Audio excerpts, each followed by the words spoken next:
This cat could see things that ordinary people simply missed. Hunters must clear dungeons before they break, or monsters will pour out to devour the world.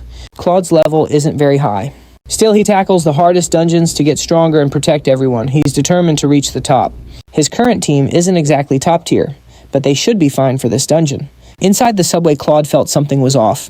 The moment monsters appeared, the leader charged right in. The others just scattered like amateurs. Their healer's range was way too short, and the tank was attacking instead of protecting the mages. As a sneak attack flew right at Claude, he realized this dungeon was different. Something was very wrong with this team, and the leader was the root of the problem. It seemed their leader's plan was for everyone else to die. Furious, the other hunters prepared to fight their leader to the death, but Claude blocked a fatal blow, saving the first one. The team's mage was stunned. He froze up, completely terrified at being seconds away from death. That's when Claude took command, shouting orders to the mage and the others. After the monsters fell, the team turned on their leader. He had to be crazy trying to get them all killed. None of it made sense. Until now. It was obvious their leader was possessed by a demon. These beings feast on negative human emotions to grow stronger. The others had never seen anything like this. Only Claude understood. A demon uses your own fears against you, destroying you from within. And the team leader's heart was the most vulnerable one here. It seemed they were all going to die. But for some reason, the fear didn't affect Claude. He began testing the demon with different attacks. The creature just sneered and taunted him. "Don't you care if you kill this human body?" Thinking he would hesitate, the demon attacked recklessly. But Claude didn't hold back at all. He struck without a moment's hesitation.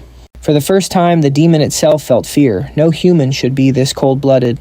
The reason for his haunted heart was his younger brother. Nam Chi-min wasn't an evil person. He's a great brother and one of the world's strongest hunters. But people judged him for being the older yet weaker brother. The demon warned again, "To kill me, you have to kill him too." Again, Claude didn't hesitate. The demon felt pain shoot through the host's body. Enraged, the creature screamed, "You're the real demon here." But those words meant nothing to Claude. He could see what no one else could. Despite his resentment, Nam Chi-min's pride was just as powerful. He would gladly sacrifice himself to save his team. Claude honored his will. The final blow sent the demon's head flying, but luck was on the team leader's side. You see, Claude can attack a demon's spirit directly without harming its host. When the leader woke up, he was sure he had been killed. His teammates, now understanding, were just glad he was alive. Shaking, Nam Chi-min couldn't believe it. "I should be dead." Then Claude simply said, "Don't worry, I'm here now." Demons thrive on human fear, and Claude, he's a demon hunter. He even complimented Nam Chulman on his courage from earlier. Besides his brother, no one had ever praised Chulman. It felt a little strange. But even stranger was the guy behind our main character who decided to chime in. Demons don't drop loot when they're defeated. That is why you are so broke. This whole mess started a long time ago. One day, Li Hoi woke up and wasn't in control of his body. It now belonged to a certain Granfell Claude Arpius Romeo. That name was from a character he made in a game he used to play.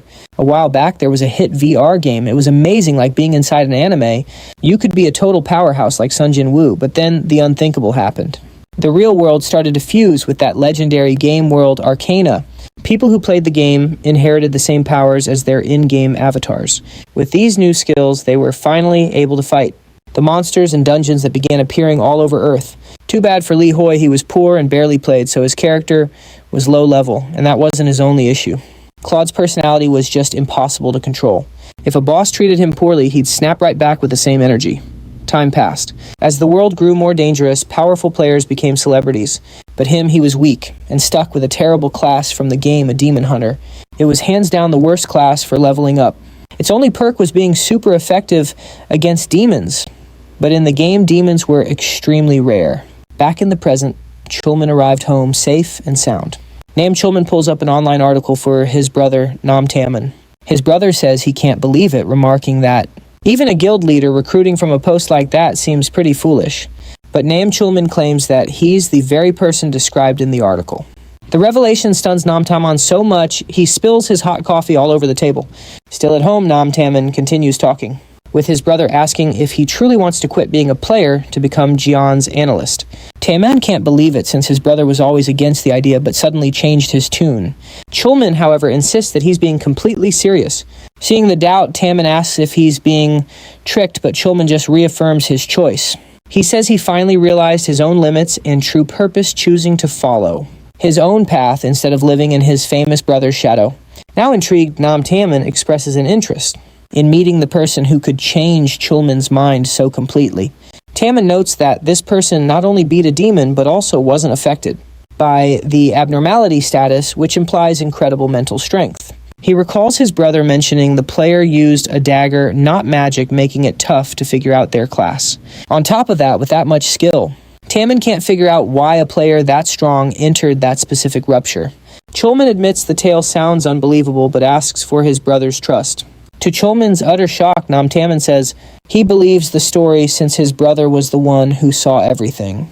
He admits he owes all his success to his brother, and then reveals a contract for Chulman's new analyst job at Gion. Taman. He proudly introduces Chulman, his big brother, and the guild's top analyst, looking a little flustered. Chulman appreciates the praise as Taman presents the contract. One look at the details leaves Chulman speechless, asking if the offer is for real.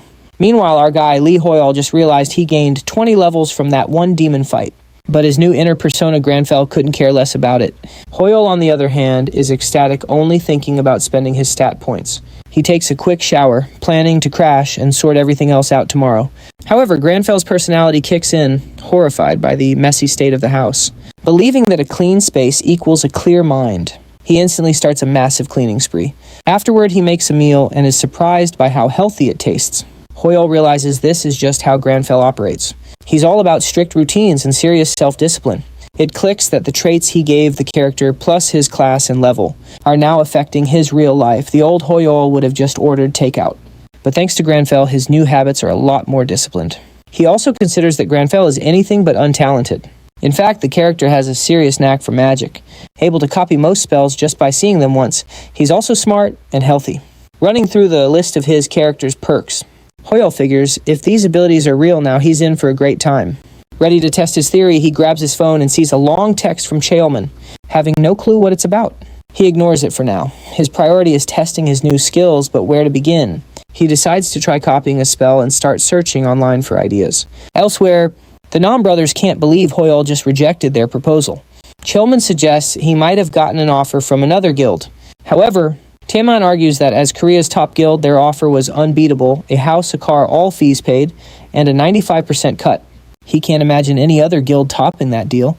Chulman reminds him that foreign guilds have been setting up shop in Korea since the Mage Tower incident.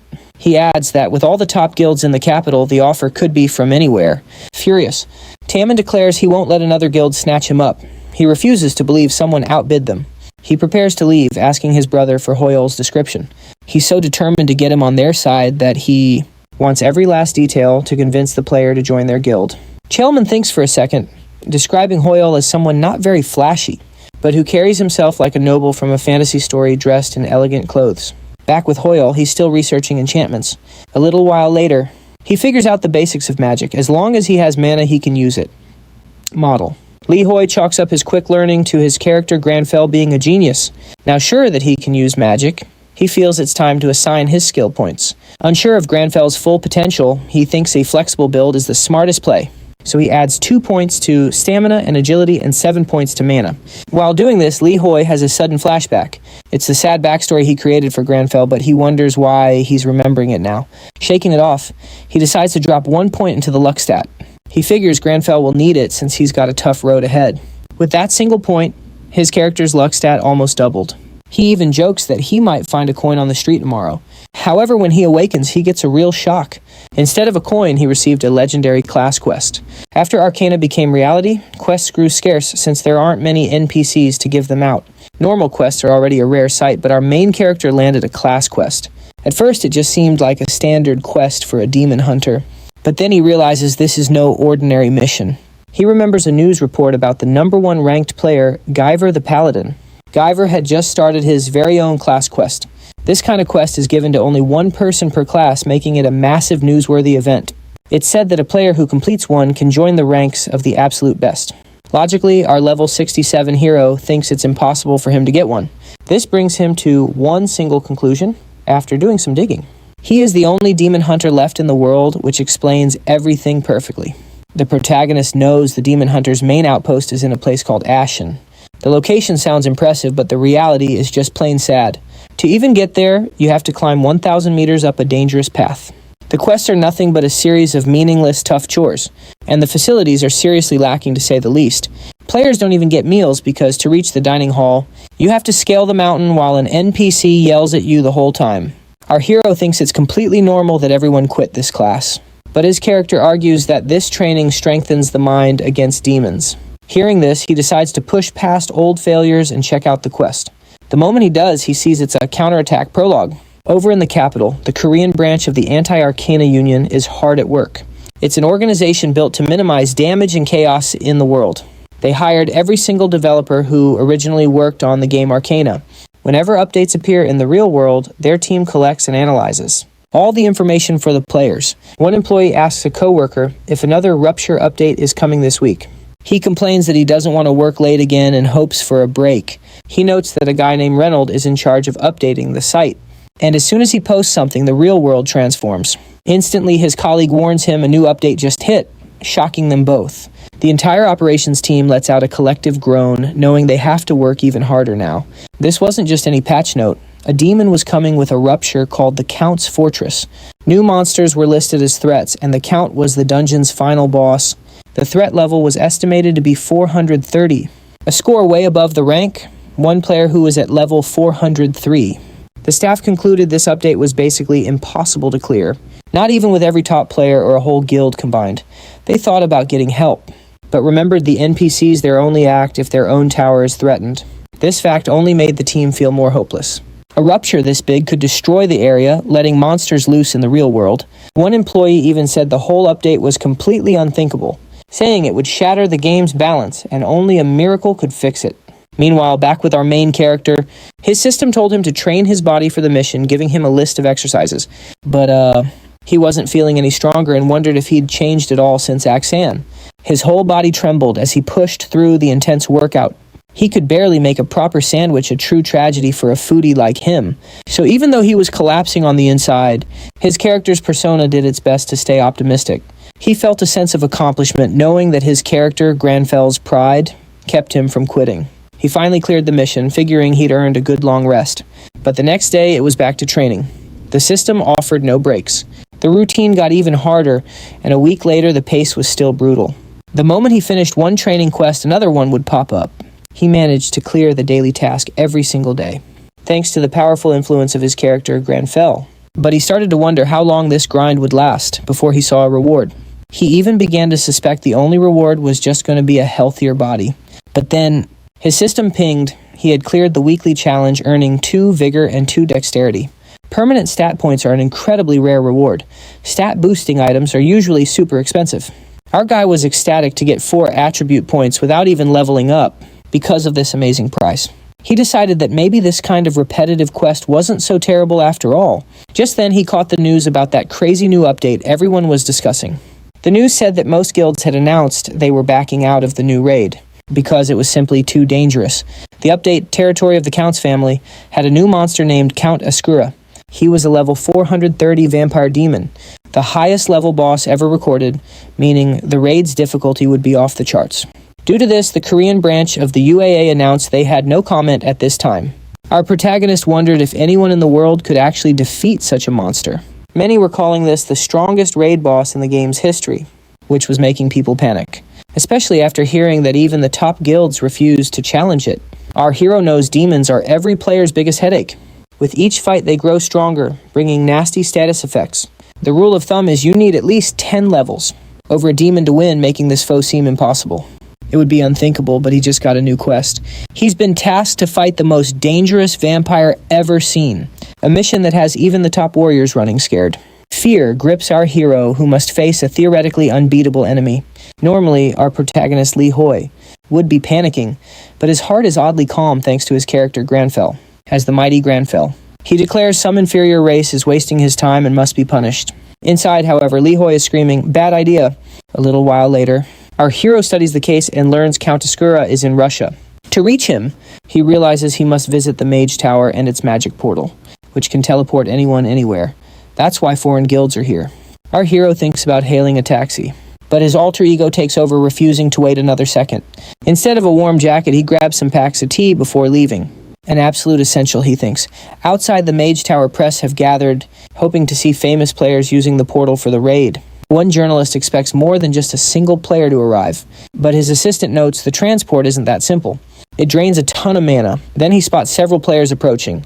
The most anticipated player, Namtaman, arrives with his group, and the press swarms him instantly for an interview. An NBS intern asks if his guild has a strategy to win. Chaelman tells them to save the interview for later, but his brother steps up admitting he has no idea how he'll win. He says that's never stopped him from diving into a rupture before. He's just here early to get a jump on the competition. As the Gaon Guild's leader, Namtaman declares he won't share intel, not even for the greater good.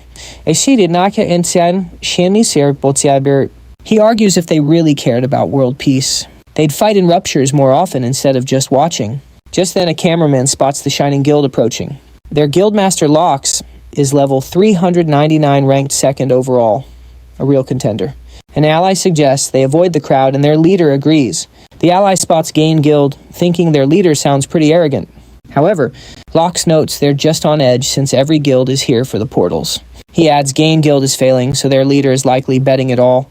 Meanwhile, Nam Chaelman tells his brother to keep his cool. He tells them to take it slow step by step and just do their best.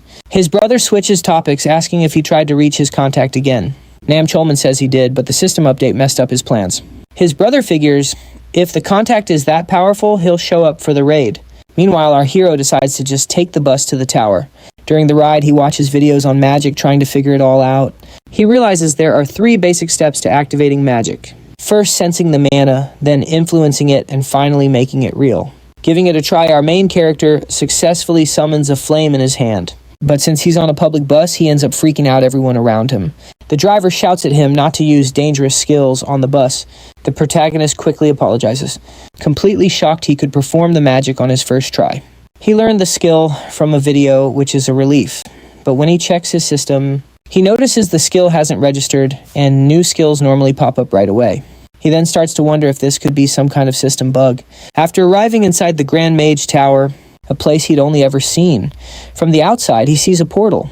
Staring at it, he feels a weird pull, as if he could manifest the portal's magic himself, which feels even simpler than that little fire trick he did earlier. However, just as our hero was about to test his new theory, someone bumps right into him, accidentally shoving him through the portal. Namtaman tells the man to watch it, saying, "This is bad for their guild." His brother almost recognizes our hero, but Namtaman quickly asks for the mission briefing, distracting him. Nam Chaelman begins to brief his guild members, informing them that the rupture has appeared in Russia. He shows a diagram of the rupture and warns there are hundreds of entrances. He also explains the inner circle is the Count's family land with about 30 areas, while the center is Count Askura's location. Nam Chaelman then points out, however, this is just a guess from past events, and if the rupture fully breaks open, it's very likely the castle will appear in the real world. In Russia, other reporters are already covering the big event. The area is swarming with players, journalists, fans, and curious people. Some streamers are even filming the rupture, despite the freezing cold. And right in the middle of all this chaos, our main character appears. An influencer spots him and, thinking he's a rival, tries to push him away. Our protagonist, however, just tells the guy to get out of his face, saying he has no time for games. The intense cold has put our protagonist in a really bad mood. Anyway, he walks up to the rupture, standing before it, ready to go in. His only hope right now is that it's warmer inside, but he wasn't the first to get there. Other players are already in the fight. Inside is a player named Liani Bellalucci, level 348, and the Berserker Guild leader getting an earful from her team. They're arguing that being over level 300 doesn't mean she needs to rush in so fast. Liani is also well known for her fiery temper and for losing her cool easily. As soon as our protagonist Granfell, stepping through the rift, his system flashes a warning. He's deep inside enemy territory. And while the chill bites at him, he remains calm and self-assured. Just then he spots them a pack of level 230 wolves. At a mere level 67, he calmly activates his skill. Natural enemy. He's sure this will be more than enough. He smirks. The wolves chose the wrong target. He's about to teach them what it means to be prey. As he engages the beasts, other teams start their own hunts. One team is Liani Bellalucci's party, and she's annoyed by the sheer number of wolves. A teammate tries to soothe her frustration, but another just sighs. That's their guild leader for you. They note that even after taking down several wolves, the beasts just keep swarming them, and this is only the beginning. But Liani notices something odd. The wolves show no fear at all. She finds their behavior completely unnatural. Her team doesn't get it, but Liani insists something feels terribly wrong here. She asks if anyone saw an enemy cry out in pain, but no one can recall a single whimper. Just then, Liani hears a howl in the distance. A party member points out that it's not a normal howl. It sounds like a wolf that's genuinely terrified. This is the exact opposite of the fearless packs they've been fighting. Liani decides they'll find answers once they reach the source of that sound. Meanwhile, our hero continues his hunt, drawing his bow and feeling mana surge through it. The bow itself is mediocre, but he can supercharge it with his own power. With a flick of his wrist, he ignites a fire arrow and lets it fly. As the wolves close in, he unleashes a volley of flaming shots. From afar, Liani's group watches the spectacle completely stunned. The moment the battle ends, our main character brews some tea. The others just stare, wondering how he was shooting fire arrows. They're also baffled by his business suit. And who sips tea after a fight like that? One guildmate wonders if the guy is some kind of streamer. Maybe he was tailing another guild and accidentally got lost. Liani, however, warns him that this area is dangerous for any civilian. She tells him to get out of there while he still has the chance. His only response is to take another casual sip of his tea. Being completely ignored, Liani starts to get annoyed. She snaps that when someone talks to you, you should at least reply. Right then, her teammates shout a warning as more enemies approach. This time, the horde is much bigger, catching the group off guard. And just like the wolves, they're all level 230. Liani orders her team to form a defensive line, and they comply, trying to hold their ground, but they quickly see how bad this is. However, Liani charges forward, blitzing through the enemy lines with her speed. Then a teammate shouts a warning about an adversary up high. She realizes they're surrounded by archers. They're completely exposed and trapped. And to everyone's astonishment, our hero is still just standing there. And some might call him crazy for just sipping tea in a situation like this. The enemy leader shouts the order and arrows rain down, making Lean panic. Meanwhile, our hero couldn't be more relaxed. He senses the mana in his thermos and notes that it's pretty easy to control. To pull off the ability he wants, he'd need way more mana than his current level allows. But he figures if enchantments don't count as skills, the rules might be different. With a little focus, he manipulates his thermos and gets a pretty nice result. Lean braces for the impact only to realize the arrows never came. Her entire group is just as puzzled about what just happened. Looking up, they see a huge stone barrier that blocked all the projectiles. Lean thinks it could be alchemy, but she's never witnessed anything on this scale.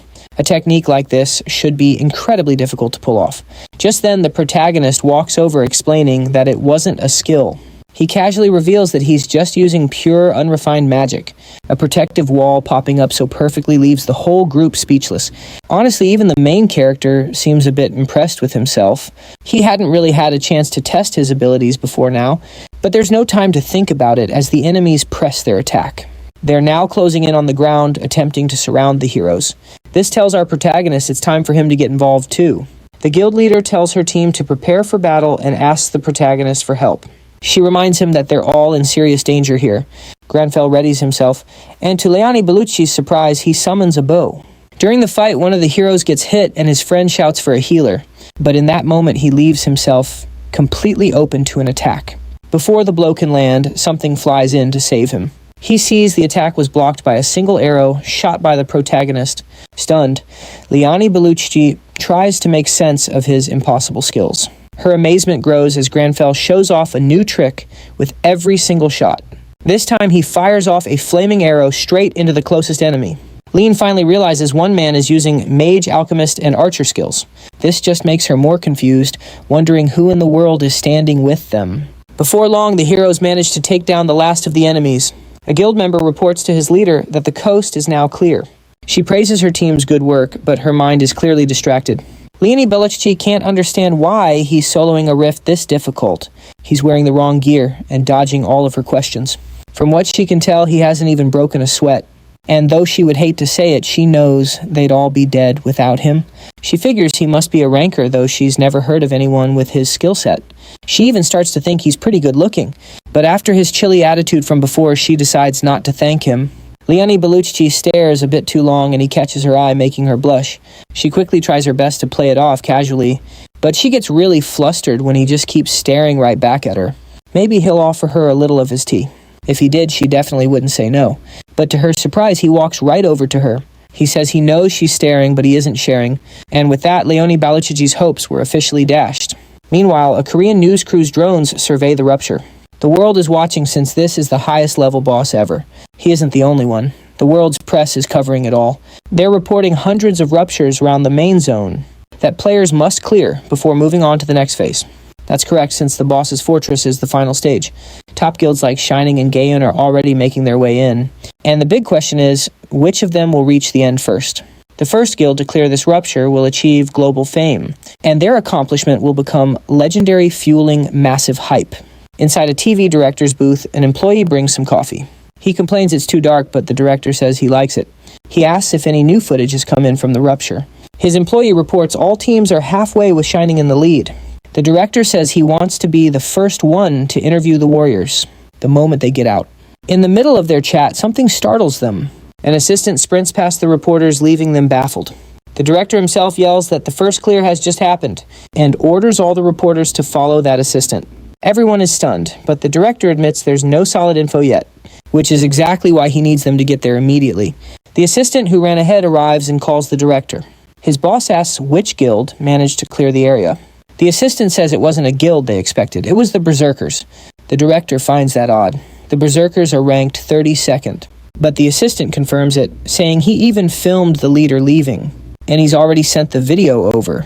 The director just can't fathom how they got past stronger guilds like Shining. On top of that, the assistant says they seem completely unharmed. He also sees a Korean guy with the All-European Berserker Guild. The whole thing is incredibly strange, so journalists start to swarm. The assistant notes that the competition has arrived and says he'll try to get an exclusive interview.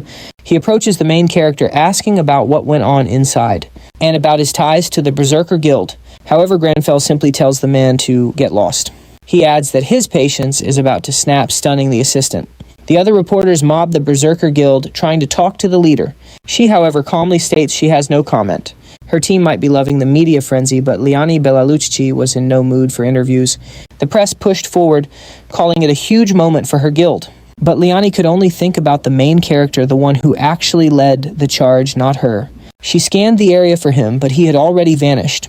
A guildmate told her the man just left, saying he needed to head home for a bit. Liani was left completely stunned, wondering how that was even possible. She was absolutely furious with the main character. She was planning to give him full credit, but he just up and disappeared on them.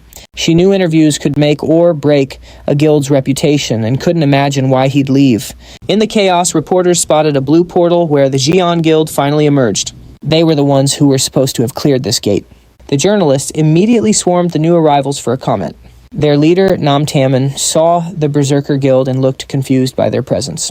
A reporter congratulated him on the second place clear, and Nam Taman's face fell. Liani Belalucci tried to say something, but her voice was drowned out. A thick, awkward tension settled between the two guilds. A little later, Nam Taman watched the day's news with his brother at their camp. On the broadcast, he saw Liani claiming Jian was no longer the only top guild in South Korea. His blood began to boil. He felt like she was mocking him. He grumbled that a single early clear was making her completely delusional. He added that the Berserkers were spouting nonsense, as no guild could ever match Gion in Korea. But his brother Nam Chilman suggested she might have meant she found another powerful Korean player. Indignant, Nam Taman scoffed, asking who this legendary player could possibly be. Nam Chilman wasn't certain, but he knew of only one person in Korea with that kind of power. Meanwhile, the player in question, Lee Hoyeol, was taking a nice long shower. He desperately needed to warm up after the dungeon's biting cold. All he wanted was to crash into bed, but his companion Granfell had very different ideas. Granfell complained that the house was a mess and insisted on a full cleaning session. After tidying up, Granfell even prepared their next meal, which helped Hoyeol relax a bit. Hoyeol finally got to check his stats, but the loot from the raid was entirely useless. On the bright side, he did reach level 86. Even so, it felt like a small prize for the incredible danger he'd just faced.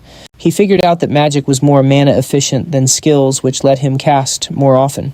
But his mana regeneration was painfully slow, and he had no gear to boost it. On top of that, being a demon hunter class already came with few advantages. Lee Hoyeol thought it was a good thing the other guilds showed up for the monster cleanup. Without them, the situation would have been a complete disaster. Granfell, of course, just said it was all because Lee Hoyeol was too weak. Hoyeol was just glad the other guilds arrived, since things could have gotten much worse. Granfell, however, simply chalked it all up to Hoyeol's own weakness. Hoyeol felt lucky the other guilds were there, because the alternative would have been grim. But Granfell just insisted it was all because Hoyeol wasn't strong enough. To Granfell, though, the entire issue was a clear sign of Hoyeol's shortcomings. Granfell's only conclusion: it was Hoyeol's fault for being weak. His character had zero humility. Underestimate him, and he would prove you wrong. Overestimate him, and he would surpass those expectations to make them reality. Lee Hoyeol could only blame himself for creating this over-the-top character. After that internal sigh, Granfell announced the next rupture was in the Count's territory, so there was no time to relax. He warned Hoyeol that magic wasn't enough. His close combat skills had to improve. And he already had the perfect training mission in mind. Of all the players, it was the guild leader who had caught his eye. Replicating her abilities would be their greatest weapon. To Hoyle's absolute dread, Granfell declared that basics were most important. Lee Hoyeol got a terrible feeling. And his hunch was right. His character would wash the dishes, then begin training. Night fell, but rest would have to wait. While on a run, Granfell heard some urgent news. The report said 95% of the surrounding area was now cleared. Soon the Count's territory would be open for raiding. But according to new information, the territory's progress rate jumped to 60% before it was even officially open. At this pace, a breakout was imminent, and experts voiced their deep concern. Namtaman heard the news and was stunned. Such progress in a day seemed impossible. His brother noted the clear time shrinks as monsters get stronger, but he wasn't sure and asked for some time to investigate. Meanwhile, at the Arcana Guild camp, a TV director was furious. He demanded a logical reason since monsters don't just randomly power up. His assistant said even the guild's best analyst had no answers.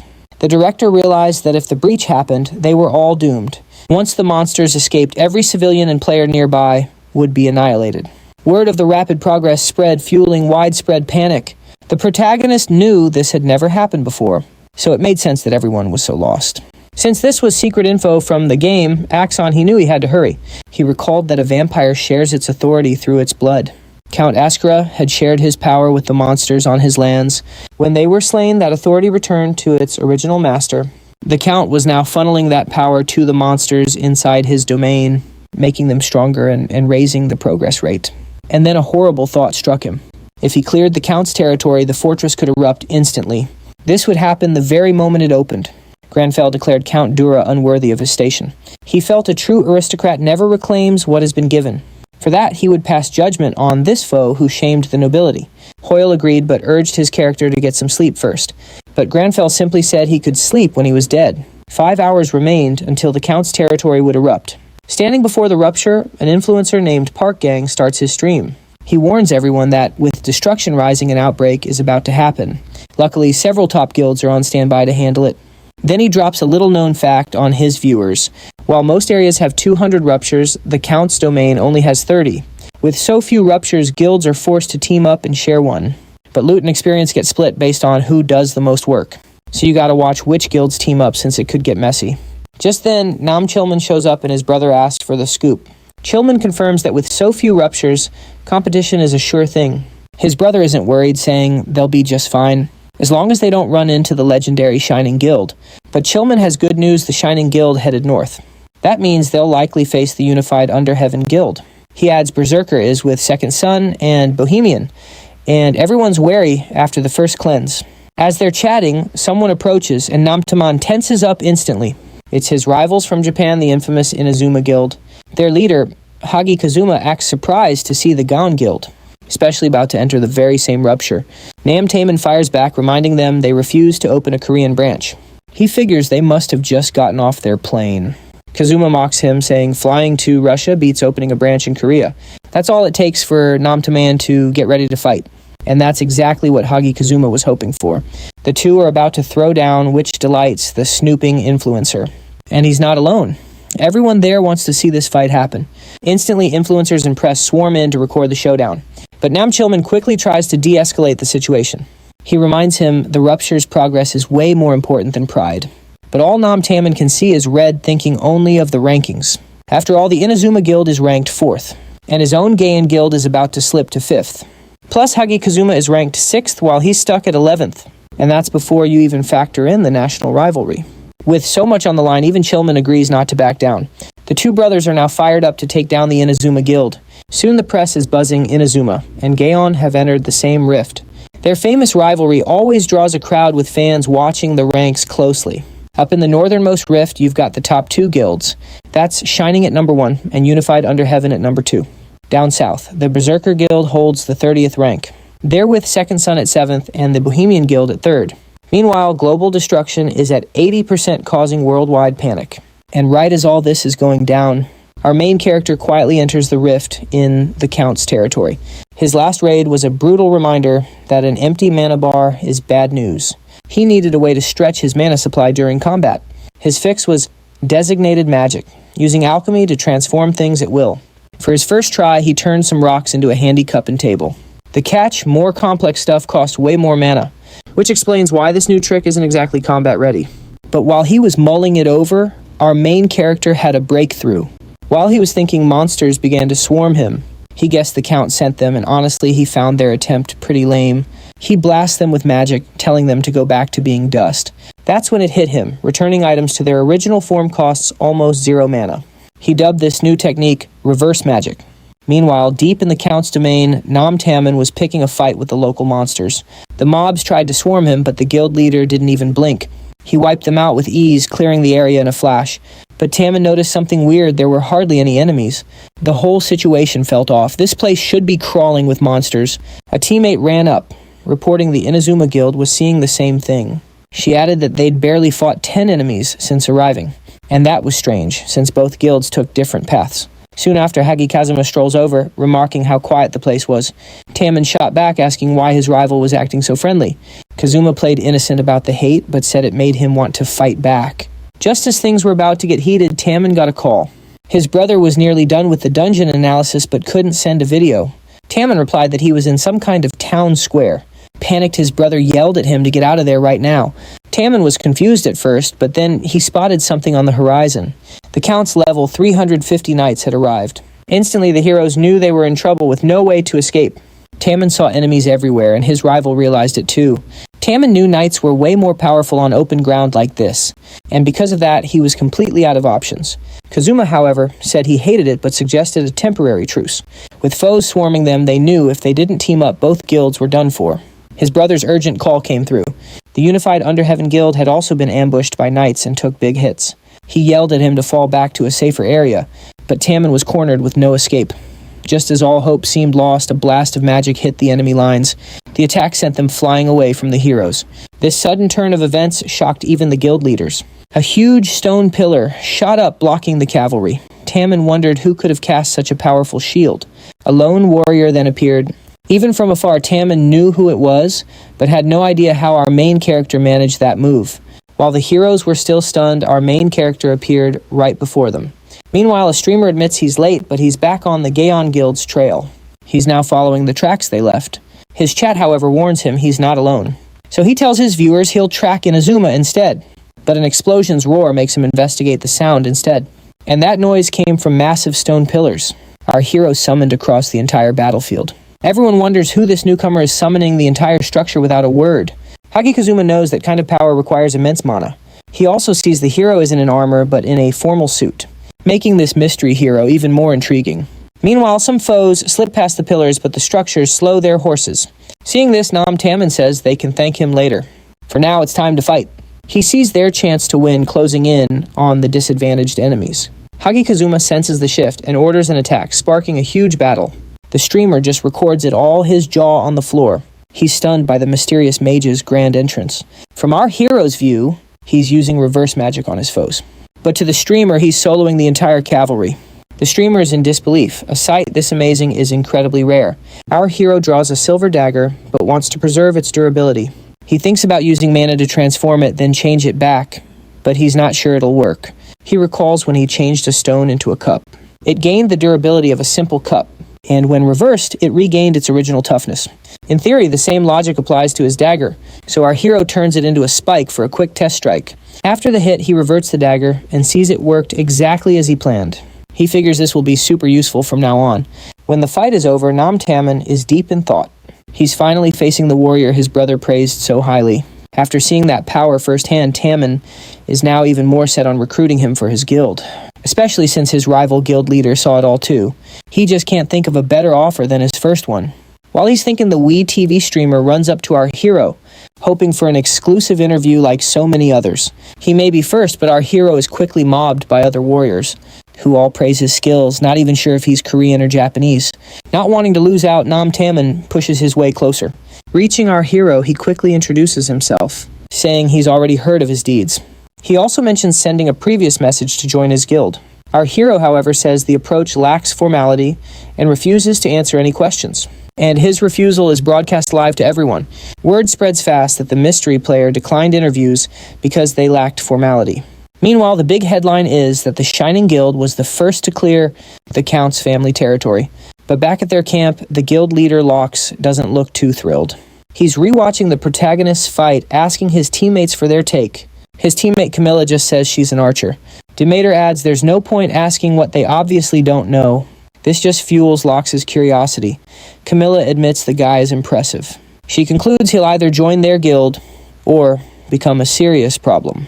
Demeter, however, thinks their leader is just plain jealous, since the protagonist stole the show right after the Shining Guild's big win. He even adds their leader shouldn't be so greedy. After all, they already got more than enough airtime. Camilla chimes in, backing him up. She says the press loves a new face, and a player like that is just having a moment. While his colleagues head off to a gathering, Lox stays put, completely fixated on the protagonist and rewatching the footage on a loop. A mage named Jessie Hynessy approaches, intrigued by the video. She comments that it looks like magic, but at the same time not quite. Lox remarks he's never seen Jessie Hynessy impressed by anything before. She simply replies that the man in the video is genuinely fascinating. Over at the Berserker Guild's camp, Liani Belalushchi is watching the same clip. She's fuming, saying she knew from the start that Guy wasn't normal. Her teammates try to calm her down, but she only gets more worked up. Meanwhile, in the Inazuma camp, the leader gets a call. He's asked to recruit the protagonist, a task he confidently accepts. A little later, a reporter announces that the big day has finally arrived in Arcana as huge crowds of spectators watch on. The Count's territory and all its surroundings have been successfully cleared. The Shining and Unified Guilds vied for first place, with Shining coming out on top. Now only the Count's fortress remains. The destruction progress is at 72%. Players from all around the world are gathering to enter. But due to the high risk of this raid, tension is thick inside the camps. If the fortress erupts, Russia gets wiped off the map. The entire world is cheering the players on. However, something else has stolen everyone's attention. Out of all the footage, one scene in particular has gone viral. A totally unarmed man in a business suit showed up and put on an incredible show. Many are debating the source of his powers and his mysterious attitude. Our main character, however, is just thinking he's wearing these clothes because he literally owns nothing else. The news reports he moved stone pillars with his bare hands, and the experts are completely baffled. Furthermore, they said it would have been a total disaster for the Gaian and Inazuma guilds if this mystery player had been late. After all, he was the one who turned the tables in the hero's favor. Turns out he was just a spectator for the rest of the fight. What looked like noble restraint was actually an empty mana tank. Still not being sliced into ribbons was a definite plus. While checking his loot, Lee Hoyeol realizes this is his very first rare item as a player. It's a cursed blood-imbued necklace. Lifting the curse unleashes a totally random effect.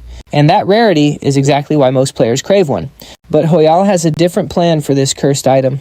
Using his exorcism ritual, one of his 2 demon hunter skills, he can actually use the item as an offering. Normally, the ritual only attacks the demon, leaving the host unharmed. But with an offering, it lets the user invite a demon into their own mind. Hoyeol notes, it's like the abnormality status demons use on people, but he's confident he can overpower any demon that enters his consciousness. While he's plotting, he gets a call from Nam Chaman. He doesn't know why, but he has a feeling it's about his brother. He knows answering might make his new persona say something regrettable. Plus, he's in a rush, so a quick text seems like the best option. When the brothers see his reply, they're completely stunned. Just like before, the main character's response was short and to the point. Namtaman is filled with regret. He knows it's a small detail, but he wishes he could apologize for his informality and make a better offer. Watching a replay of their meeting, he cringes. Yep, definitely informal.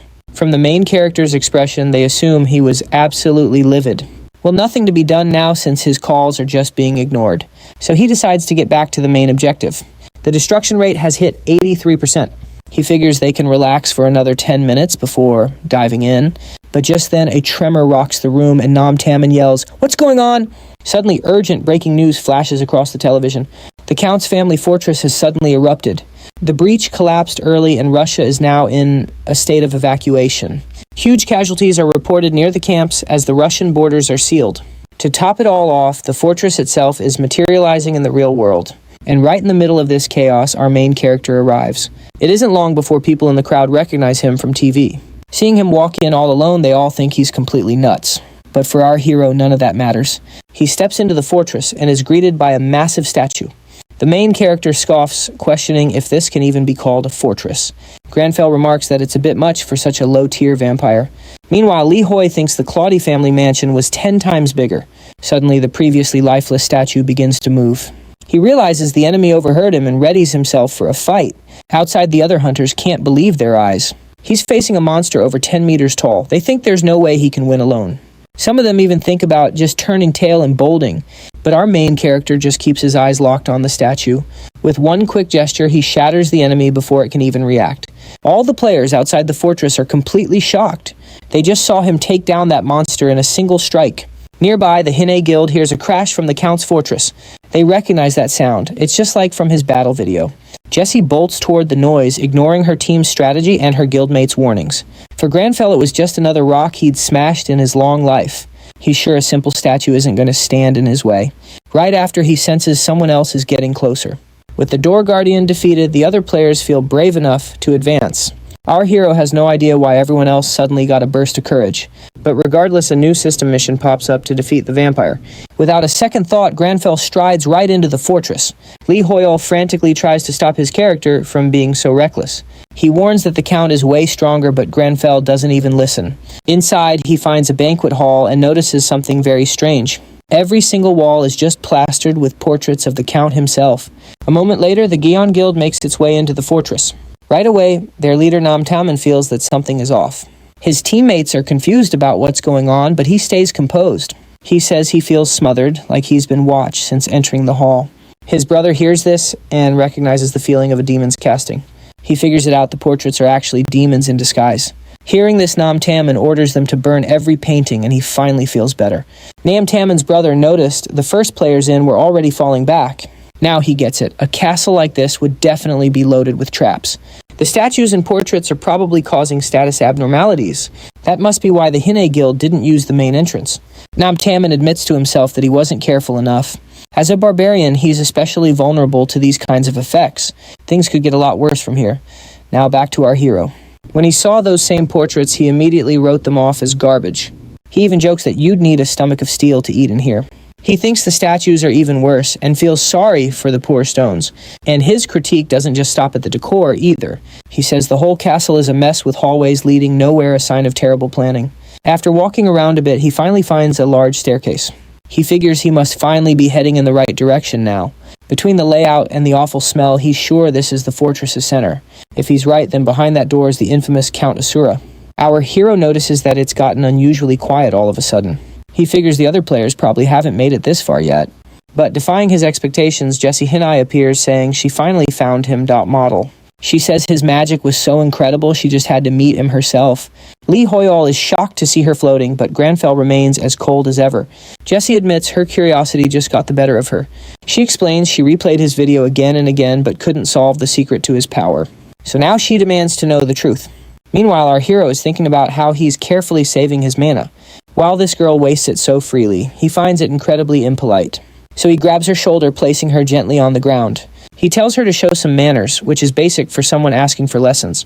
Jessie jumps, but not because of him. No, she's horrified by what's behind him. All the noise has awakened the Count. Instantly, our protagonist activates his skill, Natural Enemy. The Count approaches Curious, who woke him, only to find two mere humans. He calls them fools, declaring himself superior to all of humanity. But unlike Jessie, our main character isn't intimidated at all. In fact, he finds it funny that such a tacky vampire lives in an even tackier home. And with that, he presents his necklace of cursed blood, choosing it as the offering. He tells the Count he'll teach him a lesson for pretending to be a true noble. The time has come. He activates the exorcism ritual skill and begins the vampire hunt. In a flashback, Granfell planned to use the necklace to draw the Count into a mental battle. But Lee Hoyeol insisted that for the plan to work, they had to make the vampire feel true fear, which Granfell said was easy for a demon hunter. Lee Hoyeol still warned him that the Count was level 430. If anything went wrong, his soul would be possessed forever. Back in the present, the Count just laughs at the necklace. He admits the human has guts, but says he's just an insect before his might. Jessie realizes the Count is absorbing all the power he'd shared with his minions. Lee Hoyeol is already aware. He knows the Count is normally 300 levels higher, and reclaiming his power would make him unstoppable. However, in a shocking turn of events, the Count freezes, suddenly trapped by the necklace's power. Granfell had everything under control, which infuriates the Count. He admits the trick is clever, but claims it's not enough as he can shatter a simple trap like this. After his boast, the Count unleashes a series of massive explosions. He says he was hoping for a little entertainment, but his opponent couldn't even provide that, having turned to ash. To his utter surprise, Granfell's voice rings out asking if he really fought an inferior. Annoyed, the Count demands to know how he's still alive. Granfell tells him to look closer, revealing that in reality the Count is the one who died. The vampire is terrified by this claim because right there in front of him, he sees his own defeated body lying on the ground. The sight is so shocking that his mind begins to completely fall apart. Granfell's plan was perfect, trapping his foe inside a mental prison. Back outside, Jesse is totally confused. The Count's just muttering while the mage looks completely unfazed. Our hero then taunts the Count, noting just how scared his opponent is. This makes the Count even more flustered, and he demands silence. But since he's so weak, the Count's attacks completely miss their target, and instead he blows the entire top of the castle to bits. Jesse is thrilled, thinking he predicted it all, but inwardly he admits it was just a lucky guess. In any case, he continues with his special exorcism ritual ability. It lets him attack the possessing demon without taking any damage himself. However, he can trigger a different effect by using an offering. This power forces the demon directly into the user's own consciousness. The winner of this mental battle is the one with more strength, and Granfell doesn't lose fights like this. In the end, Lee Hoyeol can hardly believe it. His character's ability was just that powerful. Even Jesse is impressed and asks what on earth he did to their enemy. He explains the Count is just screaming and attacking thin air, running in terror. Our hero simply turned the demon's own brand of terror back on the Count, and with that, the mission is a success. With his foe subdued, he moves to end it quickly with a dagger. But it does almost no damage. He figures it's because of the level gap. So he tells Jesse to finish the enemy off. She doesn't understand why. He was the one who did everything to get to this point after all. Our protagonist wishes he could handle it, but his level is simply too low. Seeing her hesitate, he urges Jesse to stop waiting and just kill the Count. Since she asked for his guidance before, she assumes this must be some kind of lesson. She figures she'll learn more from him once she's defeated the enemy for good. And with that, she unleashes a magical blast, striking the Count down. Lee Hoyeol is amazed by her power, and soon he gets the mission complete rewards. Seeing only the vampire's ashes are left, our protagonist starts to wonder if Jesse could have beaten him so easily, even with their level difference. He decides that's just the sort of power a high-level player must have. As for Jessie, she picks up some of the ashes and almost tastes them. Horrified, the main character tries to get her to stop. But his character is frozen, his focus locked on the system pop-ups. Shortly after, Jessie's teammates arrive, asking if she defeated the Count. Still in awe, the girl isn't even sure where to begin her explanation. Meanwhile, Locke spots our protagonist and realizes he's the man from the video. Jessie says she isn't used to being so formal, but she'll certainly try her best. She then properly introduces herself and asks for the protagonist's name. Her friends also watch on, filled with anticipation. For his part, our hero thinks that while she's a bit rude, she's willing to change. He decides to give his name, formally introducing himself as Lee Hoyeol. News quickly starts spreading about a man who entered the fortress all alone. Reports claim that a giant statue attacked him, and before the other players could react, this man had smashed the statue to pieces. When the press finally got there, the Count was already ash. Watching the news, a little girl named Orang called for her mom. She exclaimed that her Uncle Hoyeol was on TV. At first, her mother was confused by what her daughter said, but then she realized her daughter was right. She was shocked to see her brother on every news station. Meanwhile, our main character's phone rings while he's cleaning. It's a call from his sister. He knew that while the media was clueless, his family would find out soon enough. His face was literally everywhere. He sees several missed calls from all three of his older sisters who he was once close to. However, their relationship now was a different story. Feeling mistreated and like an outcast, he has no desire to answer them. To his surprise, a sharp knock comes from his front door. Annoyed, she demands he open up knowing he's inside. Since he ignored her calls, she decided to visit in person. She warns him to open the door while she's still asking nicely. Hoyeol's shock doubles when he opens the door to find all three of them, Yoonijun and Yerim. Our hero tells them to be quiet, worried about the neighbors, but seeing him up close, each sister has a strange reaction. Meanwhile, news about our protagonist is still spreading. Everyone's talking about him defeating Countess Gura with Jesse Hine. Despite the spotlight, he only gave his name and then vanished. This only fueled the mystery surrounding who Lee Hoyeol really is. Elsewhere, Nam Taman brings a hot chocolate to his brother Cholman. He notes that Lee Hoyeol is the talk of the town. The ever-practical Cholman thinks recruiting him for the Dawn Guild will be hard, but his brother offers hope. He says there's still a chance he might join their guild. He adds that the loot from the square was all thanks to Hoyeol, which gives them a perfect reason to approach him. Taemin agrees it's only right to split the loot and use it to start a conversation. Even if recruiting fails, Taemin wants to at least make a good impression this time, a definite improvement. And his plan to do that is to give Hoyeol all of the loot. He excitedly tells his brother to call Lee Hoyeol right now. Soon after, his phone buzzes, but he can't answer. His oldest sister, Yooni, loves his new hairstyle. The second sister, June, jokes that he looks just like a K-pop idol. Only Lee Yarim, the youngest sister, seems genuinely unsettled by the change. She notices that his voice sounds completely different too. Tired of them fussing over his hair, our hero offers them tea. But his new appearance is still the main topic of conversation. Yarim finally understands he's a player now and asks if he's synchronized with his character. Meanwhile, the other two are busy reminiscing about the old days. Even though our hero knows that was a full decade ago, his sisters remember he used to call himself Granfell, and how he constantly talked about dyeing his hair platinum blonde, making him cringe internally. To make it worse, they poke fun at his aristocratic greeting. But his sister Lee Yarim isn't smiling at all. She's actually really worried and asks if he's in danger. She says the news was a shock, knowing players get hurt often. When he didn't answer his phone, her worry just grew, so she warns him. She threatens to tell their parents, who are still in the dark. Seeing her so concerned makes him want to apologize and calm them down. However, his in-game persona simply takes over. It declares Granfell, the demon hunter, is perfect for the task. He tells his sisters they shouldn't bother worrying. Eventually, they say their goodbyes, telling him to stay in touch.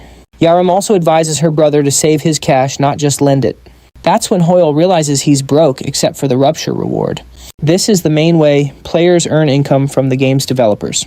Arcana's payout depends on the mission's difficulty and your contribution.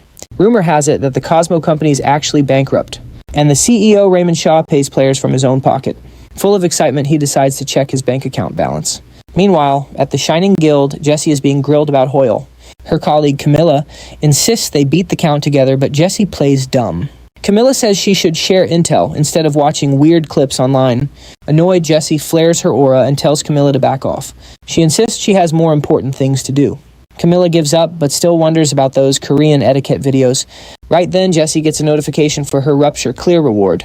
At the same time, Hoyeol gets his, and the amount is staggering. It was way more than he dreamed of, 110 billion. While Hoyeol is over the moon, his persona finds it all pathetic. Besides the cash, he also got the Vampire Count Orb, a unique cursed item. He's thrilled as most players trash this item because of its tricky seal, but a demon hunter can use it in a special ritual just like the necklace. That item was the key to taking down the Count. He thought the necklace would be destroyed, but it's still in his inventory. And on top of that, the curse was broken. He realizes the ritual actually purified the item. So he has the orb, the necklace, and all that money. Despite the great news, the massive sum of money kept him awake. With so much cash, Lee Hoyeol was clueless on how to spend it. He figures buying new equipment makes sense for future rift dives, but he thinks his level is still a little too low for that. His level jumped quite a bit, now sitting at 134. Still, he thinks it's best to wait a bit before buying gear. He decides to hold off on investing in new equipment. After all, he'd already reached level 134. So upgrading his equipment could definitely wait a little longer. He's actually hunting for mana recovery items, which are almost impossible to find. Finally, Granfell announces he's logging off to get some well-deserved sleep. The next morning, the UAA's Korean Department Council members gather for a meeting. A senior member shows a clip of the fight, suggesting alchemy was used to move the rocks. But one member doubts that alchemy could create pillars that massive, since no one has that kind of mana. A debate immediately sparks over whether such a feat was even possible. In the middle of it all, the same senior member sighs that he's exhausted, because everyone is only talking about Lee Hoyeol. His colleague agrees, adding that for days his own friends and family ask about the same thing. They also mention that the name Lee Hoyeol isn't in any official records, which makes them suspect it might be a fake name. The senior member hopes everything will finally calm down once a new game update is released. But to their surprise, an update drops much sooner than anyone expected. A message announces a brand new region is appearing, the Yusur Archipelago. Back when Arcana was a game, this was the legendary treasure island no one could ever find. Every single thing from that island was said to be a treasure so valuable that it was beyond any comparison. And now it was about to appear in the real world. The news started spreading fast. Along with the update, a reporter announces the Academic Society of Mages is active again. This society is a place for high-level mages to hold discussions and debates, and it has always been a great way for them to sharpen their skills. It's also reported that Jesse Hine is entering the tower, now likely as an invited guest. Lee Hoyeol notes that Jesse is ranked 4th in the world, and his character just scolded someone of her status for being impolite.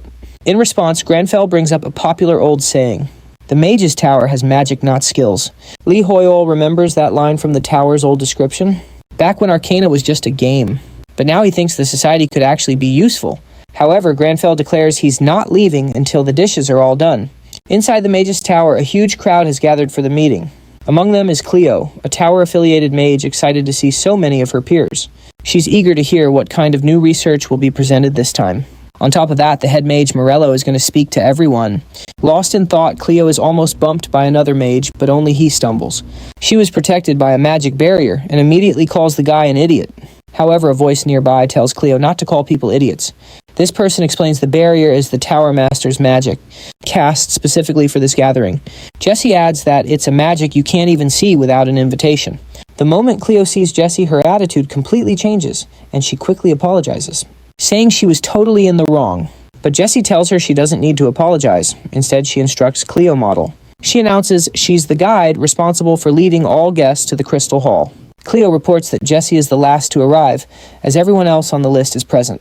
But Jesse asks if they can just wait a little bit longer. Cleo is confused by the request, but Jesse says she has a good feeling. She thinks someone else is about to show up any second. And she was right, as our protagonist decided to join the other mages. Arriving, he sighs, thinking the tower is always packed with people. He guesses everyone is trying to reach the Yusra archipelago on this very day. To make things worse, Lee Hoi gets spotted in the crowd, and suddenly all eyes are on them. Our main character is instantly treated like a celebrity with requests for pictures and questions. Amid the chaos, someone grabs his bag, stopping him in his tracks. The man loudly claims to be a huge fan. He says he won't let go until he gets a photo. Irritated, our hero's first thought is about the expensive tea in his bag. Tea that he paid for with his own hard-earned cash. Grenfell snaps at the guy aggressively, which even startles Lee Hoi. The protagonist worries that this kind of behavior might disappoint people. But the opposite happens. The fan actually seems to enjoy being yelled at. In any case, our hero tries to keep moving through the crowd. He then spots a wall that seems different and decides to go check it out. On the other side is Cleo, who is startled by his sudden appearance. He calmly notes that it's an impressive bit of illusion magic. A moment later, he's walking upstairs with Cleo, who still doesn't know who he is. She was certain all the invited guests had already shown up, so she's totally surprised by this stranger's arrival. Noticing the girl's unease, the protagonist asks what the matter is. A little embarrassed, Cleo replies that there is no problem at all. She just thought it was strange he didn't have an invitation. Despite that, she leads him toward the meeting. She reflects that the illusion was cast by the master of the tower himself. A mage without an invitation shouldn't have been able to see past the barrier. Worried, our hero asks if he'll be blocked from the meeting without an invitation. Cleo, however, explains that anyone capable of seeing through the illusion can participate even without an official invitation. She adds that he is the first person to ever do it, which is why she was so shocked. The protagonist, however, is just thinking about how to copy that illusion magic, but figures he'll need to level up a bit more before he can pull it off. Shortly after he reaches the top of the tower, and Cleo welcomes him to the Crystal Hall, explaining that this is a place for knowledge and investigation. When Arcana became a reality, the game's NPCs also appeared in the real world. The most influential among them is the new head mage Morello, the tower's future successor. He earned the title by quickly understanding the world's new situation. He also uses his magical knowledge to come up with innovative ideas. He's also the person who leads the academic society. As Jesse's enchanted hat explains it all, she makes it obvious she's bored, which really annoys the hat. Jesse says the lecture is putting her to sleep, claiming magic is just another skill. She's clueless about inspection or interference. The head mage finally notices her boredom, asking if his speech is truly that dull. Morello reveals the tower appeared in this world for two specific reasons. The first is interference and update to explorers that happens repeatedly. He explains that humans aren't accustomed to true magic. Much like Acadians struggle to grasp the explorer's science. So to help each other, he says, both sides must try to understand. That's why today's topic is science. He sees it as a way to evolve magic. He then shows off something he calls a fusion, an ignition sparked by combining science and magic. But he warns them to be careful as he's unsure of all the potential variables. Because of this, Morello declares that he needs their help. At last, he opens the floor for any questions. Right away, our main character raises his hand. He points out some flaws in the demo and asks for Morello's thoughts on them. The head mage is completely taken aback by this. It's not just him, everyone is stunned to see someone challenge Morello. The head mage sees a new face, but he gives the question some thought. He then asks our hero why he thinks there were flaws in his instruction. Our hero says it's simple, explaining he can sense a kind of friction. He notes that magic and science are different ideas. The flaws come from that friction when you try to merge the two together. After his explanation, our hero does the same experiment, saying he's felt a similar clash between skill and magic. The mage is left utterly speechless by the display. It took him months of work to achieve that. And this total stranger did it after just seeing it one time. Our hero explains that using centrifugal force is flawed, but the results are still pretty good. Lee Hoyeol recalls the original ignition burned way too much mana. That's the reason he avoided using it, but adding centrifugal force made it way more efficient. He realizes coming to this meeting was definitely the right call. At that moment, the mage realizes this man must be that famous explorer he's heard of, Lee Hoyeol. He decides right then to invite him to his research. That offer instantly becomes a quest in our hero's system, letting him accept or decline. Now it's his choice what to do next. Sometime after the explorers land at Yusra Archipelago, one of them is bursting with excitement. She tells Leanie it's just like the old days when they dreamed of grand new adventures. She wishes she'd packed a swimsuit, but Leanie reminds her this isn't a vacation. Besides, the guild leader points out they aren't the first ones here since the place is already packed. Her teammate gives her a peck on the cheek, teasing that she's cute when she's angry. Another guildmate finds the huge crowd strange, a mix of both humans and Acadians. A colleague asks if he's talking about the non-player characters. In response, the member just points toward the Lionheart Knights. Besides them, there are also troops from the Shadow Mercenaries and the Explorer Alliance. The guild girl comments that the archipelago is famous for treasure, so a big crowd is normal. Lean isn't happy about this since it just means more competition. But her friend points out that at least the tower mages haven't shown up. Just then, the guild leader's phone rings. It's a call from a mage. The excited mage reports that she's found Lee Hoyeol at the Tower of Mages, challenging its leader. Upon hearing this, Lean can't help but laugh. She says Lee Hoyeol is completely nuts, just as she suspected, back at their team meeting. Her teammate then realizes the guild leader is definitely still holding a grudge. Anyway, back to the call. The mage reports the tower leader accepted Hoyeol, giving him a mission that made everyone jealous. Back with our main character, Morello asked for a list of everything needed for his research. He promised to provide every last item. Lee Hoyeol is thrilled. He can ask for anything and plans to use this chance to the fullest. A little later, Morello heads to the top floor of the tower. He was summoned by the 5-star, the most noble mage of all. The High Mage notes that Morello is the tower's rising star and has heard about the new research explorer. He reminds him that the Tower of Mages does not get involved in explorer affairs. By doing this, Morello has broken that very rule. That is why he wants to know Morello's reasoning.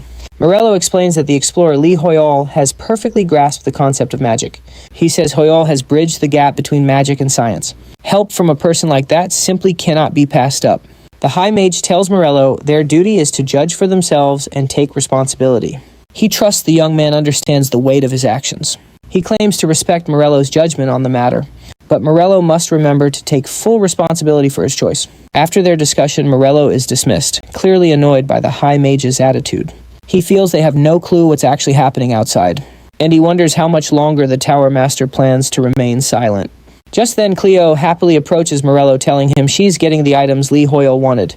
Morello offers to grab them for her, but Cleo says she's got it handled. Still, Morello insists on helping her out. He claims he was going to see Lee Hoyeol anyway, and needed to check something. Given how insistent he is, Cleo hands the items over for him to take to our hero. Meanwhile, Lee Hoyeol is busy studying. Before long, Morello arrives with all the items he requested. It's a set of magical equipment for mana regeneration, exactly what he was hoping for. Morello asks if the items are suitable, but after checking them, Hoyeol sees they're all too high level. He bluntly tells the mage that they're useless to him. Morello quickly apologizes, admitting he totally underestimated Lee Hoyeol's current level. The mage admits the request piqued his interest, so he prepared something special. He reveals a Hextech brooch, an item with a mana regeneration perk. Analyzing it, our hero sees it's level compatible and has some nice stats. So naturally, he decides to take it. Morello remarks that he knew Lee Hoyeol was not a typical mage, but he finds himself increasingly amazed. Lee Hoyeol notes the item looks simple, almost cheap at first glance, but the mage's words hint it might be a hidden treasure. On the other hand, Morello says he's currently stuck with his research. His magic has the exact weaknesses Lee Hoyeol mentioned. Hearing this, our main character agrees to wait until they can move forward. Morello is grateful, convinced that together they can truly change the Mage Tower. Back on the Archipelago streamer, High Gang TV is live once more. This time camping out for Lee Hoyeol to finally show up. He notes players are flooding the portals, sure our hero will be next, and he's not leaving his spot until it happens. The mention of Lee Hoyeol's name grabs another player's attention. He's called Kinver, and he doesn't have the best reputation. He's annoyed that all the hype is centered on one person. A certain group made a name for themselves when Arcana became real. Its members were known for doing anything to win. Trouble seemed to erupt wherever they appeared. Rumor has it that Kinver is the most ruthless of them all. It's said players who partied with them for rifts simply disappeared, so Kinver's focus on Lee Hoyeol is definitely raising some alarms. He spooks the streamer, saying it won't be funny if Lee Hoyeol's act goes too far. Before leaving, Kinver says he'll be watching the stream and then vanishes. The streamer's chat goes wild, and he's just left standing there, confused. Some are now warning Lee Hoyeol to stay away. Irritated, he defends our hero, saying he's not some greedy treasure hunter. His actions prove that he'll arrive when the moment is right. Meanwhile, Granfell asks Lee Hoyeol if they have any reason to visit the archipelago. Lee Hoyeol says no, because while the loot is good, he's too underleveled. The rift there requires level 350 and he's only at 134. On top of that, the enemies there are way out of his league. Because of that, Lee Hoyeol is sure he'd get completely wiped out. Plus, demons don't typically spawn in the archipelago anyway. During their talk, our hero gets an exclusive Demon Hunter class mission, one that requires him to investigate the 7 deadly sins. Lee Hoyeol knew about them from his past life, but he never expected them to be in the Yusra archipelago. He feels he only beat the count by a fluke and isn't ready for another big boss. However, Granfell claims that the situation has totally changed now. There is absolutely no reason to hesitate. He feels that if evil lurks there, it's their job to destroy it. Granfell immediately gears up for the journey, leaving a desperate Hoyeol in totally wrong clothes for the tropics. A little while later, Hoyeol's fan streamer is just thrilled his hero has finally appeared. Inside, Lee Hoyeol is absolutely melting from the heat, but outside, Granfell senses an evil aura all around them. He notes this presence is on another level from normal demons. With evil this strong, he figures the whole island is the source. He decides keeping his natural enemy skill active is the best bet. As they begin to scout the area, the streamer tails Hoyeol filming his idol's every move. Our hero isn't a fan but has bigger things to worry about now, like finding mobs weak enough for his current low level. His chat says he's being annoying, but he just brushes it off, claiming they've got him all wrong. Besides, he's convinced he's basically invisible, so he can't be a bother. Suddenly, a loud noise startles them both. Nearby, another party is in a tough fight, and they're clearly losing. They're up against a level 420 Emerald Tiger, whose glare is blinding them. The monster's attacks shake the very ground, and because of that, one player yells for the group to stay together. In the chaos, our hero appears and gets recognized by the stunned players. Inside, Hoyeol is asking the very same question. Granfell was hoping for a scorpion to warm up, but this tiger will have to do. Seeing its high level, Hoyeol thinks they're toast. His character, Granfell, agrees the situation looks grim. The intense sunlight is making it hard to see. So he shatters the ground under the beast. If it can't move, it can't attack. The other players are just floored by his move. In the heat of battle, he tests his new magic master, Marcello's Ignition. The spell completely vaporizes the tiger, and he gets his cut of the loot. But he's really happy about the new spell. He's blown away by its incredible power. The others can't believe such a tough monster went down so easily. On the same island, Shrike from the Second Sun Guild is fuming. He complains that they're still stuck on the island's outskirts. A member suggests they regroup with the other teams. Reporting the Shining Guild is already at the center, while their split forces are stalled. Shrike's divide and conquer plan was a total bust, and he knows it. He'd never admit it, though. He knows his greed made him underestimate the island, ordering a full retreat to the start. Just then, a guildmate gets a call from the West team and hands it over. Shrike offers to meet them, but learns they're already on their way. Confused, Shrike demands to know what's going on. Turns out Lee Hoyeol already used that route, his subordinate reports, so they had to find a different way. Before Shrike can even process that, another scout runs in with news. Apparently, Lee Hoyeol got a personal quest from the head mage himself. He might be the first player ever to snag a private lab in the tower. How could a player get so close to an NPC? Shrike is skeptical. He tells his analysis team to dig up every bit of info they can find. Maybe this Lee Hoyeol guy is a bigger deal than anyone thought. Meanwhile, Lee Hoyeol is busy admiring his loot from the last fight. His character might look all cool and serious on the outside, but inside he's thrilled about a rare ingredient. Plus his new Mage Tower connections should make crafting a breeze. But then, just a moment later, Granfell feels the air suddenly turn heavy. His character's sixth sense is screaming that something is wrong. Then a system window pops up. It's a warning. Investigate the 7 deadly sins. Right after the ground starts to shake violently. His system declares the island is corrupted by greed and is self-destructing. Every other player gets the exact same alert as the tremors start. While most players are confused, Granfell knows just what's happening. He figures the collective greed of all the treasure hunters on the island must have woken up, whatever is causing this mess. Granfell realizes it can only be one thing, the demon of greed. It's Demon Hunting 101 for any more information, he thinks. He also sees that if the progress bar hits 100%, the deadly sins will awaken. Our hero knows he has to stop that from happening. And it's a good sign the quest is to stop it, not destroy it. But then he learns the Shining Guild already cleared one island and swiped all the treasure. He can hear other players nearby all looking for loot. He guesses everyone on these islands wants the same thing. Granfell knows to avoid corruption, you have to let go of desire. But let's be real, that's impossible for a player. So with that in mind, there's only one logical solution. He's got to grab all the treasure before anyone else can.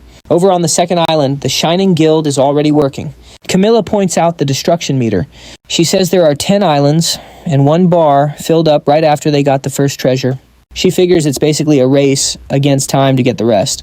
Locke wonders if this is related to Lee Hoyeol, noting he's been super competitive lately. He then asks the group, "You think we could actually beat that guy?" Data says she'd really rather not get into a fight with him. Camilla is on the same page. She adds that regular monsters are already a handful. Plus, Camilla teases that Jesse would never agree since she totally has a crush on him.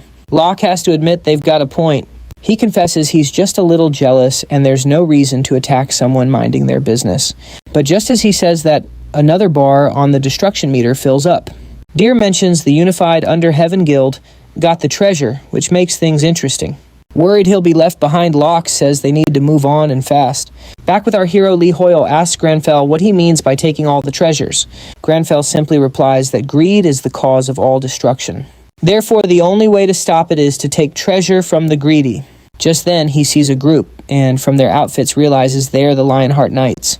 Lee Hoyeol was not expecting to find the Empire's best knights from Arcana here. Granfell greets their commander, Captain Harcon of the King's Guard. Unlike his subordinates, Harcon is polite and asks for the main character's name. He introduces himself as Lee Hoyeol, also surprised to see the knights in this place.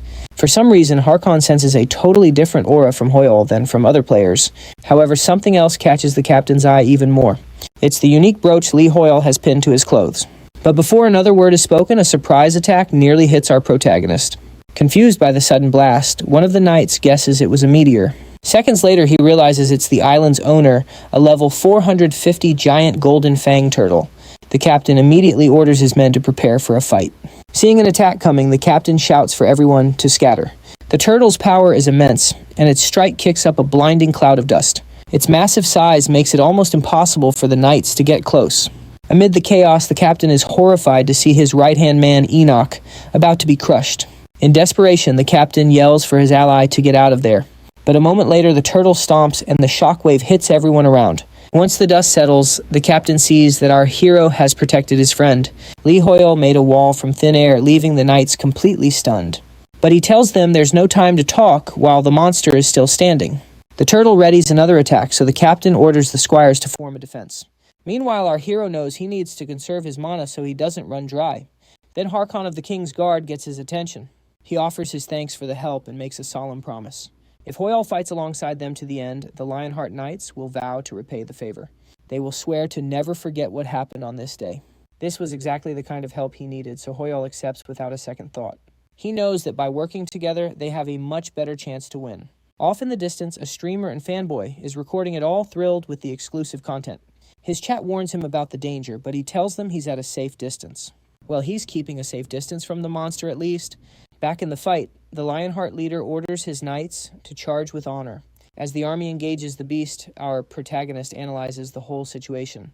He concludes that the creature's main weak point must be its head. He thinks it would be smarter to attack its legs first to bring it down. As the knights attack, Hoyeol confirms the enemy's weak spot is its head. He figures it's better to attack its legs to make reaching the top easier. His plan is to target the legs first to make the huge creature fall. Yep, he decides attacking its legs is the best way to get to its head. Nearby, Enoch watches the main character looking a bit spooked. He's thankful for the backup, but Enoch feels this is overkill. his captain pledging loyalty to a mere explorer. A bit much. That honor was usually saved for members of the royal family. As the knights fight, Lee Hoyeol thinks they seem a little underwhelming. But then it clicks, the monster is insanely tough, and the knights' attacks are barely scratching it. With everyone being a melee class, only the front line can even get a hit in. The rest are just stuck waiting for their turn to fight. Our hero knows that at this rate, this fight is a guaranteed loss, and just to make things worse, Lee Hoyeol gets a system notification. It warns him the destruction level is already at 50%. He realizes the other players are way ahead of schedule. That means the final catastrophe is coming up fast. As he brainstorms a way to help the knights, the monster loses its temper. It stomps, causing an earthquake as magma bursts from the ground. The knights try falling back, but there's barely any ground left to stand on. But in the middle of all the chaos, our hero has a flash of inspiration. Thinking of the mage tower stairs, he asks the captain if he's ready to charge. He's about to make a path. Then, using the rubble on the ground, he magically builds a staircase right to the monster's head. Everyone is floored by this. The knights, their captain, even the streamer watching from a distance. The party's mage says she's only seen magic like that at the tower. Enoch can't believe a simple explorer has that kind of power, which just makes him even more suspicious of our hero.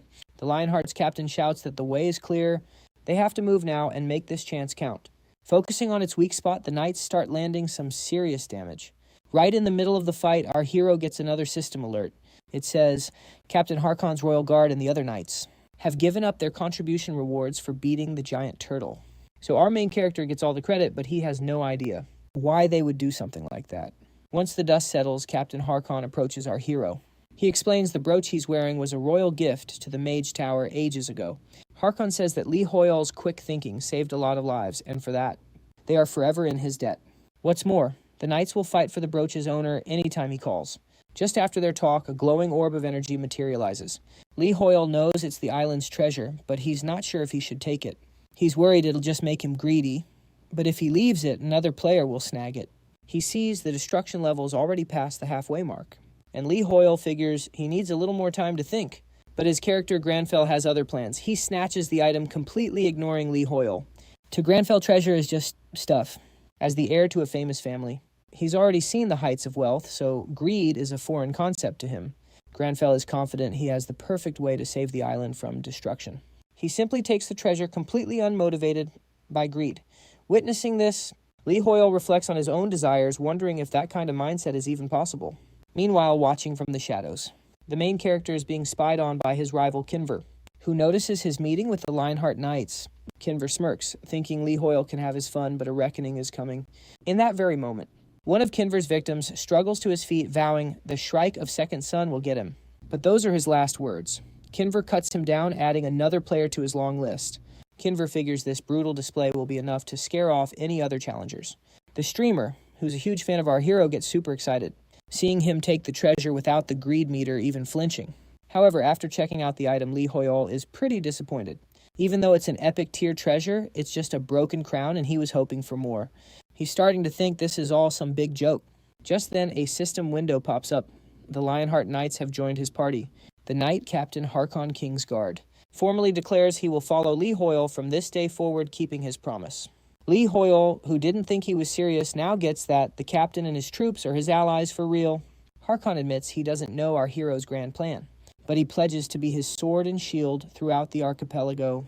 Both surprised and delighted, our protagonist realizes he now has the continent's finest knights on his side. He thinks no monster can stop him now and happily welcomes them to the team. Nearby, Kinver keeps a close eye on the protagonist when a teammate asks why the destruction progress didn't change. Kinver just says there's no need to worry, even though Lee Hoyeol got the treasure. He explains that while Lee Hoyeol is a tougher nut to crack and has friends, he's already set a little surprise for him down at the docks. The second our hero boards a boat, a powerful toxin will hit him. Kinver is sure that even the knights are useless against this trap, making the treasure irrelevant. But suddenly our protagonist spots something high up in a tree. This makes Kinver the spy nearly lose his balance in shock. Kinver feels the killing intent from Lee Hoyeol's gaze and panics, thinking he's been found out. In reality, though, Lee Hoyeol was just looking at a funny little animal that caught his eye. But Harkon saw past the animal, warning him of a spy in the trees, which makes Kinver freak out even more. After Harkon's warning, our hero tries to spot who the knight was talking about. but all he finds is a squirrel, leaving him completely confused. His focus snaps back when a system alert says only 2 treasures remain before the islands are doomed.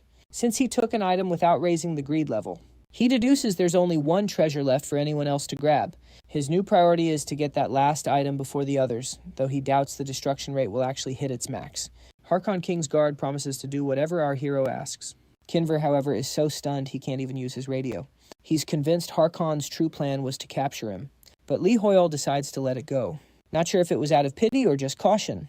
Either way, that was a close call, so he's abandoning the mission. He warns his team to avoid Lee Hoyeol at all costs, but his ally Park Hyunjin is furious. He just can't believe this sudden change of plans. And he's still fuming that Kinver just cut him off.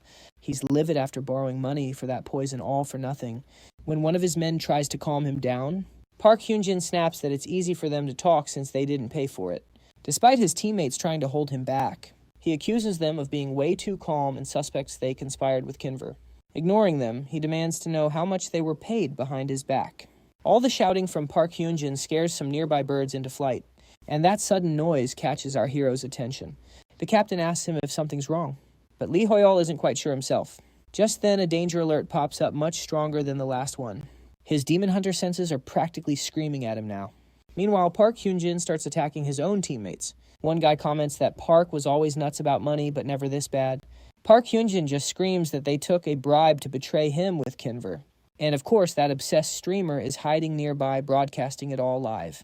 He even catches the moment Park Hyunjin yells about taking back what they stole. Absolutely terrified, the streamer just bolts. He finally realizes the Supernova Guild is completely unhinged. And those rumors about them killing other players, they're all true. He figures he's next if they spot him, so he tries to escape quietly. In his rush, he runs smack into another player. It's the Explorers Alliance, and one of them asks if he's running from a monster. The streamer suddenly feels a whole lot safer. He figures no one crazy enough to kill his friends would dare fight a whole guild. So he decides to stick close to this new group for protection. As the archipelago exploration begins, drones fly overhead. An announcement says the territory has 10 islands each with a hidden treasure. Finding each treasure will be different, some easy, some not so much. The Shining Guild and Explorers Alliance have already found their prizes. Now only 1 island is left and tons of players are gathering there. The Shining Guild is one of the first to arrive, having already nabbed 2 treasures. The Korean Guild Gaon also managed to snag a treasure and is now on the hunt for a second one. The Inazuma Guild is here too after just missing out on a prize. But Gaon got to that same island first and had a little more luck. Rival guilds Second Son and Berserker finally land on the final island. All eyes are on the race for the ultimate treasure. But just as the streams go live, an unexpected event leaves everyone stunned. The Knights of Lionheart make their grand entrance. No one imagined the Empire's strongest would join this hunt. And leading them is their Captain Harkon, a monster over level 600. For the smaller guilds, all hope suddenly vanished. But the biggest shock of all, Lee Hoyeol is walking among them. Suddenly, our main character is the talk of the island. His calm and focused expression makes him look like a total pro. But inside, he's totally freaking out. He knew this would happen, but it doesn't make it any easier. Some players immediately mark him as a threat. The smarter ones just know to stay far away. Hoyeol's greatest fear is being exposed as a total newbie. It would completely ruin the tough guy image the media built for him. In the middle of it all, Harkon warns him of a coming danger. Just then, lava starts bursting from the ground. Players scramble to safety, but for some, it's already too late. They were all ambushed by the same formidable foe. The island's master, the Great Lava Koi, a level 420 boss. Beyond the boss, the searing heat itself blocks the explorer's path. Instead of charging in, some decide it's best to just watch. They attempt ranged attacks to keep a safe distance, but a molten shield protects the beast from any damage, making this quest even harder. Meanwhile, Namtaman is itching for a fight, ignoring his brother's warning. The streamers are capturing it all from afar. Their drones show even the tank players can't get close to the boiling lava sea, right in the middle of this chaos. Harkon approaches Hoyeol, apologizing for not being more helpful as promised. But our hero just smiles, saying he didn't come here without a plan. The Shining Guild's leader takes note. He wonders how Hoyeol can be so calm in a moment like this. But as for our main character, he knows magic has 3 steps: inspection, interference, and manifestation. He realizes the lava surrounding the koi isn't a skill, but part of the island's very nature. So to Granfell, the lava is just another natural force like the rocks on the ground. With this key insight, Hoyeol raises the lava right before their eyes. Not just the players, but everyone watching live saw this incredible moment. If people were curious about his powers before, this stunt just poured gasoline on the fire. but the only thing Hoyeol can think is, my mana is draining fast. He realizes Harkon needs to finish this boss and fast. The floating lava nearly hits the drones, but the streamers only care about the amazing footage. Harkon! The King's Guard shouts that the path is clear and now it's the knight's turn to shine. Meanwhile, Lox realizes his mistake, frantically ordering his guild to get a move on, but they are not alone in this race. Every other guild surges forward at once. Tammon's brother frets that against Harkon, they've got no chance unless he strikes first. Surprisingly, the creature doesn't wait. Instead of staying put, it leaps into the air and weaponizes its own powerful descent. The adventurers thought they were just fighting a big fish, but this beast is far cleverer than they imagined. The monster's constant leaping makes it nearly impossible to approach. The fight gets harder, but suddenly something stops it mid-jump. Massive rock spears erupt from below, pinning the beast to the ground. No one saw them coming until someone notices our hero casually cooling down the lava. He shaped it into a weapon, and nobody has a clue how. A move like that should be impossible under the system's rules. Regardless, our hero signals for Harkon and the King's Guard to attack. Trapped and defenseless, the creature is now a sitting duck. Harkon landed the final hit, but nearby adventurers also got credit for the win. Embarrassed at not taking first, Lox orders a full retreat for his guild. While he sulks, everyone else celebrates that the monster is finally toast. Hoyeol and the Lionheart Knights earned the highest contribution score. To most people, our hero just looks completely carefree. But really, he's just totally wiped out from low mana. As the number one contributor to the victory, Hoyeol receives an item claiming the island's treasure for himself. But the moment he grabs it, something completely unexpected happens. The destruction progress bar fails to appear. Amid the confusion, a weird aura rises. After a short delay, the progress meter finally pops up. It shows there's just one more level left to clear. Hoyeol figures Granfell isn't the greedy type.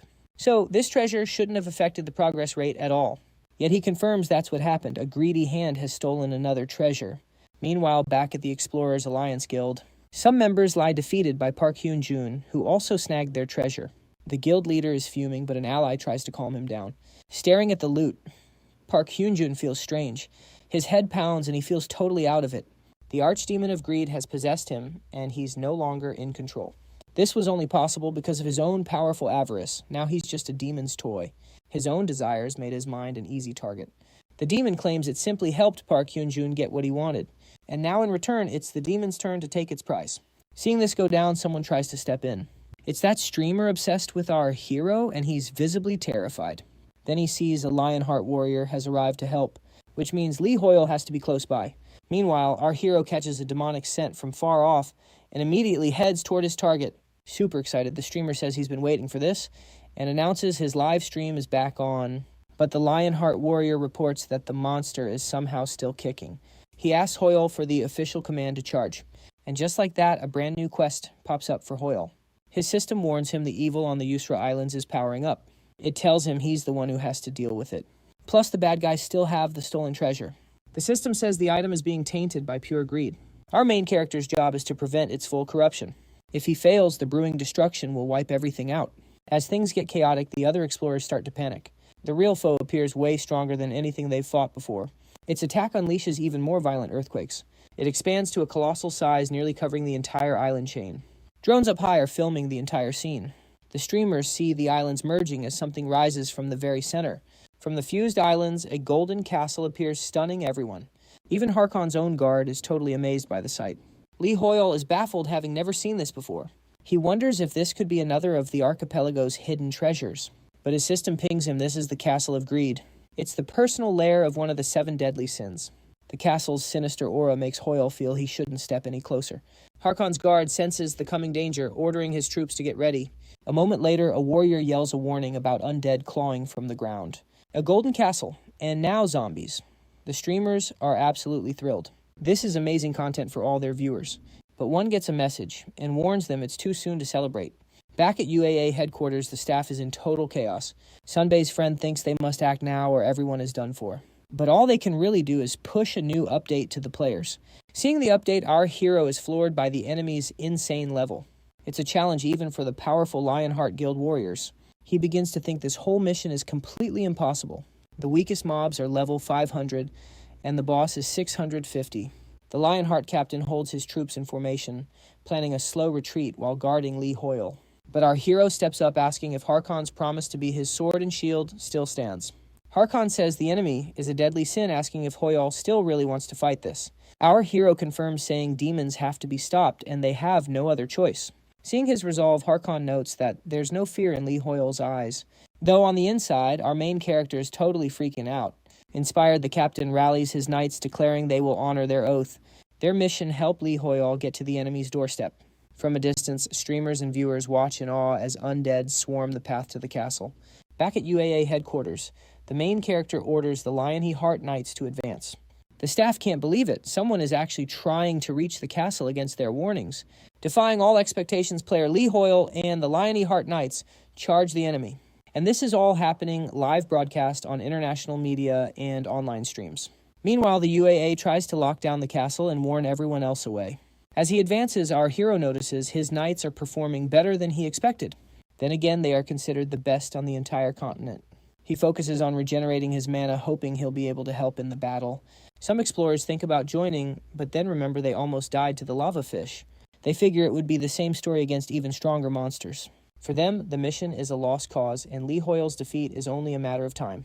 The main character sees the undead respawn, endlessly making fighting them totally useless. To make things worse, he is still dangerously low on mana. But then a brilliant light appears, shocking the explorers and even Lee Hoyle himself. Nam Tamon has arrived to join the fight, and he didn't come alone. The Berserker Guild has also entered the fray. The sudden alliance between Gaon and Berserker immediately becomes headline news. Players from both guilds assist Lee Hoyle, though the two leaders still can't help but clash.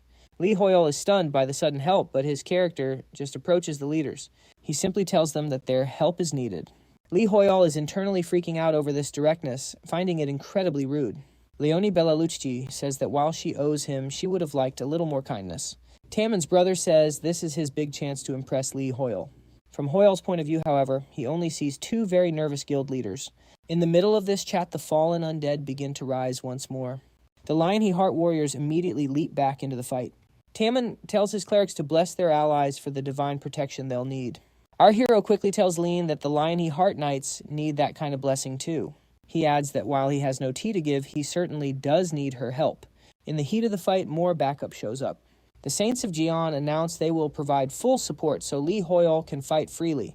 Lean is shocked that her rival guild answered his call for aid before she could. Now, with reinforcements, the Lion Heart Knights fight with renewed energy. Our hero tells Tamon he will not forget this act of goodwill.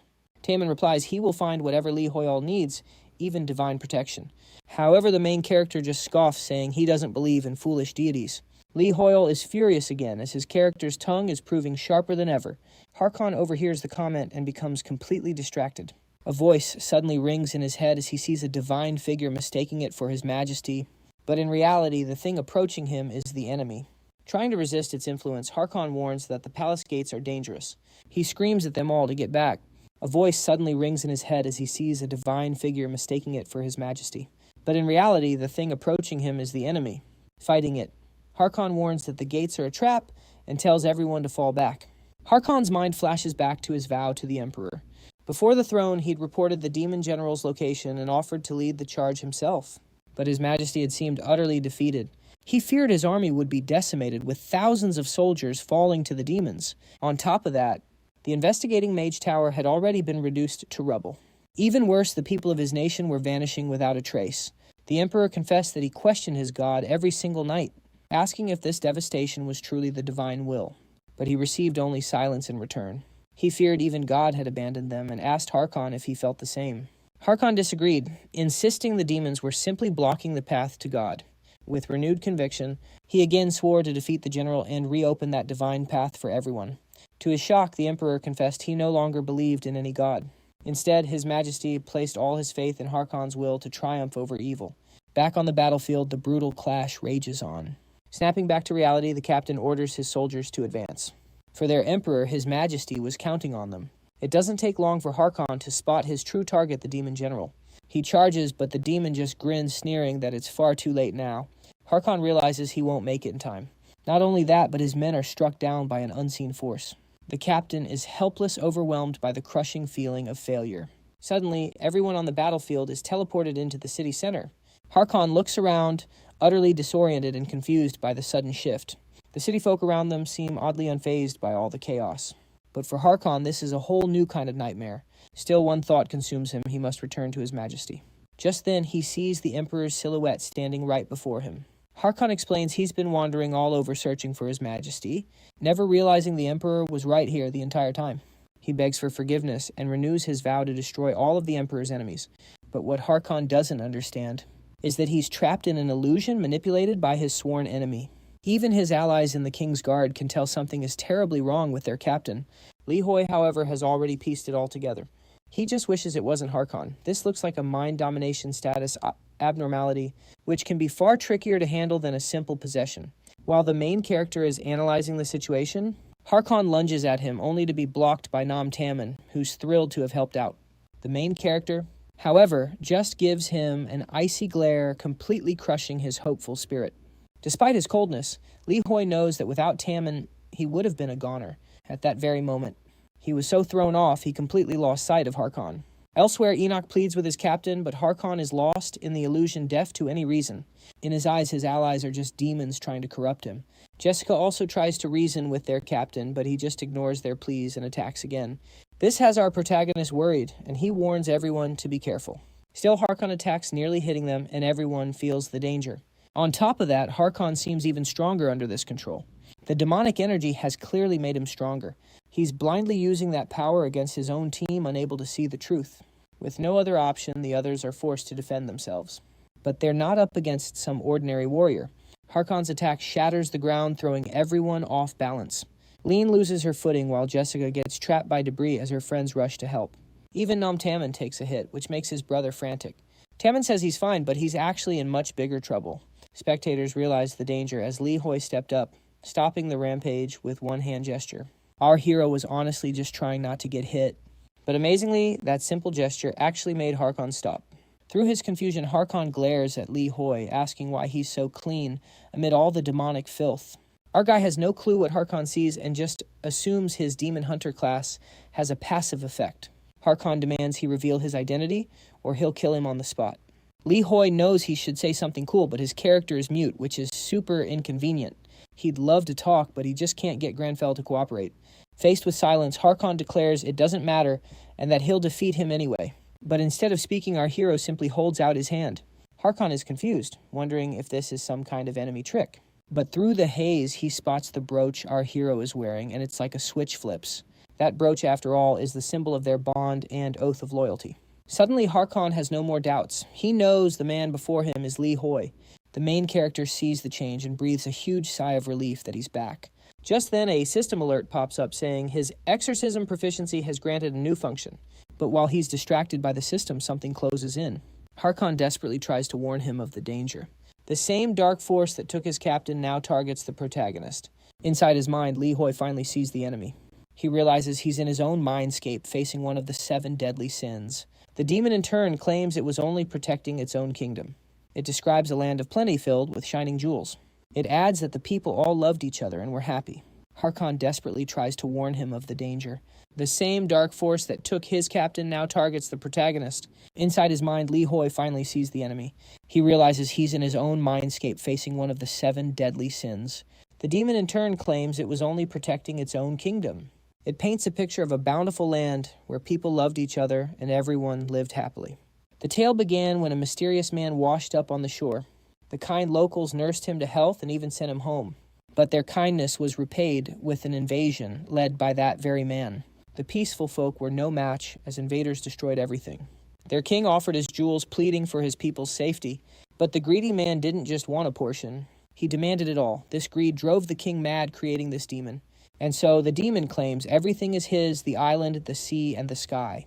He declares that outsiders own nothing here, so they have no right to touch what belongs to him. But our hero just sighs, saying he's making a big fuss. He's honestly tired of all the whining. He even says all that treasure is completely worthless. The only real value is the pride you hold inside your heart. The demon, annoyed, promptly kicks him out of his head. Back in reality, Harkon rushes over asking if Lee Hoyol's all right. Hoyeol calmly explains the palace's foundation is the key. If he can just mess with that, this whole thing is over. And just like that, he unleashes his magic to bring it down. It's a massive spectacle seen for miles all around. The streamers can't believe their eyes as the Golden Palace crumbles. Watching from afar, Locke admits that Hoyol's power is unreal. In just a moment, the entire job is done. Now, out of mana, he still taunts the demon one last time. He calls the treasure useless, and its fallen soldiers already gone. He says the demon should be ashamed to even call himself a king. The demon bursts from the rubble, absolutely furious.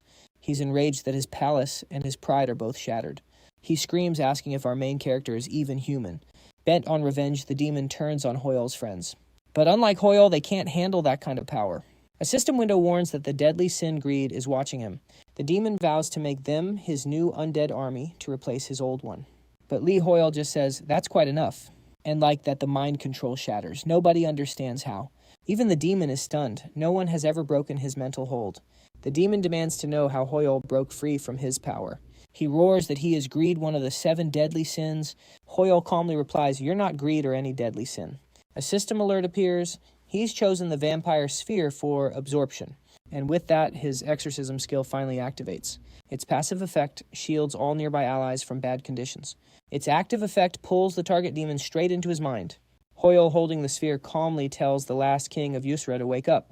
The demon just gapes completely and utterly confused. He firmly declared it was time to fix his mistakes. The orb split, shooting light beams to the side. The demon just laughed. Was that all he had? An attack like that was easy to dodge.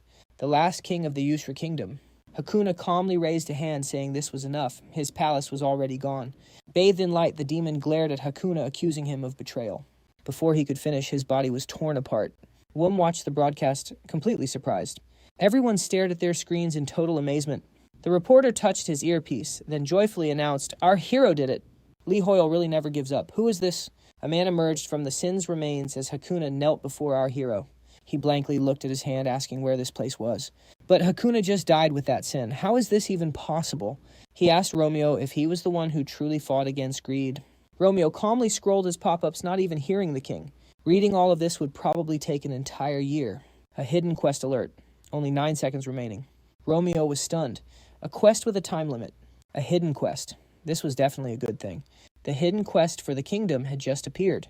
Hakuna, who had just tried to die, still had no reason to live on. The hero's job was to remind him that he is the king of Yusra. 8 seconds left. He had to place the crown on King Yusra. Lee Hoyeol panicked. A crown. Where do I get a crown now? The timer showed 7 seconds left. Lee Hoyeol tensely begged the system to give him a second. A pop-up surprised them. They needed the island's treasure, the broken crown. It was an epic rank quest item. He remembered the crown and suddenly realized, so that's it. The reporter smiled. Who is this mysterious person? He appeared right where greed fell. Was this its true form or another sin? Player Lee Hoyeol pulled an item from his inventory. Watching on his phone, Shrey gasped, is that really a crown? Romeo brought the glowing crown toward the man's head. Hakuna stared at his hands in shock. This is my body. The system announced, quest complete. Lee Hoyeol let out a massive sigh of relief. He clutched his chest. He'd gotten the crown after defeating the turtle. He'd always thought it was just some useless, high-rank junk item. So this was its true purpose all along. What a relief. A system alert said he'd fulfilled the conditions. The secrets of the Yusra archipelago will now be revealed. Romeo admired the brilliant light from the system window. All the hunters stared at their own system windows in awe. It announced that someone had revealed the secret of the Yusra archipelago. Just then, a hunter angrily raised his hand, demanding to know what this meant. Did the rift get cleared? What kind of guild was this anyway? Someone replied that it wasn't a guild. The hunter asked what he was talking about. The girl urged her guildmaster to check the notification. Rox chuckled, rubbing his neck, and asked if it really just said someone. A viewer on the broadcast asked what kind of notification just appeared. He thought some sort of disaster was starting. Who was this someone? A frightened Wei-Kong looked up, saying that was all. The correspondent held his head in his hands, shocked by the developing events. He announced that it was a worldwide notification. This very message was appearing for players all across the globe. Shielding his eyes from the bright light, he wondered what it meant. Someone revealed the secret. Was it really talking about him? The ancient kingdom of Yusra is revealed. Hunters stared at their system windows, amazed. Standing on the fractured ground, the hunters watched as bright light poured out. Brilliant beams of light shot up from the ground into the sky. A knight said with a tense voice that a historic sight was rising from the earth. Looking up in awe, the commander said that this was incredible. This was the ancient kingdom of Yusra. The system window announced the discovery of a new region, the kingdom of Yusra. A man looked at the new buildings in shock and asked what this was. The reporter said he could film the scenery later. For now, he needed to zoom in with the camera as much as possible. The man replied that this was as far as he could zoom. The reporter told him to run over there with his camera. Romeo just looked up calmly. Lee Hoyeol wondered what was going on. He saw the king and felt things were escalating. Hakuna knelt down and formally introduced himself. The system notified Lee Hoyeol that he was now the savior of the Yusra kingdom. His affinity with the Yusra kingdom had reached its maximum level. Our hero's influence in the kingdom had also maxed out. The authority in the kingdom feature had been unlocked. Hakuna offered his deepest gratitude to the savior of his king and kingdom. Tammin asked in total disbelief if that was really the king. The huntress grabbed Leon's shoulders, saying the king was handsome and asking if she should meet him. Leon, with a tired look, asked her what on earth she was talking about. From a tree branch, Khan watched everything unfold in complete surprise. Lee Hoyeol himself looked on just as surprised as everyone else. Hakuna placed a hand on his chest, asking the respected savior for his name. Lee Hoyeol put a hand on Romeo's shoulder, thinking that he couldn't be disrespectful. Even if he was the fallen king of an old kingdom, he was still a king. The main character simply told Romeo to be polite. Romeo bluntly stated his name. The hunters were shocked, thinking it was so rude. But Hakuna just smiled, raising a hand and saying he understood completely. He declared that our hero's name would be remembered for all time. The hunters exchanged puzzled looks. His speech was awfully formal. Leon couldn't help but ask if things weren't backward. She pointed out that he acts like a goofball with everyone else. Hearing that Lee Hoy had to agree with Leon, Tammin told the hero he hadn't said a thing. Smiling, the king placed a hand on his chest, recalling a time when greed consumed him. Romeo had told him it was the moment to start fixing his mistakes. Our hero thought to himself, Hakuna, better not be quoting my words. Lee Hoy just grinned and ran a hand through his hair. The king looked away, admitting he'd decided to die, taking his sin with him. But our hero saved him and even gave him back his crown. Harkam watched nervously. Hakuna lowered his head, asking why Romeo did it. What could he possibly want from a king who failed his people after one mistake? Meanwhile, back on the island, some guild members scrambled after their leader, shouting to ask why they were running so fast. Shrag grit his teeth and yelled, "Quit your whining and move it!" This was Arcana's first ever nation-level update. A new land had appeared on Earth. Shrag pumped his fist, exclaiming confidently, "This is Yusra." He knew this kingdom was a gold mine in Arcana's past, with tons of cities and villages, plus rare monsters, hidden loot, and all the land's resources. The profits would be huge if only they could get it back on its feet. Shrag knew this was an opportunity he absolutely could not miss. A hunter with a weary look on his face clenched his fist, shouting that the guild master had shot them down when they wanted to go. Bursting with joy, Shrag ran ahead, admitting he'd been too scared back then. As the king looked on, Romeo simply stood there with a calm expression. Our hero then declared that rebuilding the Yusra kingdom was the correct path. The hunters were stunned. Rebuild it? Was that even possible? Hakuna was completely taken aback by his confident words. He looked down, asking who would follow a king who once abandoned his people. With a serious look, Romeo said that depends entirely on the king's future actions. He added that our hero would help Hakuna reclaim his pride by fixing his past wrongs. The king was floored by what Romeo had just said. He let out a smirk and lowered his head. "It's like you're reading my mind." Just then a system window popped up announcing a hidden quest, the Kingdom of Yusra. The awakened king wants to fix his mistakes and revive his kingdom to restore his honor. The success conditions weren't listed. Romeo glanced aside, thinking it's all in the quest details. Hakuna bowed his head in thought. Placing a hand on his chest, he vowed to follow our hero's will. Suddenly Shrag appeared. With hands on his hips, he loudly declared that he was on board with the plan. He smiled, putting a hand to his heart, saying a great kingdom like Yusra must be restored. The Second Sun Guild would lend their full support to the cause. The guildmaster raised a hand, smiling as he asked his members for forgiveness.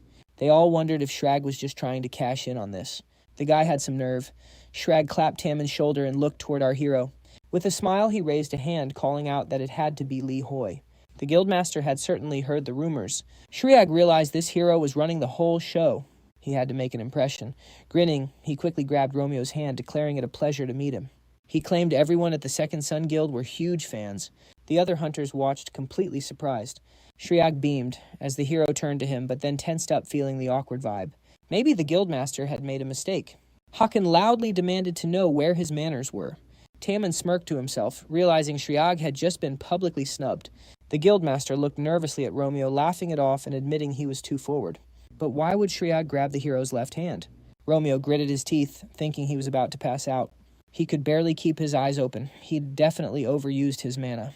After all, Lee Hoy had just leveled a palace and performed a massive exorcism. The fatigue was setting in fast, and he knew he could collapse at any second. He just needed to get home and sleep. Romeo turned away, ignoring Shrag completely.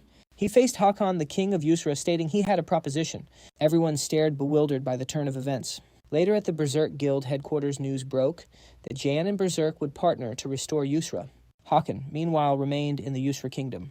A photo caption of Shriag mockingly asked if he was just empty space. Lean and her assistant howled with laughter at the news. A hunter then cheerfully asked who wanted ice cream. He threw his hands up in disbelief, asking what was wrong with them. He wondered if everyone had collectively lost their minds. Another hunter reading the paper explained the article was about his massive public failure. The first hunter asked what on earth he was talking about. The comments on Shriag's video were ruthless, saying the guy had no shame. His lack of manners was why he was completely ignored. The hunter just grinned and pointed to his phone. He and the huntresses nearby all burst out laughing. Over at the Jan Guild, the news said Shriag's humiliation was escalating as old posts were dug up. A photo showed the guildmaster with a cigarette and a very cringy caption beneath it. Namchul tearfully hugged his brother, shouting, "We did it, Tammin, you're a good boy." He clapped his brother's shoulder with pride, exclaiming he was so proud. Tammin had successfully secured the quest to restore the Yusra kingdom. His brother just smiled and humbly shook his head. He explained he was simply following his brother's plan. Namchul shouted, "How can I even express all this happiness?" He asked his brother for a celebratory kiss, but Tammin tensely refused. A hunter watching them stared, wondering what was wrong with those two. Was the Yusra restoration quest really that amazing? A nearby man with a serious gaze said the quest wasn't just good. This is the first kingdom to materialize since the Arcana started merging with reality. Once it's fully restored, its value will be absolutely astronomical. With a smile, the man raised his glass, saying everyone was now trying to befriend the Yura kingdom, and Shrag was definitely one of them. Tammin furiously shoved his brother aside. The man said its value was astronomical since this was the first kingdom-wide update. Besides, the kingdom's natural wealth gave it incredible potential. The nearby regions with their respawning monsters would be perfect for leveling up. A shop or auction house update might even drop if they gained enough influence or ties to the kingdom. They'd all receive aristocratic titles after the reconstruction. A hunter quickly stepped up, calling out to Romeo. He asked to join the quest to restore Europe. They were from the military guild and were supposedly great at digging.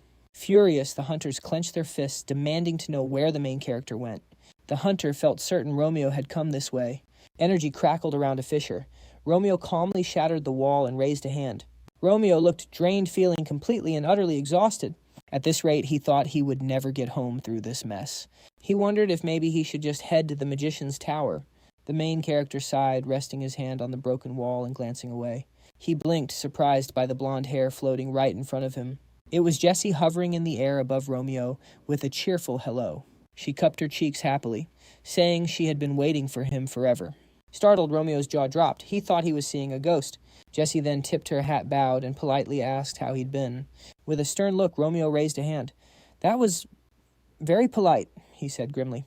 Romeo thought to himself that he was just so tired. He held out his hand, saying, "I have no tea, but you can sit down." It turned out the rocket never even reached the magician's tower. "That's good," Jessie chirped. "A rocket would be bad, but I could have stopped it." Romeo tiredly covered his face, wondering what on earth she was talking about. The protagonist finally asked her what she wanted. Jessie said she had magic questions since she'd watched tons of videos about him. His skills in research, intervention, and manifestation were all top tier. Romeo, completely uninterested, rested his head on his hand and said he was exhausted. The main character thought that today had been an extremely long day. Jessie mentioned that Romeo copied Archmage Morello's spell on his very first try.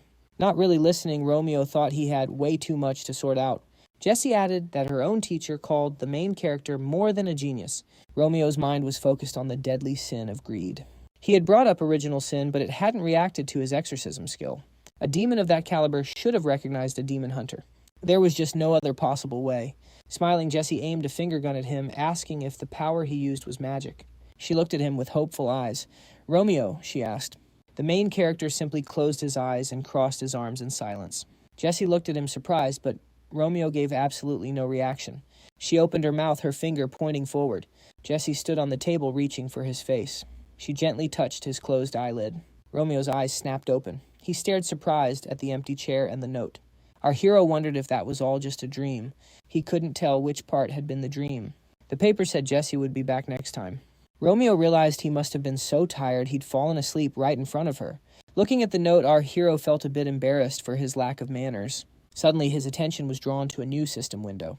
A quest notification popped up Morello's research. The tower's supreme mage wanted his help to advance the study of magic. Romeo had to prove himself to the senior mages. All 20 of them, in fact. He figured things had been too calm lately. The mages wouldn't just accept him. After all, he'd only gotten the job because of Morello.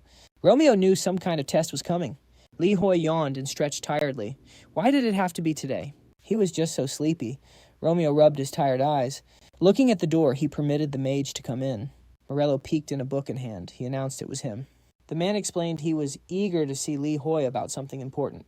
Opening one eye, Romeo cut him off, saying he already knew why he was here. Confidently, he declared he just needed to prove himself. Morello blinked, surprised. What was up with his hair? He apologized, blaming his own shortcomings for the other's mistrust of Li Hoi.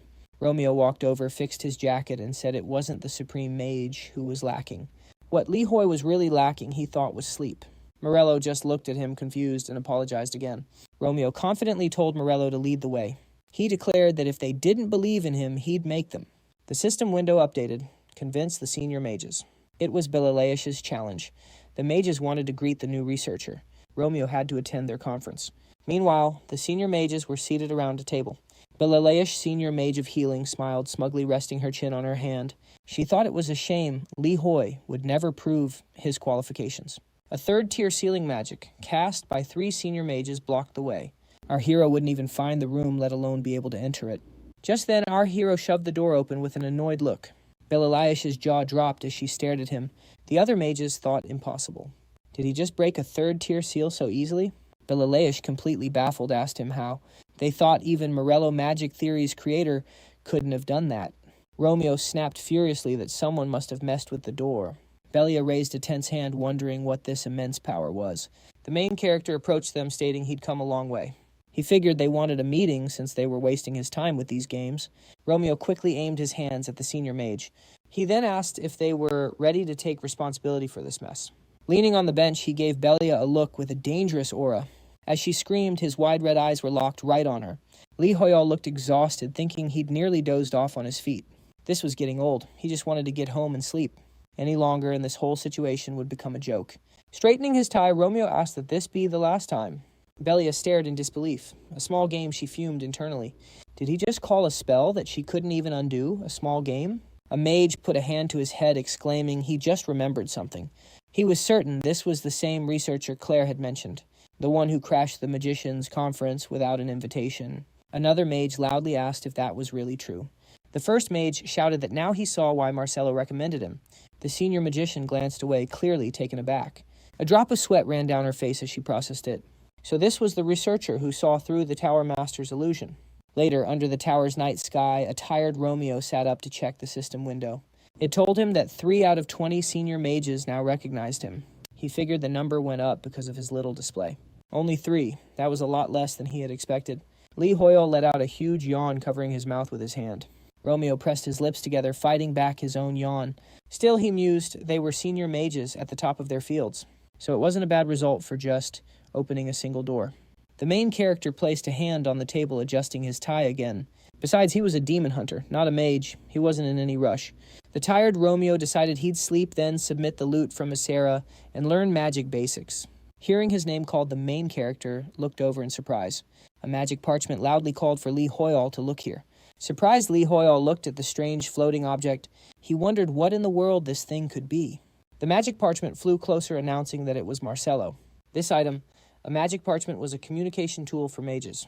If Li Hoyeol wanted to reply, he just needed to speak to it. Romeo stared at the parchment in his hands, completely baffled.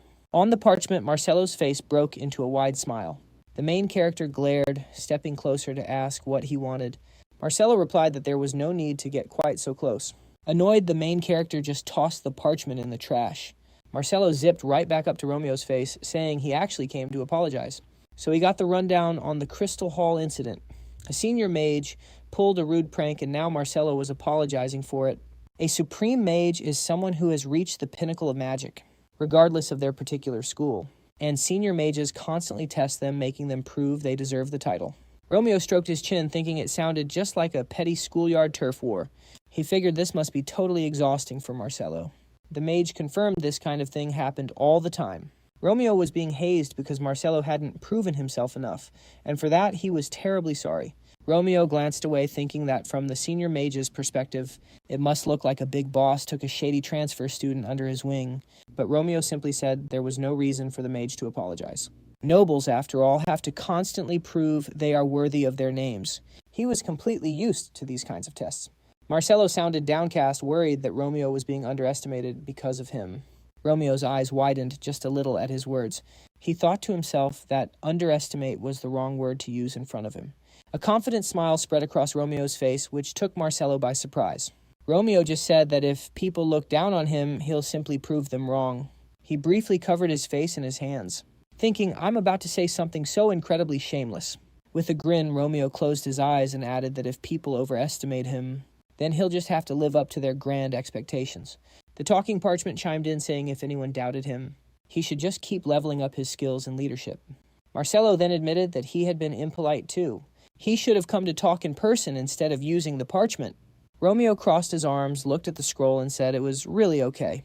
The mage insisted he should have been more thoughtful. Raising a hand, Romeo closed his eyes and repeated himself, saying there was no need to worry. But Marcello declared he was coming over. He added that he would be at Romeo's place in about 10 minutes to see him. Then the voice cut off, and the magic parchment fell limp on the table. With a weary look, Romeo thought, but I already told him it was fine. He put a hand to his head, thinking that at this rate, the only sleep he'd get would be the final one. Gaining the respect of senior mages would be hard since he wasn't a magician at all. A bright sphere of energy began to form in Romeo's hand.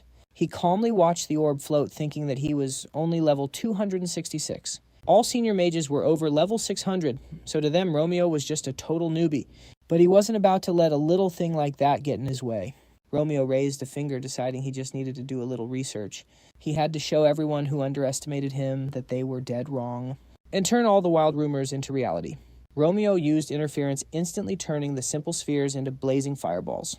He then used manifestation, shifting the fireballs into beautiful glowing lanterns. As flying lanterns lit the room, Romeo and Lee Hoyeol watched with serene faces. Our hero figured this was Romeo's pride, and by extension his own as well. A smile touched Lee Hoyle's lips as he looked up.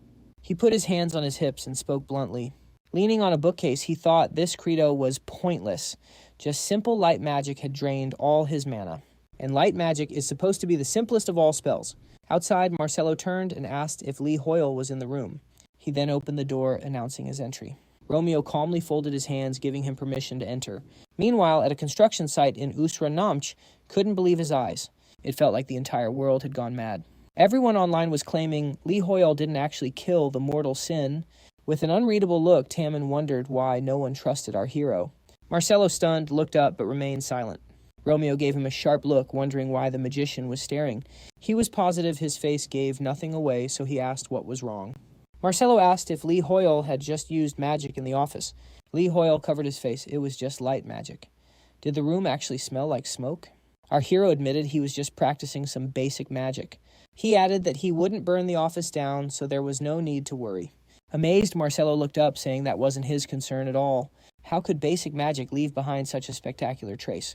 This is what's known as a magic trace, he explained. A cast spell leaves a trace showing precisely how the research and intervention were done. And the more intricate the process, Claire cheerfully interrupted, hands clasped, exclaiming how amazing they were. Marcello stared in surprise, asking when she even got there. These magic traces are incredible, she repeated. Claire asked if they were Marcello's guessing he'd summoned a dragon or something. Marcello clarified that the traces belonged to researcher Lee Hoyeol. Claire gasped in disbelief. From elementary magic, how could he leave such a dense trace with just a simple spell? Just then other mages came rushing into the room. The supreme mage glanced over, remarking on the excellent quality of the traces. A man adjusted his glasses, admitting he saw them and just had to come. Another mage smiled, gesturing at Marcello and asking if they were truly his. He wondered just how much mana had been manipulated in the room. Surprised, the magician wondered where this huge crowd even came from. The mages shouted for everyone to come see the incredible magic traces. With traces like these, one mage mused to himself, Marcello could easily win the 823rd Magic Trace Beauty Contest. Although he wondered if Marcello could really beat him, the previous champion. The mage turned to Marcello, asking what kind of spell he had possibly used. Marcello pointed stiffly, clarifying this wasn't his work, but that of player Lee Hoyeol. But before he could finish, staring at the empty seat, he asked where Lee Hoyeol had disappeared to. But Romeo, his face grim, was already sprinting down the corridor. He panicked, wondering about these strange traces. Were these all magic-obsessed fans? He just wanted to get home and finally rest. Staying here meant Lee Hoyeol would get no peace at all. Just then mages with sly smiles blocked his path, announcing it was player Lee Hoyeol. A girl pointed with a smirk, noting his timing was perfect since they were looking for him. She mentioned how confident the main character had been in the Crystal Hall. She then wondered aloud if he could solve this problem too. A system window appeared, identifying the object as a modern-day puzzle. It was one of the 3 most difficult challenges in the Tower of Magicians. The current clear time was 9 days, 3 hours, 21 minutes, and 7 seconds. The girl confidently held out the puzzle.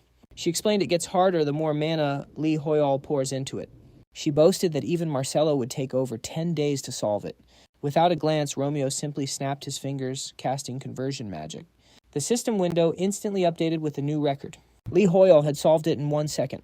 The girl crumpled to the floor, screaming. As the main character descended the stairs, he checked another system window.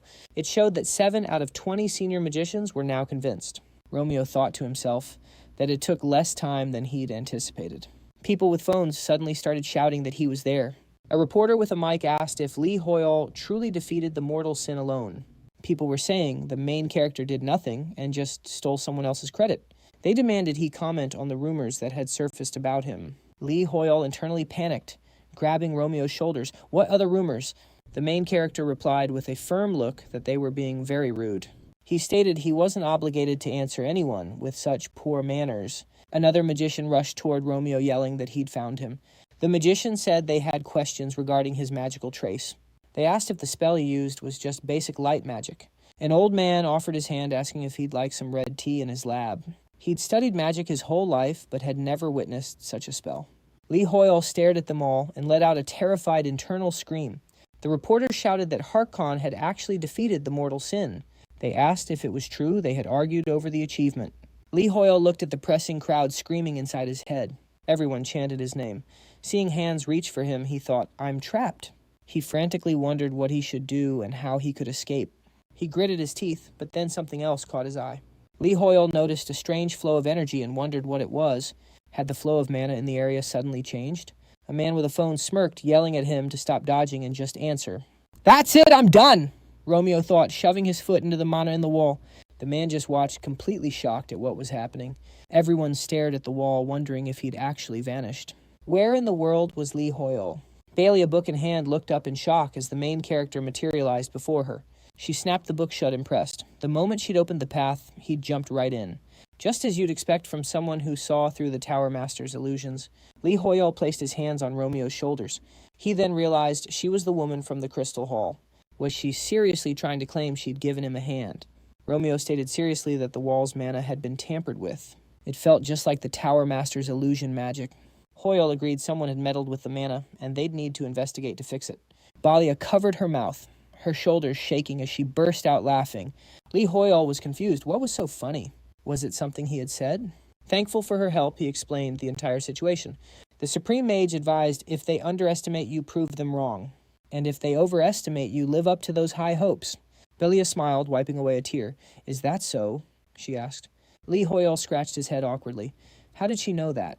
The Supreme Mage faced him directly. With a hand on her chest, she said he was likely the only one who found the Tower Master's illusions simple. She then realized she hadn't introduced herself yet. With her hand on her heart, she introduced herself as Balia. She smiled, saying that, like Morello, she would also acknowledge his qualifications. A system window appeared. 8 of the 20 senior mages were now convinced. Later that day, sunlight streamed down on a quiet house. Hoyeol scrolled through his phone. Apparently, he didn't kill the mortal sin after all. His eyes widened in surprise as he read. He expected an uproar about his actions, but the forums were surprisingly quiet. It seemed Jian and Berserker were also discussing the incident. In fact, the messages he saw were actually defending him.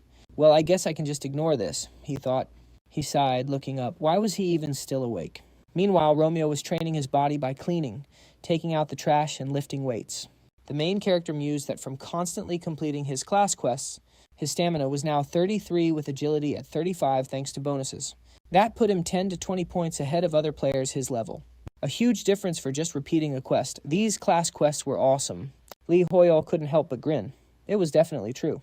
Too bad stamina and agility were totally useless for a demon hunter. He'd much rather have the points in mana. Still, he should figure out a close combat style. Kind of like how Romeo developed magic skills despite being a demon hunter. It was similar to that aura sword Arcana used, but how did that work? The energy felt a bit different from mana. Then, As Hoyeol watched, Romeo closed his eyes, his body crackling with faint lightning. The main character stared down, completely stunned. An energy blast had just sliced his kitchen table. And to top it off, a jet of water energy had blown a new hole through the wall. Lee Hoyeol glanced back, a carrot perched on his head. Had Romeo just used an aura sword to chop veggies? Everyone just stared at the water gushing from the crack in the wall. A little while later, at the Berserker Guild's Yusra Archipelago Restoration Brigade headquarters, Leanie was fuming, glaring at her phone. A nearby hunter asked why the guildmaster was in such a bad mood. She was watching a clip on a video sharing site. Another hunter just shrugged, having no idea. On screen, a reporter was questioning if Lee Hoyeol had only landed the final blow on the night order. They claimed there was no way to confirm what really happened. On the show, Kong shot his hand up, looking furious. He shouted that it was obvious Lee Hoyeol himself defeated the deadly sin. Kong insisted he was right there and saw everything, the moment the sin appeared. Everyone was hit with a paralysis effect, but our hero saved them all. The analyst on the show argued that Rock, the #1 ranked hunter, was the one who actually killed the deadly sin. He guessed Rock was just staying quiet to protect his anonymity. He scoffed, asking how a random player like Lee Hoyeol could possibly do it alone. He suggested our hero was just stealing the credit, while Rock wasn't around to object. That was it. Leanie furiously slammed her phone on the ground with a curse. She yelled that those guys didn't know a thing and were just talking trash. A hunter commented with awe, "Our guildmaster has such a colorful vocabulary." "Is that really helpful, though?" one of the hunters asked. Another smirked, raising his glass. "It works wonders when we argue with other guilds." A female hunter smiled, pulling down her mask. She turned to Leanie, asking, "What's got you so worked up this time?" She cheerfully placed her hands on the guildmaster's shoulders. Leanie crossed her arms, still fuming. "Those idiots are spewing nonsense about the deadly sin incident. The truth is, Lee Hoyeol took it down by himself. But they're all denying it, even though they weren't even there." Her friend looked surprised. "Do you really care what they think of him?" Blushing bright red, Leanie whipped her head away. She shot back, "Why would I? Do you think I'm crazy or something? Lee Hoyeol helped us in that gate and gave us a quest. I'm just looking out for our benefactor, that's all." Her friend just grinned and said, "How very thoughtful of you." Leanie was clearly mad because they were disrespecting our hero. One hunter chuckled. "Looks like our guildmaster has a little crush on Lee Hoyeol." "Dude, that's just mean," another hunter remarked. A woman holding a shovel told Leanie not to get so heated. "It's just gossip," she said calmly. "I'm sure it'll all blow over soon enough. How about we talk about something more cheerful? Hey, remember how we're supposed to get titles if we raise our influence level?" Leanie gripped a helmet in her hands, her expression turning serious. Her friend added confidently, "And we are definitely going to raise it, steadily, and even earn kinship points in the Asera kingdom once the rebuilding was done. After that, they'd be nobles with their very own property. Then even those high and mighty heirs would have to show Leanie some respect here." The guildmaster couldn't help but smirk, replaying the huntress's words. The huntress had cheerfully pointed out that Leanie was smiling. She'd seen it all, adding that the guildmaster looked way cuter with a smile. With a grin, the huntress pinched Leanie's cheek and patted her on the head. Flustered, the guildmaster clenched her fist, telling her to knock it off. Looking down, Leanie sighed. This Asera restoration quest was a huge opportunity, like a treasure island for mining Arcana resources without needing to enter a rift. Just the rights to a single mine would be worth a fortune. So why did Lee Hoyeol hand them this chance on a silver platter? Leanie scratched her head with a sigh.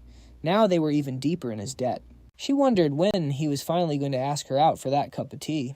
A while later, his landlord messaged him. She had extended his contract because he seemed diligent. But how in the world did he manage to shatter the lattice like that? Romeo replied it was totally his fault, and since he couldn't control his power, he'd cover the repairs. Confused, the landlord asked what on earth he was talking about. Our main character stared grimly at his phone's dark screen. Lee Hoyeol figured using the aura sword was great, but his lack of control was a disaster. A little while ago, he'd completely freaked out.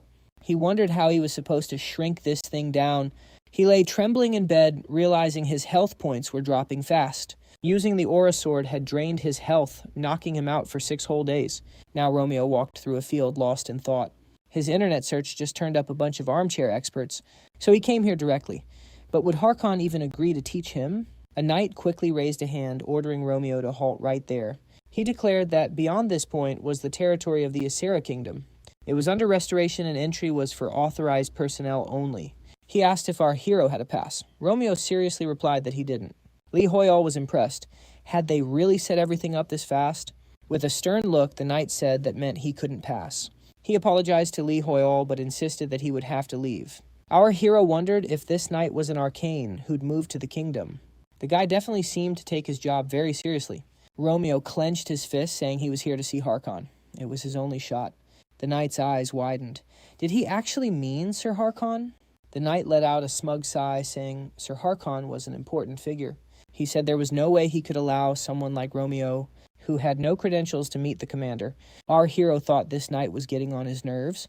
The guard just waved his hand, offering to pass along a message for him instead. The knight scoffed, calling Romeo an absurd man. He arrogantly pointed, asking how he dared speak of Harkon and the king so casually. Did this guy really think he could fool them with a friendly act? The knight had seen plenty of players just like him. Everyone claimed to be their king's savior, using Lee Hoyol's name. But Hakuna waved cheerfully, calling out to Lee Hoyol. The knight stared, completely stunned. He glanced back at our hero, his face filled with dread. A system window popped up, confirming his name was revealed. The Yuzra Kingdom's authority feature was now active. His affinity with the kingdom instantly maxed out. Lee Hoyol blinked, wondering, so that's how this works. The moment he said his name, the king smiled and took his hand. He asked the esteemed savior what brought him to their kingdom. Lee Hoyol calmly explained he was here for Harkon but needed permission.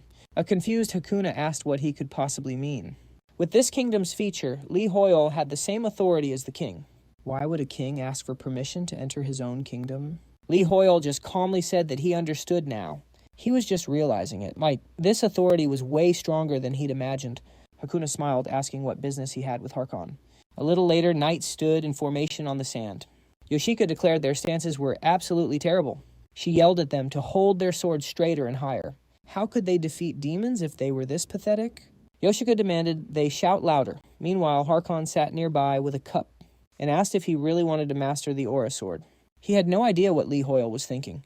Yoshika yelled for number 16 to step forward. What was that pathetic stance? Lee Hoyol, sipping tea, casually mentioned he wanted to control the light his sword made before. The commander leaned in, asking if he'd really seen that light. That wasn't something you could see without real talent. After decades of training, this guy kept surprising him. Lee Hoyol simply sighed and said it was nothing special. Harkon thought, could he be any more humble? With a smile, Harkon explained that it wasn't possible. The Aura Sword isn't something you can just decide to learn. Besides, our hero wasn't even a magician. Even if he saw the light, it takes 10 years of training to manifest it. But Lee Hoyol cut him off, stating he could do it. The stunned commander clenched his fist. He grumbled about being interrupted, but our hero insisted he could. He just wanted to learn how to control it. Harkon was speechless. He called for Yoshika, who simply nodded in agreement. Harkon smirked, ordering them to bring his sword and the lion's oath. Yoshika, surprised, looked to the tent and acknowledged the order. Before long, a massive stone slab towered over our main character. Hoyeol looked up, completely baffled by what this thing was. Anok's face grew stern. Why is the lion's oath here? Yoshika simply shrugged. How would I know what the commander is thinking? Harkon announced with pride, this wall is known as the Lion's Oath. It was a legendary relic passed down through the Lionheart Order, forged from a special metal that doesn't even exist in this world. It's said to be indestructible, symbolizing their unbreakable vow. The first scar was left by the very first commander, the second by Harkon himself. The commander drew his blade. Hoyeol, would you care to make the third mark? Since you can manifest an aura sword and all, Hoyeol stared intently at the hilt of the legendary sword.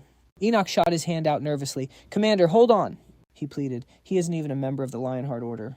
Yoshika smacked his leg. Enoch, just knock it off. She knew a player could never be capable of such a feat. Yoshika was certain Harkon had a plan, but Hoyeol just grinned. I can't accept this sword. The nearby knights just stared, completely bewildered by the scene. They all wondered what on earth this guy was up to. Hoyeol then drew a plain sword. Instead of yours, I'll use this one. A system window popped up, identifying it as a Lionheart training sword. It was a rare rank with a minimum level requirement of 200. Harkon looked surprised. A training sword. The blade was incredibly dull. As Hoyeol raised it, everyone gasped. A brilliant aura flared to life. With a focused look, he brought the sword down and his aura shattered the slab. Enoch's mind went blank. He thought, that's impossible. That aura sword was huge. How could a mage pull that off? Surrounded by his glowing power, Hoyeol calmly asked, is this enough? Harkon just laughed. You never fail to surprise me, Hoyeol. He was truly curious to see how much of his potential would be unleashed. All right, he announced, we can begin your training now.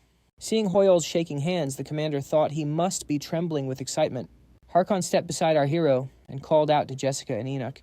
He declared, I think it's best that Hoyeol begins his training with you two. They both nodded in agreement, and the commander gave Hoyeol a warm smile. When learning the sword, he said wisely, You must always start with the basics. Enoch and Jessica were both exceptional masters who could wield an aura blade. Therefore, you should begin your lessons with them. And for the time being, Harkon strictly forbade him from using his aura sword. Tears welled up in Hoyeol's eyes. He thought, he totally gets what I need. Composing himself, Hoyeol simply walked forward and agreed to their terms.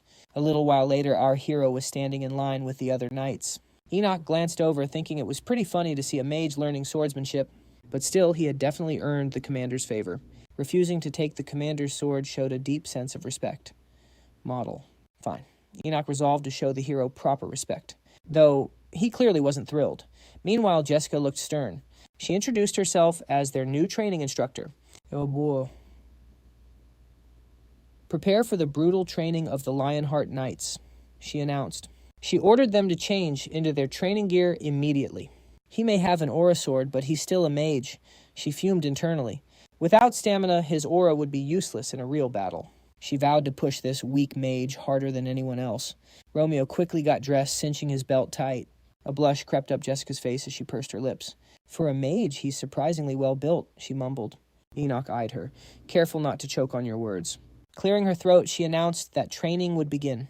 Jessica gripped her sword with practiced confidence. Swordsmanship 101 starts with the proper grip, she declared. She then commanded them all to raise their swords. From the sidelines, Enoch crossed his arms. That's too low. Your left hand should be forward right at your navel. Jessica snapped, Thumb down, don't point your right foot out. Behind the hero, Enoch advised, only tense your right hand on impact. He then instructed them to try a single wide forward swing. Romeo stared at his blade, recalling how Harkon held his sword. The commander's swings had been heavy, swift, and powerful. The main character raised his sword eyes shut in concentration. His eyes snapped open. Something, like this. Romeo's aura-filled strike slammed the ground, sending recruits flying. A powerful gust of wind slammed into the stunned instructors. They just stared at the main character, completely speechless. Enoch, his hair a mess, shouted, Wait, how did you just do that? The protagonist replied that he just copied the commander's moves. Enoch's mind screamed in disbelief. That's impossible. Li Hoi had perfectly used the commander's personal sword technique. It was a final form that knights spent decades trying to master. Did he really perfect it after seeing it just twice? She wondered. Before she saw him as just a rare mage with an aura sword, she had never witnessed this incredible level of genius. Unseen Harkon had been watching from a distance. He grinned. A God-given talent that even surpasses my own. It would be a total waste if that gift stayed with a magician. The commander decided he had to claim this prodigy before the mages did. Just then the king approached, calling out his name. Startled, Harkon immediately turned. Your Majesty, the king smiled. I heard my savior was learning, so I came to see. He then casually asked, Isn't there a bit too much sand here? It could cause some trouble for our hero's breathing. Harkon shot a menacing look at the knights. Do you want our hero to get tuberculosis? He boomed. The commander then bellowed his orders to sweep everything, leaving not a single grain of sand behind. The king, shielding his eyes, noted that the sun was being exceptionally harsh. The king chuckled and simply asked, Oh, is that so? What if their great savior were to pass out from the heat? Again, Harkon fixed the knights with an ominous stare. He roared, Go rip some trees out of the jungle and plant them here on the beach. The knights had to create some shade for Li Hoyeol. The commander noted he'd never seen the king so invested in a recruit's first lesson. To Harkon, his majesty was truly the greatest person alive. Harkon confidently announced that with the king so interested, he couldn't possibly stand by and watch. He then suggested that since they were at it, Jessica and Enoch might as well join the training. The commander then loudly called for Jessica and Enoch. He cast his armor aside, declaring loudly that he had become too soft lately. Harkon announced his plan to train alongside the new recruits. He told them to ignore his rank and to treat him just like any other newcomer. A baffled Enoch asked, Sir, what are you even saying? Jessica tensed up, pleading, Commander, please, let's calm down a bit. She insisted that they should ask the newcomers for their thoughts first. Smiling, the commander offered a hand to the protagonist, asking if he could join him. Romeo wondered why refusing this felt like it would be an act of treason. He replied calmly that it was always a pleasure to see the commander. In his head, however, Romeo truly could not have cared less. Beaming, Harkon loudly agreed that the protagonist's idea was absolutely brilliant. They glared at him furiously, thinking Li Hoyeol was completely out of his mind. He then ordered Jessica and Enoch to prepare themselves. The commander boomed that they could start certain they would all perform wonderfully. And so the world's most uncomfortable training session with the Knight Commander began. Later, inside the Mage Tower, a mage knocked on a door. The black magic expert senior mage Mattis Dian Carl permitted him to enter. Carl wondered to himself just who was this Lee Hoyeol. This was the man who had elevated black magic from a minor art to its respected place today. If not for Morello, Carl himself would be the tower's supreme mage. Outside, the recruits were all sleeping soundly in their beds. The senior mage asked calmly, "What is the matter?" The mage reported that among the items Lee Hoyeol wanted them to assess, one item seemed connected to black magic, which prompted his visit. Carl asked if this was the same adventurer Morello had taken an interest in. He glanced at the items, realizing they were all incredibly hard to obtain. A pure emerald, scales from a silk koi, and especially the vampire sphere. It was rare for such items to come from a single person. He requested a magic parchment, deciding to write to the man directly. The senior mage would personally evaluate all of the man's items. After a while, the training at the Yusra archipelago finally came to an end. Under the night sky, the exhausted knights were still sweeping the sand. Romeo firmly gripped the horizontal bar with his hand. A system window appeared. It was time to train his weak body. 20 kilometers check, 1,000 push-ups done, pull-ups, 465. 300 burpees finally finished. Coughing up blood, Lee Hoyeol felt his muscles screaming. He was so tired, he honestly felt like he was about to die. Today's training had pushed him far past his limit. His thoughts drifted back. That idiot Harkon had cheerfully run up happy to be exercising again. He'd then challenged Romeo to another 100 laps. Lee Hoyeol snapped out of the memory fuming. The commander was a total freak. If Harkon had any brains, he'd have done the bare minimum and left. A new notification popped up. He had completed training that surpassed his limits. He'd met the conditions. A special reward was incoming. Lee Hoyeol smirked. Seeing his stats jump made all that pain just melt away. But right now, he really needed to get some sleep. Romeo glanced up, surprised by a bird carrying a letter. A parchment magically unrolled right in front of him.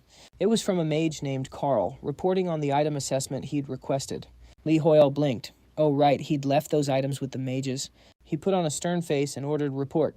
Carl began explaining the vampire sphere was a demonic magic tool.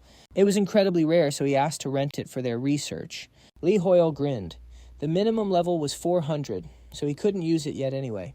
This could be great leverage for returning that hexagonal brooch later on. With a serious look, Romeo approved the rental, then asked about the other items. The system pinged a unique grade pure emerald. No level requirement. Carl continued with the evaluation results. It was determined to have a special effect. It restores stamina when hit and can be used for crafting jewelry. The next item was an island treasure, a silk koi scale. Also, unique grade with no level limit. Crafting with it would transfer its effects. It would increase affinity with the fire attribute, boost evasion, and unlock the aesthetics characteristic. Carl noted it could similarly be used in item production.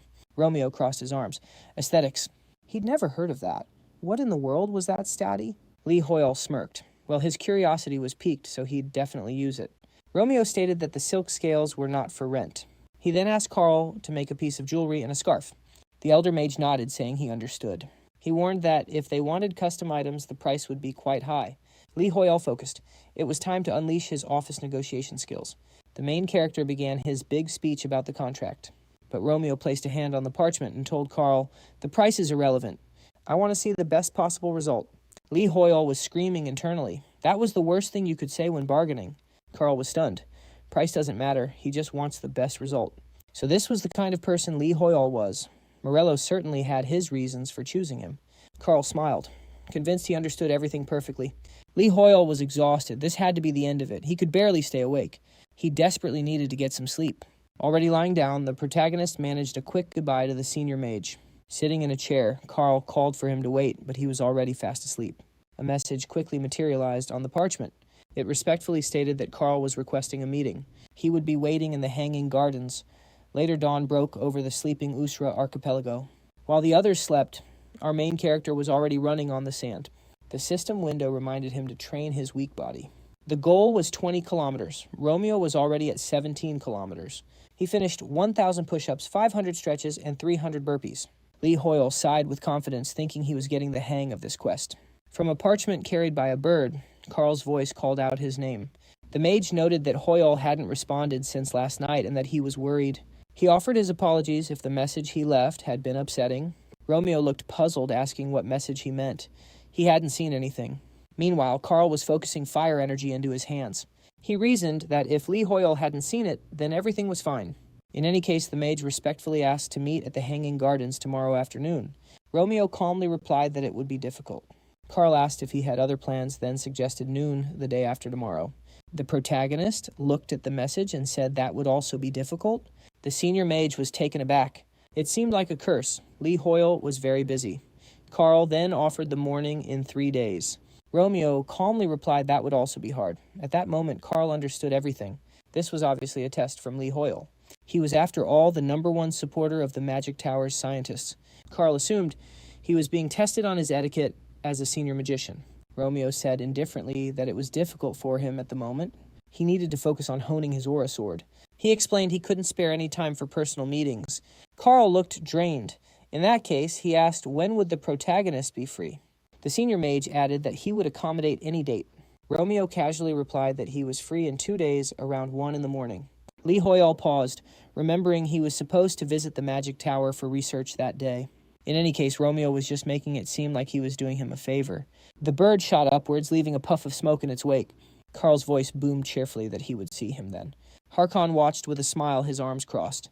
Sometime later, during morning training, Jessica raised her sword and ordered everyone into position.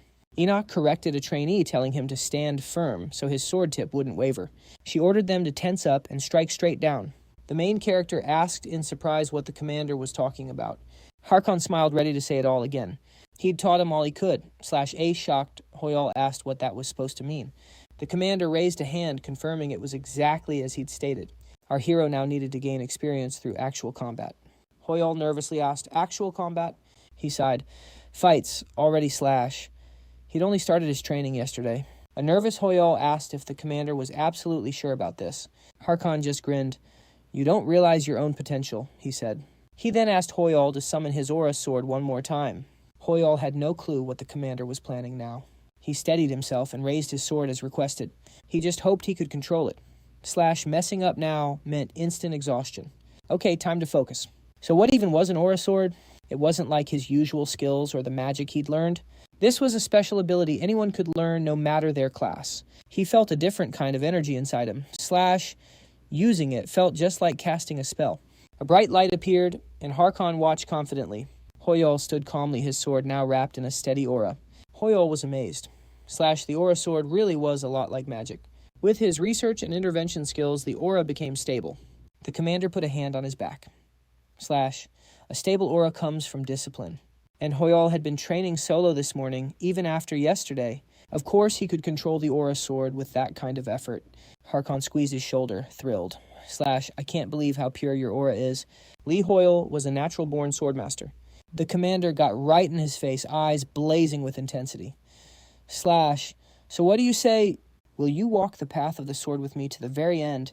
Hoyeol was terrified. / this guy was scarier than a drill sergeant. He had to escape before this guy claimed him as a student. Hoyeol quickly turned. My apologies, but I don't plan to only focus on the sword. He added confidently / but if my path requires the sword, then I will master it. Flustered Hoyeol raised his hands, shouting, That's enough! Harkon, however, seemed pleased by his answer. He waved a hand. / I hope we meet again at the end of your journey. Hoyeol slumped against the trees, relieved. / time to change and get out of here. The other knights just stared at their commander, confused. Was the secret to the aura sword really just diligence and discipline? They began swinging their swords with ferocious determination. Jessica and Enoch just watched the scene. They figured the knights missed the point, but decided to let it slide. Jessica sighed, looking down sadly. She'd never heard of anyone mastering the aura sword in just 1 day. Lee Hoyeol was a genius on a totally different level from them. He seemed so far ahead, she felt like she could run forever and never catch up. Lifting her head defiantly, she remembered her own pride as a swordmaster. One day, Jessica vowed she would stand right there with them. Enoch watched her seriously, thinking Lee Hoy was impossibly out of reach. It seemed no matter how hard he chased, he could never close the distance. Furious, Enoch stood beside Essex, recalling his own pride as a swordmaster. Someday he would stand among them as an equal. Harkon watched his comrades burn. He smiled, thinking they looked quite passionate. Geniuses just have a way of changing the people around them. For the first time in ages, the commander felt a fire ignite in his own chest. A little later, Romeo was taking a walk through the forest. He looked away, remembering Harkon's claim that he was ready for real battles now. He still wasn't so sure. Weren't there any low-level monsters left for practice? Something easy like a level 10 demon deer, perhaps. Romeo's eyes suddenly widened. A level 300 silver leopard was charging toward him. The system window stated no demons were currently in the vicinity. The natural enemy skill failed to activate. Terrified, Li Hoi grabbed Romeo, thinking, I asked for a deer, not a leopard. Was that really a 74 level difference between them? Were these people completely out of their minds? Romeo scoffed. This beast dares to bare its fangs at me. Truly an uncivilized animal. He coated his sword in aura, declaring, I will teach this creature some manners. A system window announced that the Pride of the Aristocrat skill had been activated. Li Hoi yelled furiously, Stop activating such strange skills. He shouted that a skill like that didn't even exist. Meanwhile, Kichi, captain of the Shadow Mercenaries, held her blood-soaked weapons. Standing over fallen beasts, she looked around and asked, Where did the others go? 9 out of 10 members of her mercenary squad were missing. Kichi scanned the area. Where had all these monsters come from? Had they somehow ended up in the wrong place? She ducked behind a tree, spotting the leopard and the young man. The captain watched them, completely stunned. Could that be the silver leopard and a master of the aura sword? This was a problem. Adventurers who could wield an aura sword were not common. His foe was none other than the silver-maned leopard, the ruler of the island. Kichi grinned, raising her weapon. This could actually make things much easier. They had been moving slowly to avoid this very leopard. But with him keeping it busy, her team could make a dash for the kingdom. Kichi glanced back with a smile, offering a silent apology to the adventurer. She had a promise to her comrades that she intended to keep. Kichi's thoughts drifted back to her past. She raised her weapon to the Shadow Mercenaries. In 3 days, we meet in Yuzra. Once they reached the surface, their lives in Arcana would be over. They would start anew in El Dorado. Snapping back to reality, Kichi ran into the woods. She thought if they pulled this off in Yuzra, even she might become an aristocrat. He wondered who was even in charge of this crazy place. Li Hoyeol clapped his hands on his head, absolutely terrified. Our hero realized he was in a really bad spot. Even with the aura sword, they faced a 74 level gap. And unlike last time, his natural enemy skill wasn't kicking in. One wrong move from Hoyeol, and it would be game over. But he couldn't wait, since the aura sword was draining him fast. If he could just use magic to trap it like with the Emerald Tiger, this would be simple. But Romeo just smiled, his sword glowing confidently with aura. He announced it was time to show off his new training. This meant he would have to rely purely on his sword skills.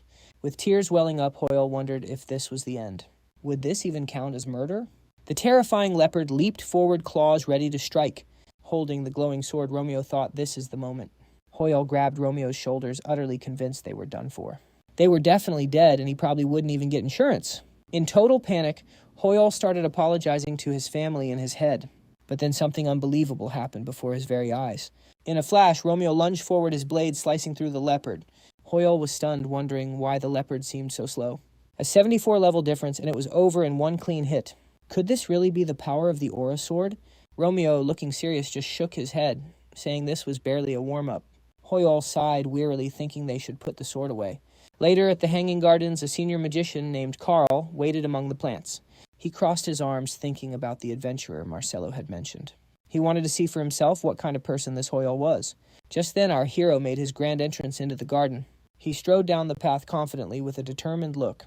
Romeo asked if he was the senior mage. Carl simply gestured, confirming it. The mage introduced himself as a researcher of black magic. So this was Li Hoyeol, Carl thought to himself. The moment Hoyeol stepped forward, it felt like the very ground shook. Truly extraordinary. Romeo gave a serious nod, saying it was a pleasure. Meanwhile, Hoyeol was gritting his teeth, his muscles absolutely screaming. They had definitely overdone it testing the aura sword yesterday. He was shaking so badly it was a miracle he was even standing. Tensing up, Romeo asked what business Carl had with him. The senior mage simply pointed to a chair, telling him to sit. Suddenly, Carl glanced at his own hand, now pulsing with dark energy. His eyes widened in complete and utter disbelief. His magic detecting rings had instantly turned jet black. He had never seen such a profound darkness. Just how deep did it run? Through it all, Romeo just watched with a perfectly calm expression.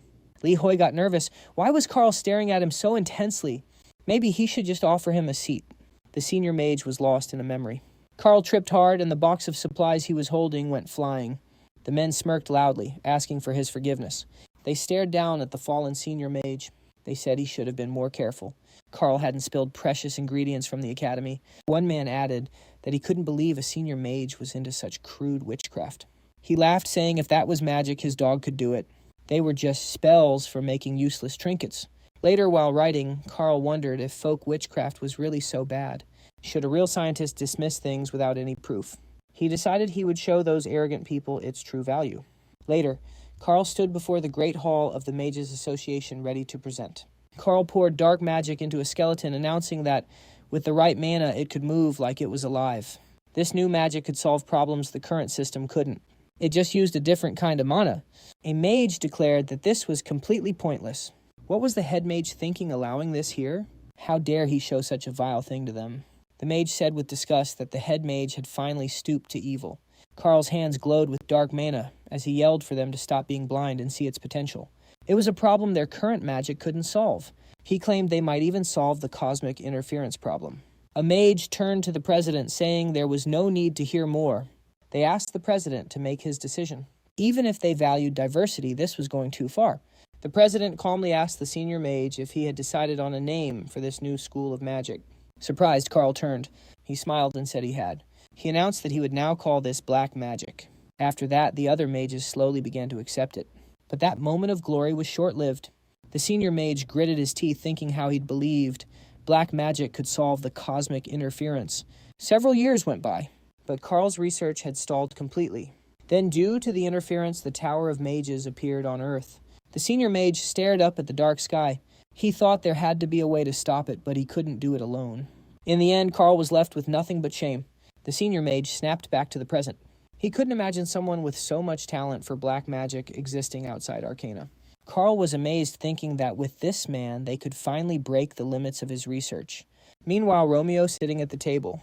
He called to the elder mage by name. Then he asked if the light from Carl's rings was part of this discussion. Our hero took a sip of tea, stating he could only spare an hour.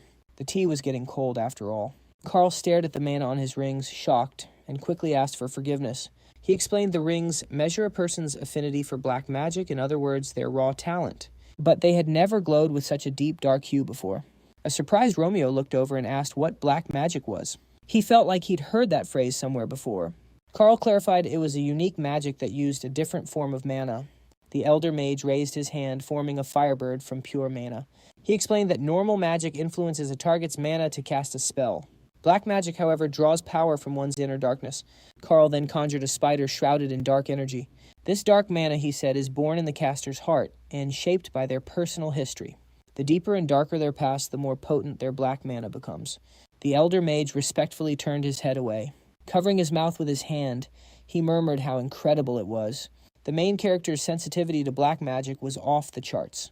What kind of life had Li Hoi endured? Carl was scared to even guess. Romeo lowered his head, thinking, so it needs inner darkness and a dark past. Li Hoi recoiled in horror, grabbing his head with both hands. He realized Carl meant his cringy past, and a wave of mortification washed over him. Was this some new kind of public shaming spell? Carl saw his reaction and thought in awe that this must be his tragic history showing. Our hero set his cup down firmly and said that was quite unpleasant.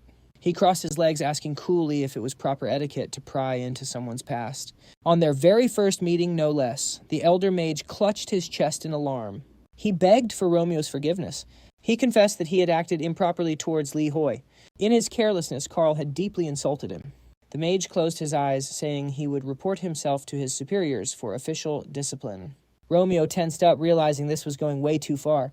With a serious look, he accepted the apology, noting a curious mind is vital for a scholar. He had to admire a researcher so devoted to studying black magic. The elder mage looked at him with deep admiration. Romeo rubbed his chin thoughtfully before he spoke. Still, if black magic uses a different type of mana, does that mean he could still use it even with his mana depleted? Carl asked excitedly if he was interested, proposing they could study the path of black magic together. Romeo thought of Harkon, feeling like he'd seen this sort of thing before. A system window popped up, notifying Li Hoi he needed to prove his worth. The mission was to win over the senior mages. He had to convince 9 out of 20 of them. Our hero realized the count just went from 8 to 9. The new one had to be Carl. In that case, his goal here was met. He was free to leave. Romeo held up a hand, saying that was all the time he could spare. He promised to follow up later. The senior mage thanked him profusely. Li Hoyeol panicked, thinking if he stayed any longer, Carl might just trap him as the Mage Tower's newest graduate student.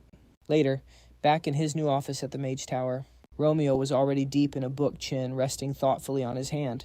Li Hoyeol sighed. He already had the life of a grad student.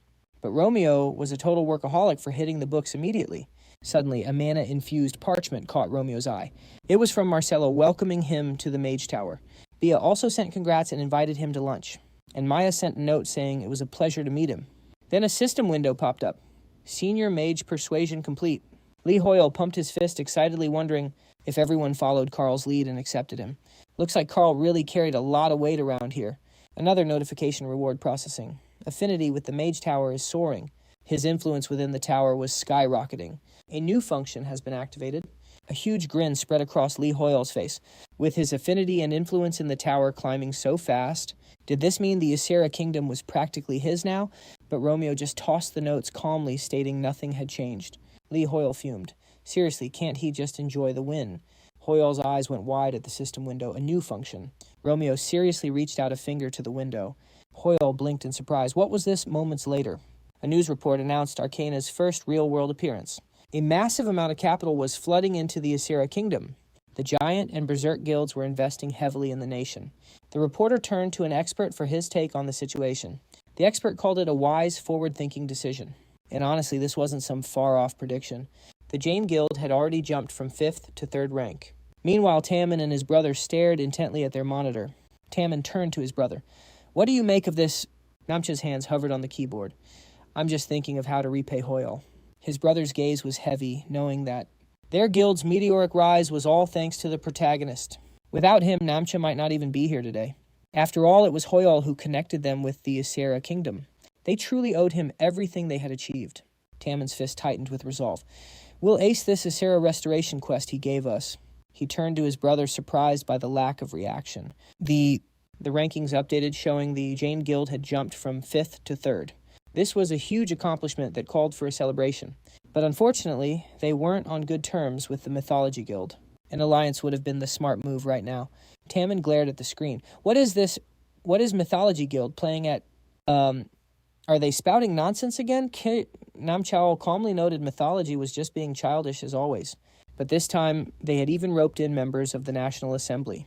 Tammin scoffed that the assembly members must have too much free time. Even for a top guild like Mythology, would politicians really move just for money? His brother replied that it seemed they'd really pulled out all the stops this time. He tensed up, wondering how they could have possibly arranged this. What leverage did Mythology have over a National Assembly member? Elsewhere, an assemblyman was dangling from a ceiling shrouded in dark mana. The Mythology Guild's master, Becky Yi Sol, stood by a window, savoring the dark energy. With a glass in one hand, she brought her phone to her ear. Sol spoke coolly to the secretary on the line. She ordered him to cancel all of her plans for the next day. The secretary stammered that she had a meeting scheduled with Assemblyman Choi. Before he could finish, she cut him off. I'm aware. The secretary asked what he should say. Sol's appearance shifted demonically as she replied, Tell him I'm going to the Ysera Kingdom. There was a certain man there she was eager to finally meet. Meanwhile, back at the Mage Tower, a system window announced a new function had been unlocked. Just then, the protagonist's phone started ringing. Romeo glanced at it, wondering who could be calling him. Suddenly, the screen was flooded with a barrage of texts from his sisters. Lee Hoyeol recognized their names. Why are they all messaging me at this hour? Romeo sipped his tea while staring at the endless notifications. All at once, a parchment materialized right in front of him. He grabbed it, thinking it must be from the Mage Tower. The senior mage, Maya, cheerfully greeted Lee Hoyeol from the scroll. She explained she'd sent a message, but since he didn't reply, she sent this instead. With a bright smile, Maya apologized for being so persistent. She wrote that since he was now the Supreme Mage's partner, he was basically their equal.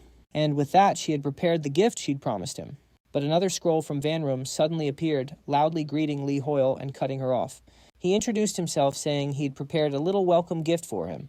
Then even more parchments from other mages began popping up all around Lee Hoyeol. Romeo was stunned into silence. What was happening? Our hero gave a quick thumbs up, deciding it was the perfect time for an escape. With a determined look, Romeo clenched his fists and made a run for it. Sometime later, at the Archipelago Palace, Hakuna was laughing heartily. He said it seemed our hero had arrived seeking some peace and quiet. It must have been quite an overwhelming experience for Lee Hoyeol. Romeo, holding a cup with his eyes closed, simply replied, It was. The king seated at the table explained that this is what happens when you become the Supreme Mage's partner. It's just how the senior mages show their support and sincerity. Lee Hoyeol told himself to just stay calm. Taking a sip, Hoyeol politely stated, he doesn't accept bribes, especially not sincere ones. Hakuna just threw his head back and laughed. He boomed that this sounded exactly like Lee Hoyeol. The king was certain that's why the deadly sin of greed fell before him. Speaking of which, Hakuna had a question. Had Hoyeol seen the clip the Giant Guild posted online? It showed everyone how Hoyeol defeated the great evil. Hoyeol's head snapped up nervously. What video? He stammered as his phone began to ring. The screen lit up an incoming call from sister number 3. Hoyeol winced. He'd forgotten to text her back. Wondering if something was wrong, he grabbed the phone and asked to be excused. He answered the call asking what was going on. Yelim's voice erupted. This is ridiculous. You are not greed or some deadly sin. The last king of the Yusra kingdom has to wake up. Erin, smiling, climbed onto her aunt's back and shouted a cheerful hello to her uncle. Yelim grumbled her name, telling the little girl not to climb on her. She aimed the phone's camera, saying it was time to correct their mistakes. Yelim grinned, stuck out her tongue, and laughed. See, don't they look alike? Eunhee laughed along, adding that the fight was awesome. She also mentioned the video had over 100 million views already. Hoyeol ended the call with a strained, "Thanks for watching," and put the phone down. With his head lowered, Hoyeol asked with a tense voice, "Your Majesty, could I have a place to rest?" Hakuna smiled and raised a finger. "Of course. Do you have a preferred location?" The king mused about a duchy, since Hoyeol was practically a kingdom's founder, or maybe his own domain. Hoyeol gave a shy smile and replied that a normal room would be fine. All Hoyeol could think was, "I just want to disappear." Sometime later, he stood before a large wooden house deep in the forest.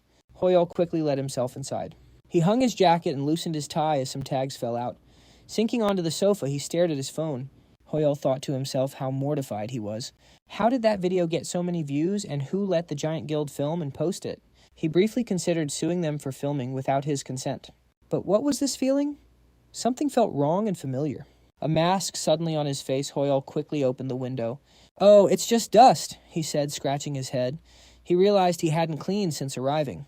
Later at the Giant Guild camp on the Usra archipelago, NPC guards stood watch at the entrance to a tent. Tammin furiously jabbed a finger at his phone's screen, demanding, "What is this?" The screen displayed their stock performance by the day, week, and month. The Giant Guild shares were in a nosedive.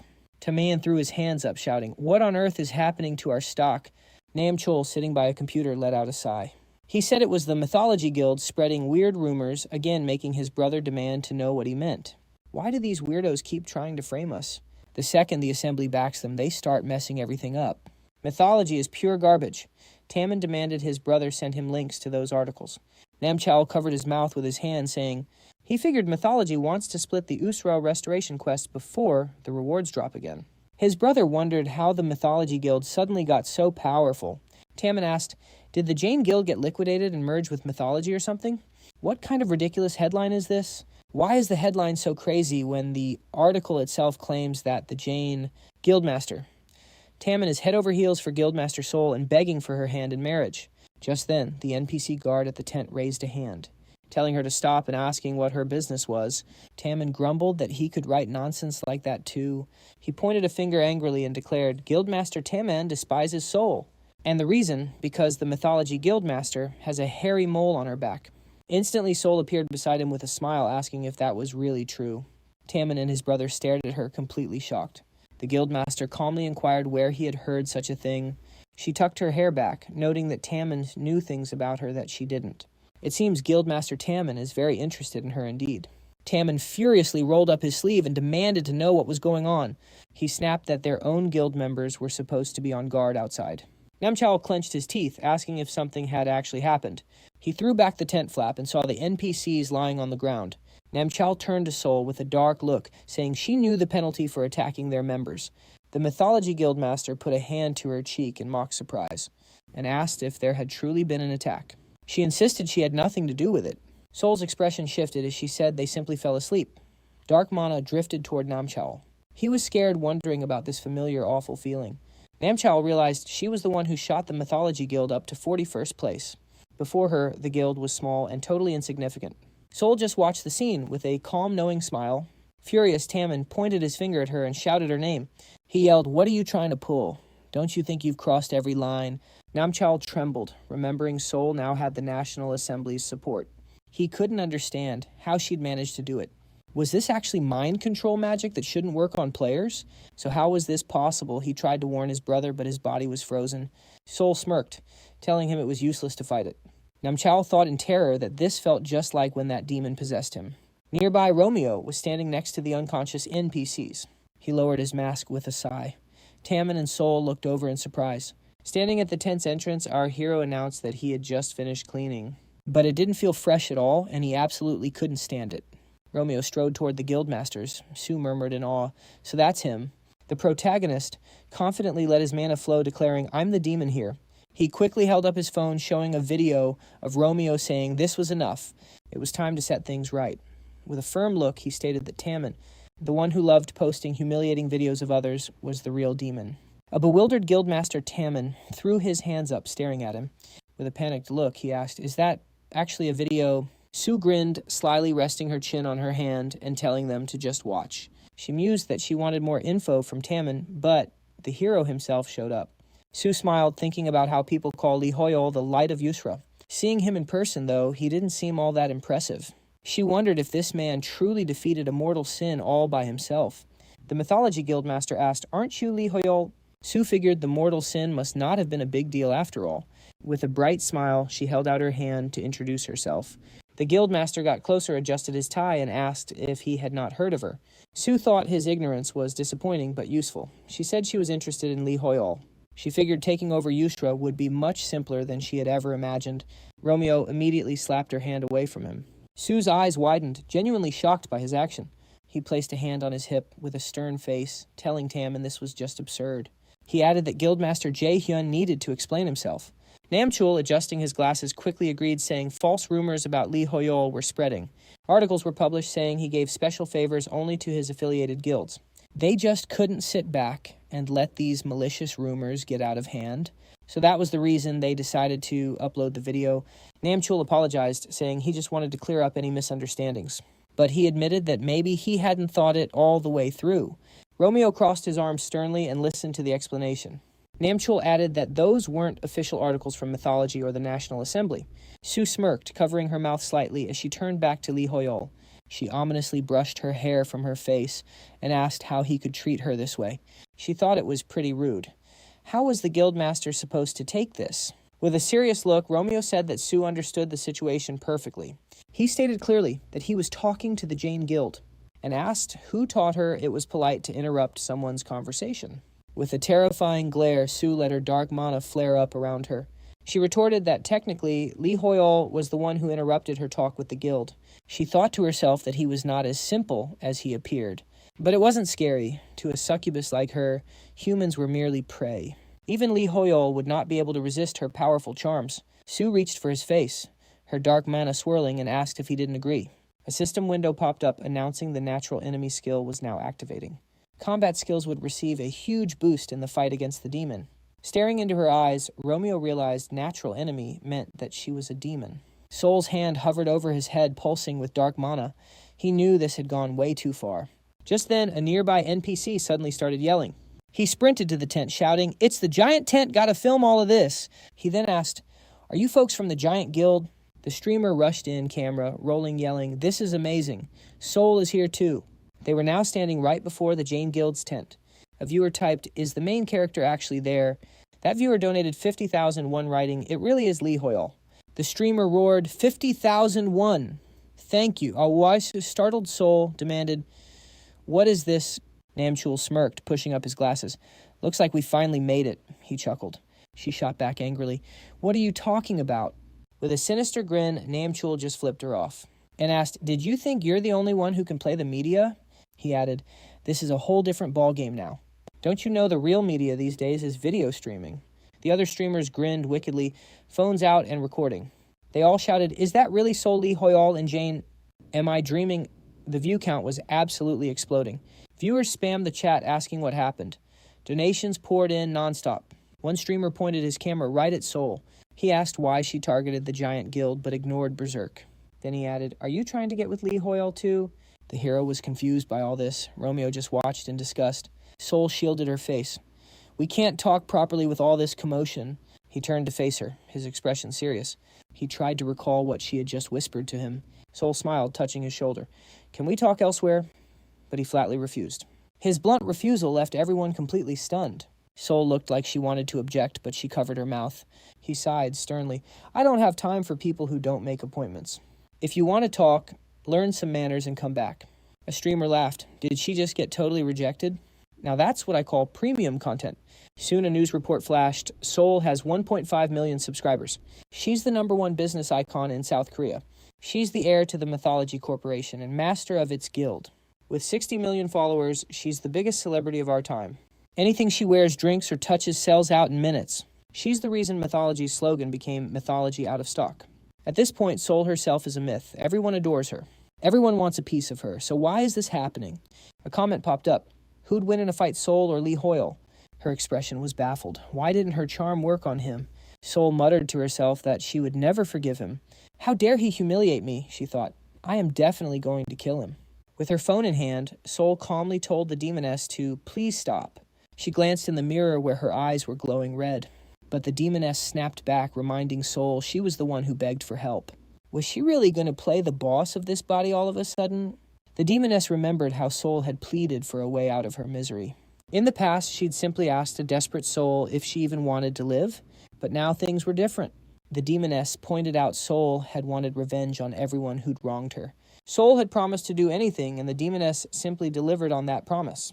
So really, what was the big deal? Soul touched the mirror, saying this was never the deal, which confused the demoness. Shaking Soul insisted it should be her to die, not Lee Hoyeol. The demoness had no idea what she was talking about. Did Soul honestly think she got all this success entirely on her own? Even her own father called her a mistake. A little gratitude was in order. That's when Soul pressed a shard of bloody glass to her throat. The demoness panicked. The body wasn't obeying. How was she doing that? She grabbed the glass, asking if Soul had completely lost her mind. Was she actually fighting back? Did Soul really just try to hurt herself? The demoness warned her to calm down, saying she could have really died. Soul felt a strange new sensation, wondering what it could be. Was this some kind of joke? The demoness just wasn't getting it. After all, she had given her both wealth and fame. The demoness had done everything Soul had ever wished for and more. She had set things up so no one could bother Soul again, just like she'd wanted. Staring at her reflection, Soul declared that she was the one who did all that. The demoness saw fear in her own eyes and asked what on earth she meant. Soul just smiled and asked, well, isn't that right? She explained that it was only possible because she's the CEO's daughter at Mythology. That's why the demoness was so afraid now. Possessing anyone else wouldn't work. Without Soul's identity, the demoness knew she was basically a nobody. The demoness realized this whole situation was getting really bad. The body had lost too much blood and was getting weaker. Angrily, the demoness asked what she was on about. Soul said she was just scared. The demoness desperately told her to stop messing around. She warned that if this continued, they would actually die. Unafraid, Soul pushed the shard in deeper as a memory came to her. In her mind, the demoness saw a hand reach for her face. Soul was surprised to see her true self reflected in Lee Hoyle's eyes. She understood then that Lee Hoyle saw the real her, not the demoness. Snapping back to reality, the demoness clutched at her bleeding neck. The thought crossed her mind she might actually die. She decided this wasn't happening. She would still get her revenge. Why were humans so weak she didn't have enough power left to heal? Her hand fell on a box. She had to absorb something, anything right now. She hurried to the door where an NPC stood just behind her. Startled, he told her to wait, saying she needed to get to the hospital. The demons fired blasts of dark mana toward him. Sometime later, inside a wooden house on the island, Romeo was startled. Holding his hot tea, he suddenly remembered the system window. It alerted him that his natural enemy skill was activating, and he wondered what that meant. The hero glanced away, annoyed, and muttered that it was a curse. He sat on the sofa legs, crossed, accusing her of sneaking in so late uninvited.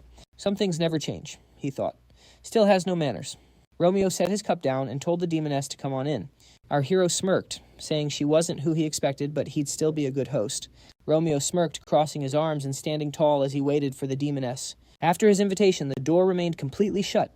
He sighed in relief, thinking even demons didn't make house calls this late.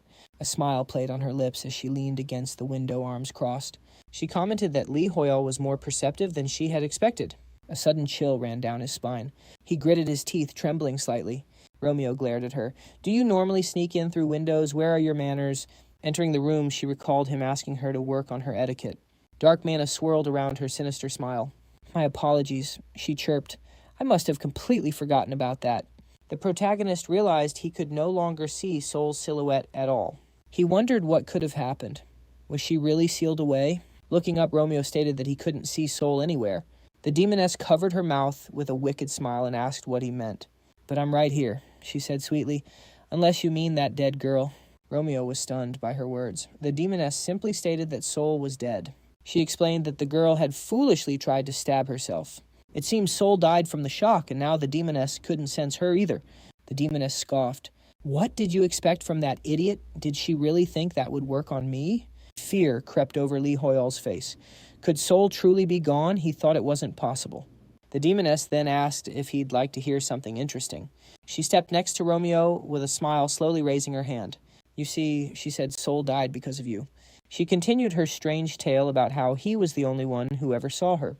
According to her, Sol was illegitimate, with tabloids writing about her at age 8. Sol never had to do anything to capture the media's unwanted attention. She was bullied relentlessly at school and in her own neighborhood. Eventually, her mother, overwhelmed by depression, took her own life. "And do you know what her father, Baekju's son, said?" the demoness asked, recalling the moment. He had gritted his teeth while glaring at a piece of paper. He declared that while Sol was a mistake, he couldn't leave a child orphaned, so he would accept her. The demoness crossed her arms and then let out a loud, mocking laugh. With a smile, she announced that after a few years, Sue finally awakened her hunter abilities. Her own father made her work relentlessly in the rifts. She did everything he asked, and why did Sue go through with it? All because she desperately wanted to be loved by her father. She wanted to face down everyone who mocked her and declare she was Wang's daughter. She longed for revenge on those who pointed fingers at her mother. But in the end, nobody seemed to need her. Sue had vowed to repay Lee Hoyeol's debt just because he had believed in her. The demoness laughed, asking if the whole story wasn't just hilarious. She sneered that Sue's death had been completely meaningless. Romeo's face turned grim as he cut her off, ordering her to be quiet. The demoness, smiling blankly, finally fell silent. Our main character wondered if she really had the guts to speak to him that way. She was just some low-level demon. Her nerve was unbelievable. A system window appeared, notifying him that player Lee Hoy was now focusing on her. Her mental fortitude was far too weak. Staring at Romeo's terrifying gaze, she wondered what was happening and why he looked so threatening. A system notice confirmed she was facing a level of horror she couldn't handle. The abnormal status horror was now active. Our hero simply told her to run. The demoness trembled in pure terror as she stared at him. Romeo coldly stated, "He doesn't talk to pray." Then Lee Hoyeol was teleported to a strange place. Startled, our protagonist wondered just where he was. Did his exorcism skill really activate? He hadn't offered a sacrifice, so how could this be happening? Lee Hoy saw a running man. It was a young Romeo, and he wondered if it was really him. Was this some kind of mindscape? Lee Hoy gritted his teeth, clutching his chest as a sharp pain suddenly shot through him. What was this? The sudden ache felt as if someone was squeezing his heart. Our hero then saw an older Romeo standing out on a balcony. He was looking down at the dead bodies below. Hoyeol wondered if this was a part of Granfel's past. To his surprise, he realized it was not. This was his own memory. This was the exact pain Romeo had once felt. Due to their synchronization, Lee Hoyeol was experiencing that same emotion. It was the same fury that made him vow to eliminate any demon that crossed his path. He returned to the present. The demoness looked up fearfully, gritting her teeth. Romeo stared down at her with a truly fearsome expression. He demanded to know how she dared to stomp on a person's pride. How dare she laugh at someone who risked their life just to repay a debt of kindness? Enraged, our hero raised his hand, gathering a powerful red energy in his palm. He asked if it was truly funny to mock someone who never once lost their honor, especially when that deceitful demoness had used the most cowardly methods. The demoness pushed herself up and let out a shaky laugh. She started to say, "For a being like me," but was cut off as countless energy swords appeared. Standing in the sinister manna, Romeo lowered 2 fingers. The demoness smiled, knelt down, and bowed, saying she would pay for her sins with death. She debated resisting him, but powerful beams of mana shot just past her. The protagonist watched this all unfold with a solemn look. He knelt before the demoness, then turned to the air and asked if Sue could hear him. Romeo calmly told her he understood her pride. Tears in her eyes, Sol looked up, saying that was more than enough. He figured she'd been through enough and just needed to rest at home. Pointing aside, he gently reminded her it was getting late. Go home and let it all out. He thought the message was clear. Her eyes closed and she slumped against him. He coolly glanced down at her. With a serious look, he recalled her words about stabbing herself. He saw no wound, but it made sense that she fainted right after. He figured he should find her a place to rest. Before he could think, Jessica burst in calling for Lee Hoy. She angrily explained they were on patrol, having sensed a demon's presence. She rushed to ask if Sol was all right. But before finishing, Jessica saw him standing over the unconscious Sol. She quickly apologized, not realizing he was with a lady. To Jessica, it looked like the main character was about to yank the blanket away. Romeo just stared calmly and said he was simply covering Soul up. Jessica just said, "Oh, obviously," she added, "it would be weird if a guy like Lee Hoy wasn't seeing someone." Our hero wondered what he did to deserve that attitude. Flustered, she shouted that they were sorry and would quietly see themselves out. A beat Red Anak turned away, covering his mouth with one hand. Then he burst into tears and bolted from the room. He screamed, "Lee Hoy, you idiot!" as Jessica reached out, calling his name. Embarrassed, Lee Hoy just wondered what on earth that was. The door clicked shut. Romeo sat on the couch, feeling utterly defeated. Lee Hoy leaned back, exhausted, wondering if the day would ever be over. Honestly, fighting a deadly sin was easier. Then a class quest window popped up. Our hero glared at the pop-up, thinking, "What now?" He had a really bad feeling. Meanwhile, at Korea's AU department, Soo-jeong stared at her monitor. An update notification had just appeared on screen. Arcana announced a new region would be released, the northern city of Perifrost. The producer happily shot his hand up, pointing. "Isn't this a massive event?" he exclaimed. Perifrost is Arcana's biggest metropolis. New shops and forges will be opening there too. He excitedly told Soo-jeong to check the comments, saying how great it was. Soo-jeong smiled and agreed, adding that it was definitely great news. This new update would really let them breathe a little easier. At the same time, a cheerful Wong asked his viewers if they saw the Perifrost update article. The Perifrost update was finally here. The viewer count on screen read 28,351. Wong declared there would be so much content, a viewer commented they had tons of work.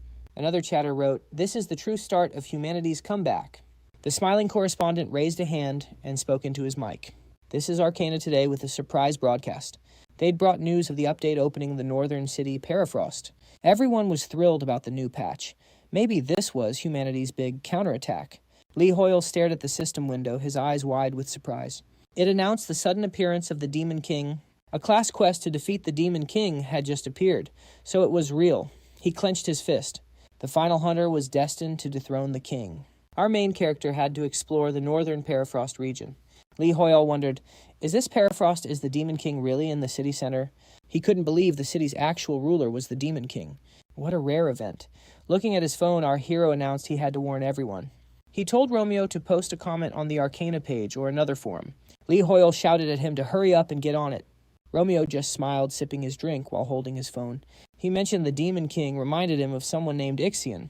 He was the true archenemy of demon hunters from the old Arcana game days. The man crossed his arms, saying the Demon Kings were a serious threat. Not just strong, they were overwhelmingly powerful, and there were many of them. They even followed a strict ranking system. Few hunters survived a clash with even the weakest Demon King. He handed Romeo a book, telling him to prepare. This book contained the names and details of all known Demon Kings. With a grin, the man told Romeo to memorize every single one. A system notification pinged, announcing a brand new quest. The goal, absorb all knowledge on Demon Kings in order to hunt them. Time remaining, 1 hour, 59 minutes, and 59 seconds. The man added he'd be quizzing him in 2 hours. Back in the present, Romeo recalled that this quest was actually optional. He couldn't help but laugh. Smiling, he admitted it was a great experience that gave them crucial intel. Lee Hoyeol figured at least that knowledge was coming in handy now. Life is so random. He checked his phone, wondering if anyone had commented yet. On his phone, Romeo had warned everyone to prepare thoroughly before heading to Perifrost. He cautioned them about the looming threat of the Demon King there. He also told them to be cautious of the non-player characters. One comment read, "What an idiot. That's a great way to make a quick buck." Lee Hoyeol thought to himself, yeah, I wouldn't take it seriously either. He tossed his phone aside with a smile, deciding he didn't really care. Perifrost was a huge city after all. What's the worst that could happen? Even a Demon King couldn't just run wild in a place that big. He flopped down next to the sleeping soul, crossing his legs. This update was going to be awesome. He heard the restaurants in Perifrost were amazing. He should definitely check them out. But first he had to check out the items he'd ordered from the Mage Tower. Her custom orders were pricey, but that wasn't a problem for him. Lee Hoyeol felt confident it would all work out. It was late, so he'd just get some sleep. Suddenly he was rolling on the floor, and now he couldn't sleep because of that weird post. Our hero groaned, wondering why Romeo had to be so dramatic. Just then a bird came speeding right toward them. A bird holding a package announced a delivery from the Mage Tower. It then asked if he was Lee Hoy. Romeo glanced up and confirmed. Wow, what a deep voice, Lee Hoy thought. As it left, the bird grumbled about people preferring contactless delivery. He was apparently just making its job harder. Romeo stared down at the bag in his hands. Well, that bird wasn't exactly friendly either, he mused. In any case, his order was here. Perfect timing, too. This saved him a trip to the Mage Tower. He was eager to see what he got as Romeo tore open the bag. Inside he found a small box holding a ring. A system window appeared, identifying it as a pure emerald ring. Its rank was unique, and it restored stamina upon taking a hit. Crafted with a special technique, it maximized the emerald's natural power. Li Hui's jaw dropped. This was amazing. Were there really no other conditions? Just get hit and recover. Health. Just as you'd expect from the Mage Tower. They made a top-tier item. This thing had to be expensive. He recalled a similar healing item going for 1,000,000,000 won. So how much would a custom order be? He'd definitely have to check his bank account. But first, the other item. Romeo now held a white handkerchief. The system pinged again. This masterpiece was the Koi Scale Handkerchief. Its effects included increasing his fire attribute affinity, boosting his evasion chance, and unlocking the aesthetic characteristic. Made with a rare ingredient, its power surpassed its original abilities. Its value was listed as priceless. A brilliant light burst from the handkerchief, forcing Li Hui to shield his eyes. He dropped his hands, feeling like he'd just been exercised. The main character felt like he was looking at a true work of art. Or was that just his imagination? He only knew that prices for masterpieces could be astronomical. Some items were priced over 100 million. Others were valued in the billions or even trillions. He glanced nervously at the payment request. He was so dead. What on earth would happen if he couldn't pay? They wouldn't take everything he owned, would they? The system updated aesthetic characteristic unlocked. Its current level was low, however. Li Hui blinked. The characteristic was really unlocked. Romeo smiled, tucking it in his pocket. So it was all about aesthetics, huh? He kind of liked that. The system confirmed the masterpiece was in his possession. He sighed. Since Romeo clearly loved it, what could he do? Li Hui still needed to assign the points from that soul-possessing succubus. Romeo reached out to the system window, putting all the points into luck. A notification confirmed it. Luck was now 5 with 0 points remaining. He figured there was only one thing left to do now. He had to hope for the best. He really hoped it would all work out. Li Hoyeol clasped his hands together, desperately praying for a bit of good luck. Beaming, Romeo admired the item. It seemed Morello had sent him a new vest. He thought it would look perfect with his scarf. Everyone called the main character lucky, but he couldn't disagree more. This wasn't the kind of luck he wanted.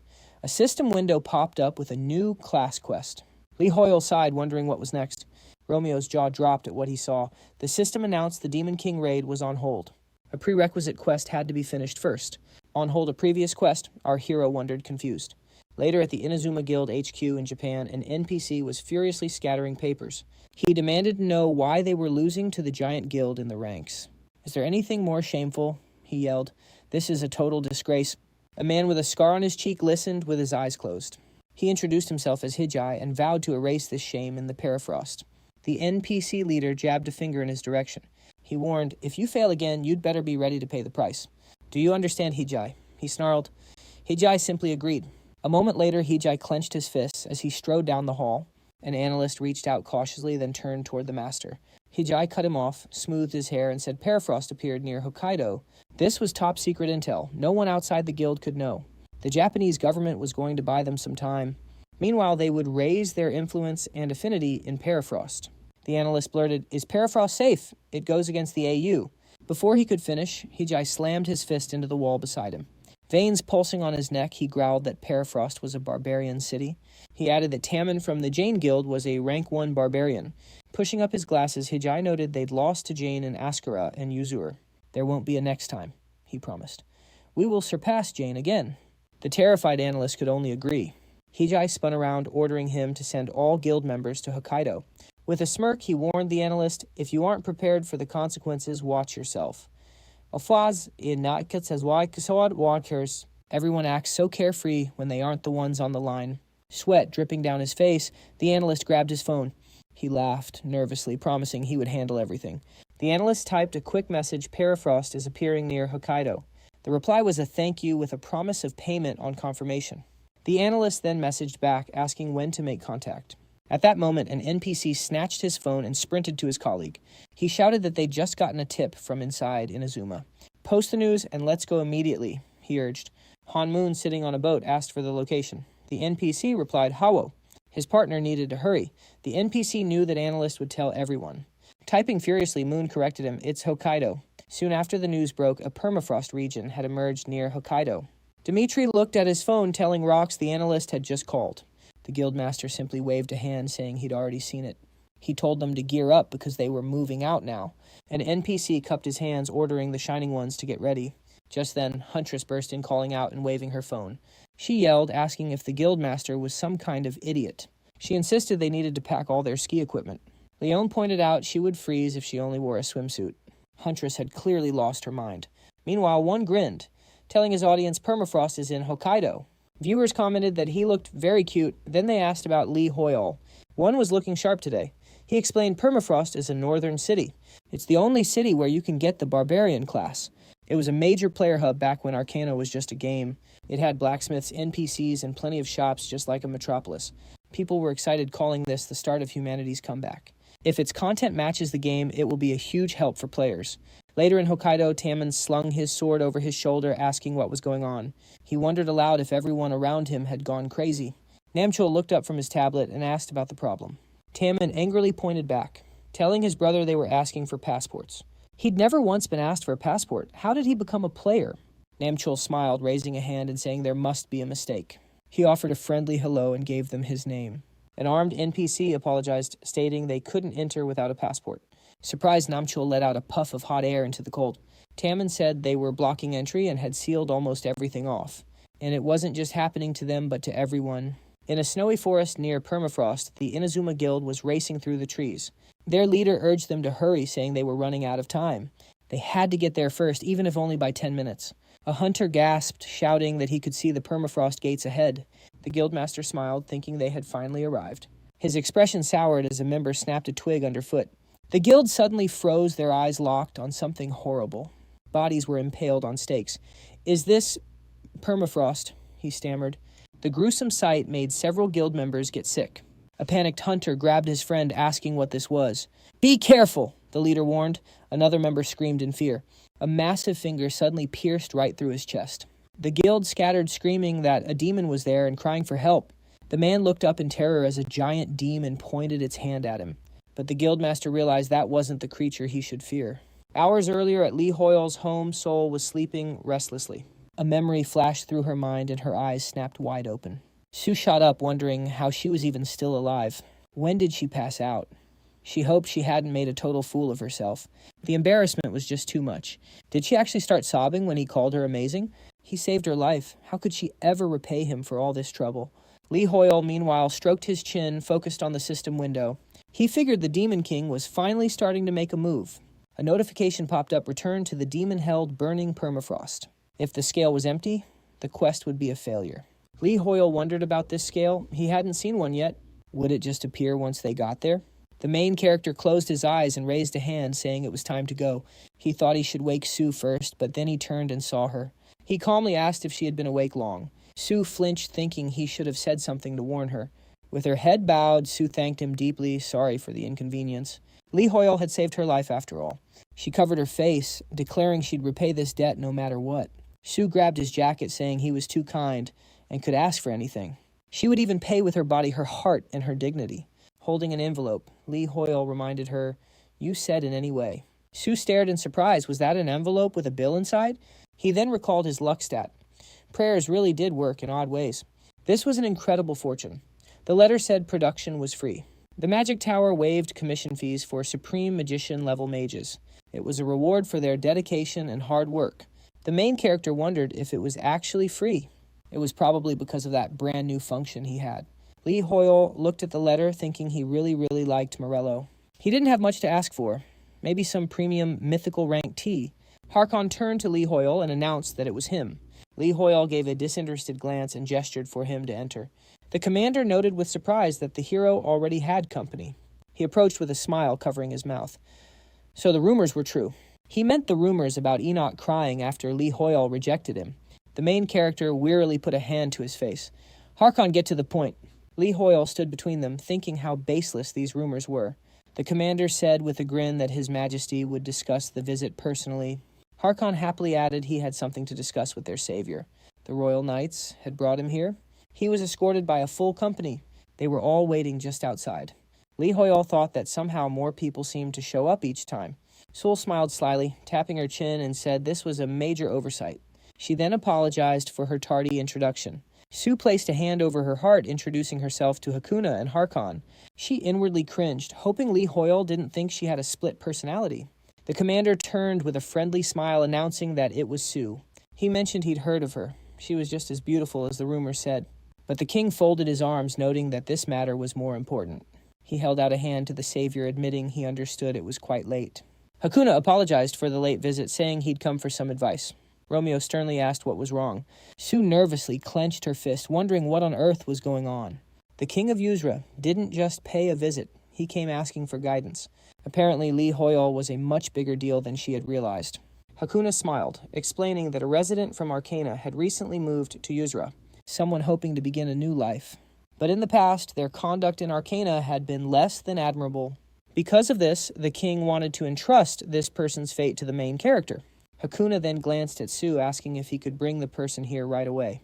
The king then addressed the guest sneaking around his kingdom, asking if she would step aside.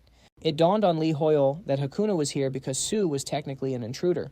With a serious look, Romeo called her by name. Sue quickly answered his call. She squeezed her eyes shut, her hands flying to her face. Her voice cracked. How mortifying. Sue quickly replied that she was listening intently. With his hands in his pockets, he casually told her she should head home now. Sue would need to document in writing how far mythology would go to help the Yuzra kingdom. She also had to bring him a recording for their next meeting. Looking up at him in surprise, Sue simply agreed. Lee Hoyeol figured this would be a good way to make things right with the king. A system window popped up announcing a new class quest. Sue looked down in embarrassment, saying she understood about documenting everything. She wondered, did next meeting mean they would actually meet again? She then looked up at his utterly defeated expression. Clasping her hands in shame, she begged his forgiveness for having such sinful thoughts. Romeo straightened his jacket, apologized to Hakuna, and said he had to leave immediately. The surprised king asked what Lee Hoyeol was talking about.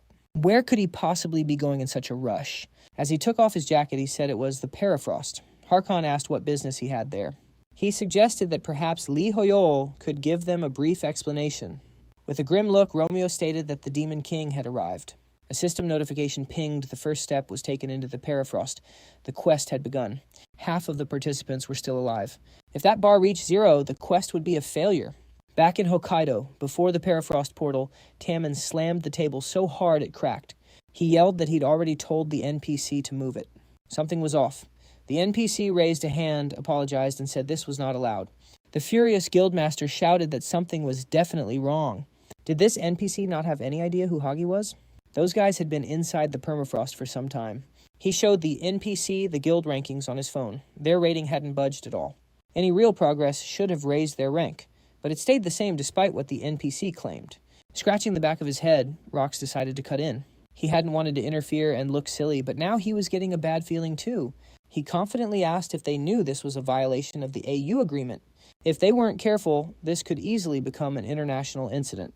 Were they actually trying to provoke a war? Were they honestly okay with the consequences? Tammin looked at him, surprised, figuring he had to be an American. An NPC touched his helmet, asking if that was so, then announced that the point was accepted. The NPC raised a hand, ordering everyone to fall back and leave their posts. They needed to get into formation much faster, and everyone agreed. Tammin clutched his sword hilt in shock, asking what was going on and why they were retreating. He wondered if this was all because of the Americans' authority. A hunter quickly raised his hand to Rox, reporting that the drone footage from the permafrost was in. The guildmaster's face filled with dread as he watched the recording. He asked in disbelief if that was really the Inazuma Guild fighting demons. A moment later, Kojiro put a hand to his head, telling his aide the government was sending bombers. The guildmaster glared with fury, telling Kojiro to stop them from interfering with the players. His aide realized the rift was in a highly accessible area. They could use modern weapons, but the players would be killed too. He gritted his teeth, wondering if this was really how they planned to handle this. The assistant let out a scream as his body was instantly torn in two. The guildmaster screamed Kojiro's name in sheer terror. Holding his blood-soaked weapon, the aide heard the screams of his comrades. He looked at the enormous demon, thinking this was a complete slaughter. Romeo quickly unleashed powerful mana from his hand and shouted Tammin's name. His aide was completely stunned by what was happening. The demon's body was instantly sliced in half. With a terrifying look, Tammin slammed the ground with immense force, shattering it and cutting the demon. His aide watched him, asking, "Why did it have to be you?" Guildmaster Gona clutched his robes, sneering that the aide was weak. Tammin struck his own face, saying Inazuma was being punished for his dishonorable behavior. He was being abandoned, and his aide had Lee Hoyeol to thank for it. Guildmaster Inazuma demanded to know what Tamon was talking about. His aide glanced at the others and asked who Lee Hoyeol was. He wondered if someone was on the cliff and if reinforcements had arrived. Standing on the cliff, Romeo gave the command to advance. A hunter looked up in shock, saying the main character was there with the Lionheart Knights. The knights immediately leaped from the cliff and charged forward. They cut down the demons with swift strikes of their swords. Romeo stared grimly at the impaled bodies, thinking, so this was the historical permafrost. They had dared to mock the former inhabitants by putting their bodies on display. The protagonist said with cold fury that this was the work of the Demon King. Covering one eye, fiery mana flared up around him. He called it completely ridiculous. The Demon King deserved a proper end, and Romeo was going to provide it. A system window popped up, less than half the survivors remained. A short while ago, a hunter had asked if they were truly there to help. Watching everything happen, Harkon thought Lee Hoyeol mentioned something like this. He figured the Demon King had emerged right here in the permafrost. The commander hadn't realized the city itself was in such dire straits. Harkon looked at our hero with a sense of awe. He realized Lee Hoyeol knew all this and was still going to save this place alone. Romeo admitted he had feared the worst seeing the survivor count drop so fast. With a grin, Lee Hoyeol thought man, I would have been toast if I came solo. He wondered if Romeo actually thought they could have managed this by themselves. Back in the present, our hero glanced at the commander, thinking we're so lucky Harkon decided to come. A few hours prior at Lee Hoyeol's residence, Hakuna raised a hand firmly to the savior. He insisted that this plan wouldn't do. The king trusted his abilities, but the Demon King was a serious threat. Hakuna simply could not let our hero leave alone. They were gathering fighters, he explained, asking him to please wait a little longer. The commander spoke up tensely, Your Majesty is correct. His life was at stake. But Romeo just asked, what life are you talking about? Demons needed to be wiped out. Someone's life wasn't an excuse to wait. His words left the commander completely surprised. Our hero said sternly, killing demons is the only option. There's no other choice. Harkon just put a hand to his face and laughed. Yep, that's Lee Hoyeol for you. And that's exactly why, he added, I'm not letting him go by himself. The system window chimed in again, survivor numbers were still falling. With his jaw set, Romeo demanded, let me pass. The commander drew his blade, declaring, he'd promised to return only after slaying every demon. Harkon held his sword forward, adding, he'd also sworn to become our hero's sword. The commander broke into a confident smile. He said that thanks to Lee Hoyeol, his weary spirit finally felt at peace. He remarked on how strong our hero's will was. Harkon would continue to serve as his blade. Hakuna smiled with his eyes closed. As long as he's with you, that's good enough for me. The king could finally relax. Romeo then asked Hakuna who else would join him. Just then, Sue raised her hand, offering to take on the role herself. Our hero turned to her. With a hand on her chest, she bowed, admitting she'd caused them all so much trouble. Sue pleaded for a chance to make things right. Romeo looked at her seriously and said her name. Hakuna smiled warmly. It looks like you're all ready to go. He wished for the savior's safe return, and hoped he would bring peace to the permafrost. Our hero raised his hand with a grin, saying he had no choice but to follow the king's orders. The system window pinged again, the number of survivors was dropping rapidly. Romeo put a firm hand on Harkon's shoulder and began to speak. They needed to hurry to the permafrost just outside the southern gate. The Jin and Inazuma guilds were already waiting at the southern gate. Hoyeol and Hesai looked at Tamon, confused by his talk of gratitude. Guildmaster Ji stared back, his eyes wide with surprise. He raised his sword and explained that Hoyeol made a declaration right out of the portal. Their number one priority was to rescue any survivors. Hesai was completely stunned by his statement. Tamon just said they were trying to get on the main character's good side. And since saving people is a good goal, they had no reason to object. The Inazuma Guildmaster face-palmed, thinking even his own country wanted him to fail. He muttered in despair about the permafrost, calling them complete fools. After all, they were supposed to be competitors. Meanwhile, Romeo stood on a cliff, arms crossed beside his knights. With a serious look, he thought, just as I'd expect from the Lionheart Knights. They'd already cleared the entire area in front of the gate. They truly earned their title as the Empire's strongest knights. Thanks to their efforts, they could enter the city way ahead of schedule. Harkon gawked at the protagonist's hand as Romeo covered it in light mana. Rox was so shocked he actually started to tremble. His eyes quickly darted toward the permafrost gates. Camilla sighed. Rox the Shining Guild is at the west gate. What's wrong? A tired Dmitri leaned in to ask Rox where on earth they were going. They had passed the city gates a long time ago. The guildmaster admitted fearfully he'd seen a strange post on the Arcana forum. It was a very bizarre post about the permafrost. It had less than 10 views, but one user kept spamming the same thing. Normally, Rox would have just scrolled right past it. But today, someone had repeated that post word for word, triggering a memory. Romeo had calmly walked from the portal, announcing the Demon King was in the permafrost. He announced that anyone who wanted to flee should do it now. But for everyone else, fighting the main goal was to save the survivors. Rox snapped back to the present moment. Elsewhere, Wim was sprinting through the dense, snowy woods. He was shouting apologies. He'd been hyped for the permafrost update and had stayed up all night researching. His viewers joked that he was late and must have overslept. Did I lose my touch?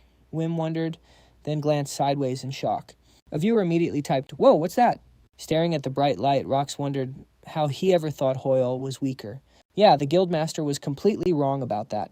The masters of the Giant and Inazuma's guilds stared up shocked. An NPC asked, "Is that light magic?" Romeo lifted his hand and used interference, creating several magical spheres. The amazed NPC yelled out, "Wait, are those actually bubbles?" The protagonist then used manifestation. Wim looked up, totally baffled. His audience asked if it was some kind of light magic. They figured no one could accomplish that with light magic. It definitely wasn't light magic, though it certainly looked bright. They all wondered what kind of spell it was. Jessie watched in admiration, a hand on her hat. One viewer guessed it was some sort of freeze magic, since the city gates were frozen solid. Jessie gazed up at the massive icicles and said that a magical signature this incredible would be impossible to forget. She smiled, tipping her hat over her eyes as she spoke. Every mage nearby must have been thinking the exact same thing. A stunned Rox admitted he was wrong. Li Hoi was an absolute monster. The gates began to crack violently from the intense frost. A panicked hunter yelled, pointing as the city gates started to shatter at an alarming rate. The hunter then announced that the city gates were finally open. In place of the gate was now a gaping hole showing the city inside. Everyone stared in shock as system windows suddenly popped up. The system announced a public quest, the liberation of Perafrost. The city had fallen into the hands of the Demon King. Their mission was to liberate Perafrost for a great reward. The current contribution was 0. Rox grinned, exclaiming it was a public quest, just like in that online post. Surprised, Dmitri asked the guildmaster if they were truly just going to pass Perafrost by. Rox confirmed it with a confident shout. In a siege, destroying the city gates counts as a huge contribution. There was no point waiting at the southern gate since Li Hoi already took care of it. They had to hurry and get to the other gates as fast as possible. His guild members cheered, accepting the order. Later, Harkon stared at the rubble, declaring this was impossible. He looked on in awe and called out to our main character by name, saying that this was absolutely incredible. The commander had never witnessed a siege like it. Harkon said he'd lead the charge if Li Hoi just gave the word, but Romeo sensed something was wrong and thought to himself, that charging was a bad idea. An awful aura was leaking from the broken gate. Our hero felt certain that something was waiting inside. Tamman happily called out to Romeo by his name, urging him to just give the order so they could attack. The guildmaster confidently told Li Hoi not to worry. Tamman even promised they would give him all their contribution points. Romeo threw his hand out, shouting at the guildmaster to stop. He ordered a full retreat, warning them of the demons inside. With demons appearing behind him, Tamman glanced aside, utterly confused. In a flash, the demons lunged forward and grabbed him. A terrified Namkol screamed out his brother's name. Seeing him about to be dragged away, Romeo spun around and yelled for the knights. Clutching her sword, Jessie instantly dashed right for them. A blast of mana erupted between the demons and Tamman. As she landed beside him, Jessie declared that the offensive would continue. Tamman was in shock, realizing he'd just seen a barbarian technique. His face tightened. He knew this wasn't over. Mana flared from his hand as he yelled, "Jessica, look out above us!" Startled, they glanced up at the demons swooping down. Romeo leaped back instantly. Kichi grinned, jumping with threads in hand. With a confident glance back, she shouted, "Alari portal, right here!" "My apologies," he said, opening a portal. The main character watched him, wondering, who are these guys? Alari averted his gaze, weapon in hand. "It's ready. Lokad, come on through." Romeo stared, shocked. Where did they even come from? They aren't from the Mage Tower, but he's using portal magic. A purple gateway split the sky, and Lokad dropped down. The ground shattered on impact, smoke billowing everywhere. Lokad laughed. "See the portal, just points straight down. So there's no need to be scared to use it." Harkon rushed to the main character. "He's right, attack." Amidst the swirling winds, Romeo raised a hand. "Knights follow the commander." Li Hoi thought, if I use that portal, I'll just fall and die. Yeah, I'd rather just run. Hunters and knights charged into the fray against the demons. A system window appeared. Kichichi Lokad and Alari of the Shadow Mercenaries had shared their contribution points. Li Hoi was confused. Are they actually giving me their points? But why would they do that? Romeo watched surprised as Kichichi offered a hand to Harkon. A pleasure to meet you, she asked confidently. You're the commander, right? We're reinforcements from the king of Hakuna. I'm excited to fight with you, Harkon. I'm the captain. Just call me Kichichi. The commander smiled. I'm glad His Majesty sent backup. Harkon glanced aside. However, I'm not the one in charge here. Li Hoi over there is. He's the commander. Kichichi thought, surprised. This is my lucky day. So the famous main character is the commander. This is great. If I meet him here, I can rack up bonus points. A dark memory surfaced on Romeo's face. She immediately knelt. Li Hoi stroked his chin, staring at the system. 35 points. Is that a lot? He had no idea if that was a big or small amount. Meanwhile, at the Perifrost's eastern castle gate, an NPC smiled, touching his earpiece. He announced, "This is Arcana today with a special report. Right now, the United by Heaven Guild ranked second is at the eastern gate. The Free the Perifrost server quest began the moment they arrived. At all 4 gates guilds are locked in fierce combat. But United by Heaven has more members, so their siege is quite calm. They're rotating frontline fighters with their rear guard. Lu Xingchun ranked 4th and Master of United Heavens. Raised his hand, ordering everyone reload. He gave the order to fire. Smoke engulfed the monsters after impact, sending them to the ground. The reporter added that Guildmaster Chun's contribution points hit 1,812, and he said no one should be surprised. He had the highest publicly declared points among all players. Could the guild rankings change after this siege? Chun grinned, wickedly trembling as the knights were ordered to reload and fire. A castle siege. He thought just as I expected. The Shining Ones might be good in one-on-one fights, but in a full-scale siege, there's simply no match for me. A system window appeared. His points rose to 1,832. Let them all see, Chun thought, just how many points I've racked up. The guildmaster gazed upward with a wicked smile, arms spread wide. With this many points, he thought he would rule the Perifrost. Laughing maniacally, Chun yelled for them to press the attack. He declared the world was theirs for the taking. Meanwhile, Li Hoyol's points were 35,012 and still climbing. Later at Perifrost's southern gate, Romeo crossed his arms grimly. He'd been wary of coming here, thinking of all the possible traps. Thank goodness the Shadow Mercenary squad had volunteered to scout ahead through the portal. Kichichi looked down, trembling with a terrified expression. Did he not recognize me? She worried. Does he already hate me? Romeo recalled that the Shadow Mercenaries were a team of elite specialists, all led by the infamous Captain Key. They're known for completing missions by any means necessary, and for completely ignoring the ethics of their jobs. The main character realized Hakuna must have been talking about them. Still, it was a relief that reinforcements had arrived. Terrified Kichichi pulled her hood down over her face. Would Li Hoyeol get revenge for her not helping with the leopard? Romeo blinked at the odd address. Alcari said he'd scouted with a portal. It seems no one's hiding nearby. The main character nodded, understanding. Alcari raised a hand sharply. I don't think we should use the gate. There are enough traps ahead to kill an intruder instantly. Strangely, when he tried portaling past the gate, a powerful force blocked him.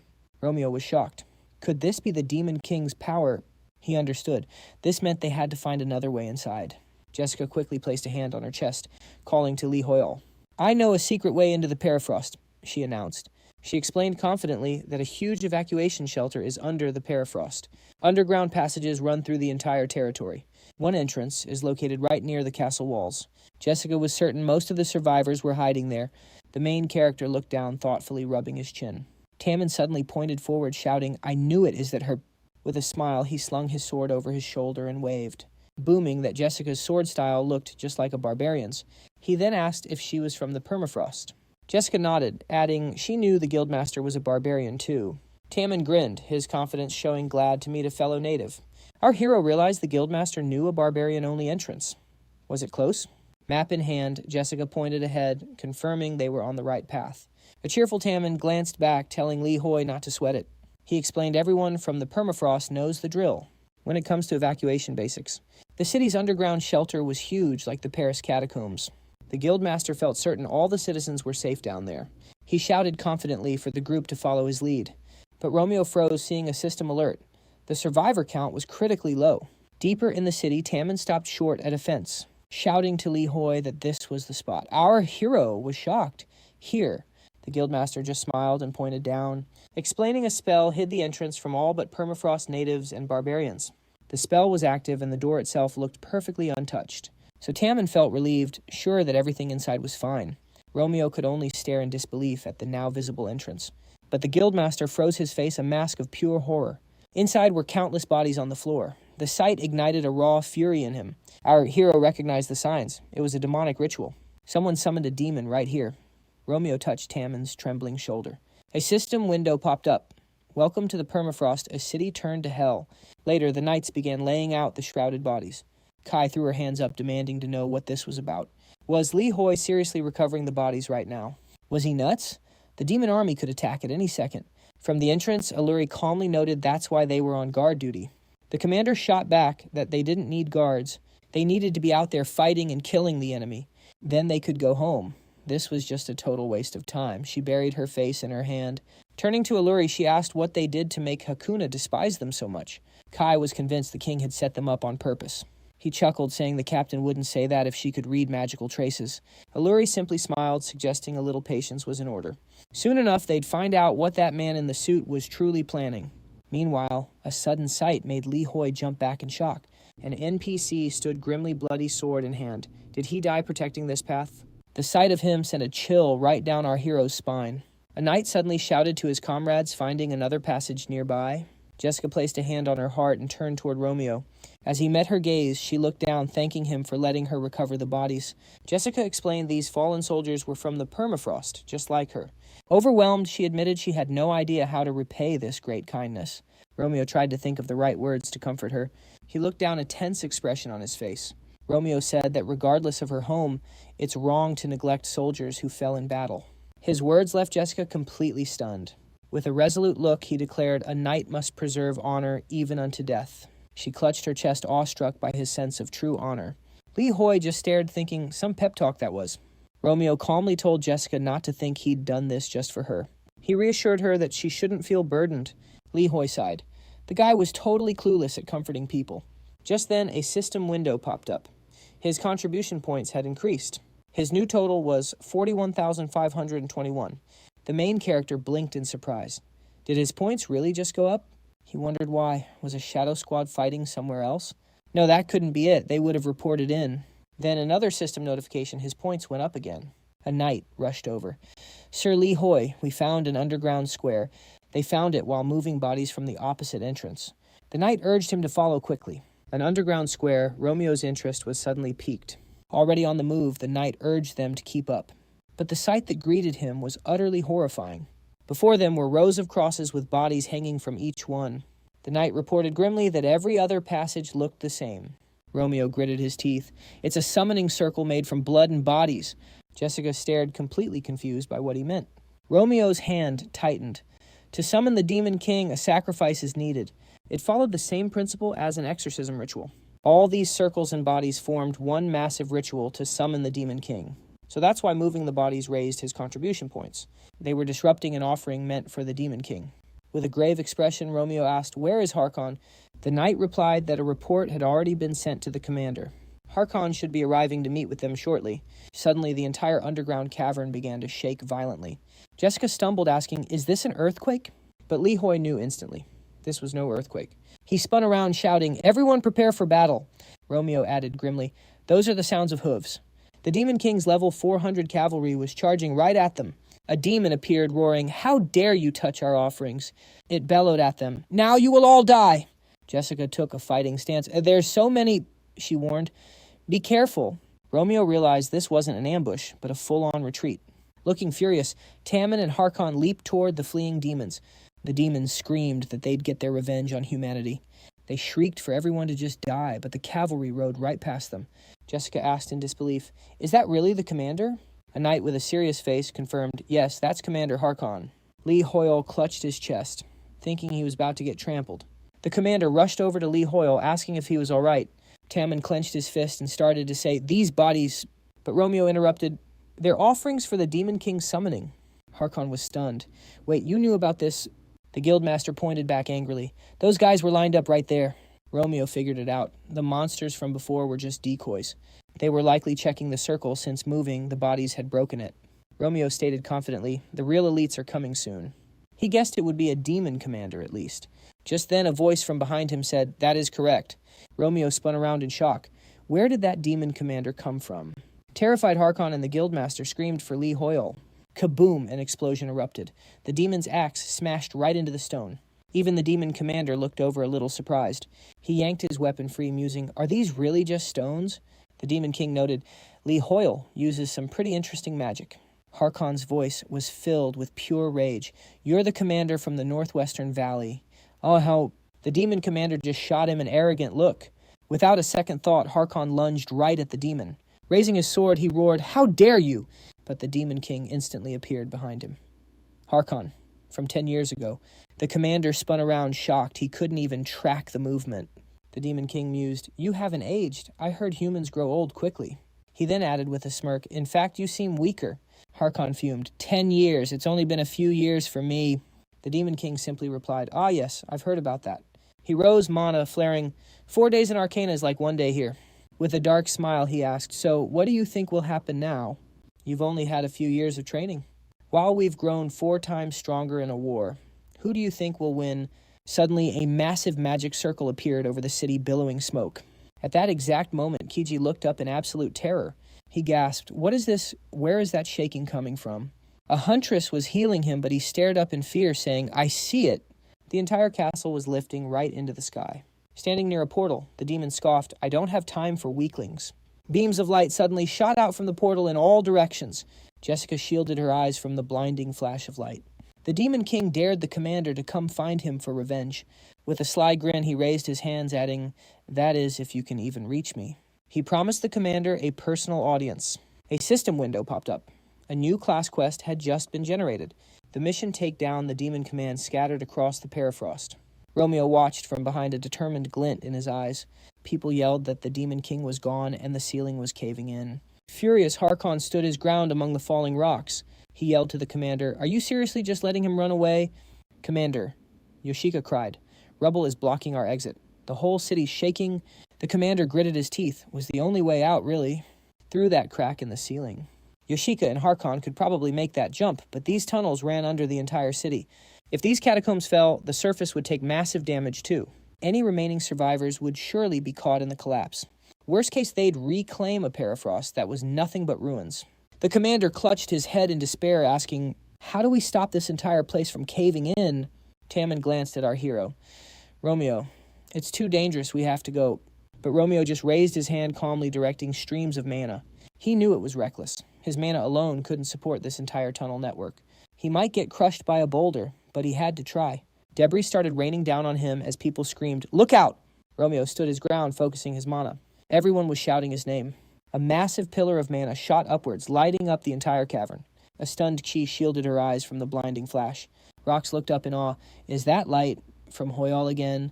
"Jesse, wait," Dimitri said, holding out a hand as the girl stared at the glow. She pointed out the window and shouted to her mother, "Mom, look, it's so bright outside." Her mother snapped, "Close the curtains now, the demons might see us." A survivor gasped in amazement, wondering what that light could be. All of Permafrost's survivors were gathered here. Suddenly, someone called out Kira's name. A man pointed to the exit. "Sir, we scouted outside just like you ordered." "All the demons at the southern gate, they're dead. It seems the researchers took care of them." The man announced, "The researchers have returned." Harkon gazed up in admiration. "Incredible." Yoshika, however, just looked baffled. Still, Hoyeol knew his mana couldn't hold this place together forever. "How is any of this possible?" Tammin asked in total shock. But he wouldn't run. Romeo honors the will of those who fight for their home. Then another system window appeared. The aesthetics characteristic has been activated. An aesthetics effect will now be automatically applied to the target. Before them, a giant statue materialized, holding a shield above its head. The crowd cheered. They were the legendary warriors of the permafrost. Romeo vowed to carry their dream of protecting this land until his final breath, even if that very dream was destined to be the end of him. A moment later, everyone's eyes turned to the colossal statues. Completely drained, Lee Hoyeol just wanted to cancel the whole thing. This whole aspiration was way too heavy. Creating those pillars had completely drained the main character of all his mana. Thank goodness it all actually worked out. Of course, without that hexagonal brooch restoring 10% of his mana, he probably never would have been able to finish making those pillars. They would have all been crushed. He couldn't believe he actually made such cool pillars. It seems his aesthetics trait was the reason they turned into statues. The trait simply adds an artistic touch. But the best part is, he doesn't even have to try. It's a total breeze compared to using all his mana for just one cup. Intrigued, Romeo rubbed his chin while looking down at his other hand. Is this like a unique skin in a game? He wondered. Then again, what's the use? Harkon looked up sadly, thinking how one day here equals 4 in Arcana. If only he'd defeated the demon long ago, the permafrost would be safe. He ran into the commander again and again. The demon managed to escape. Harkon felt he was unworthy to even face his majesty now. Tammin looked up confused and asked what was happening. A knight gasped in shock, asking if those were really shadows. Terrified, the guildmaster's jaw dropped as he screamed, "They're bats!" Swarms of bats were pouring into the building through the cracks. The knights glanced over, shouting, "Did the light really draw them in?" Harkon's voice boomed, "Those aren't just ordinary bats." He roared for everyone to get ready for a fight. "There are a lot of them, but they're weak. And just take them down one at a time." But Romeo looked up terrified. "No way!" Something much bigger and stronger was on its way. A system window appeared, warning him of a nearby demon. The natural enemy skill has activated. His combat power against demons would spike. Romeo couldn't believe his eyes. A hellbird. Demon Army Commander Kuba-Khan, level 500. It loomed before him. Kuba-chan scoffed, "Is that actually a human?" "You've got to be kidding me," the main character thought. Kuba-Khan's jaws opened wide above Romeo. "Looks like humans are on the menu." He had no mana left. Then Kuba-Khan's body was engulfed in holy light. Romeo could only watch in total shock. Jessica landed mana swirling at her feet. She smiled, tipping her hat. "I really tried my best this time." But she sighed, "My magic trails still aren't as pretty as yours." With a cheerful grin, Jessica asked how he was doing. Romeo just crossed his arms, staring at her with a deadpan expression. Inside, though, Lee Hoyeol was screaming, "Thank you for saving my life." With a stern look, he told her she was getting a bad grade. There were way too many unexpected side effects.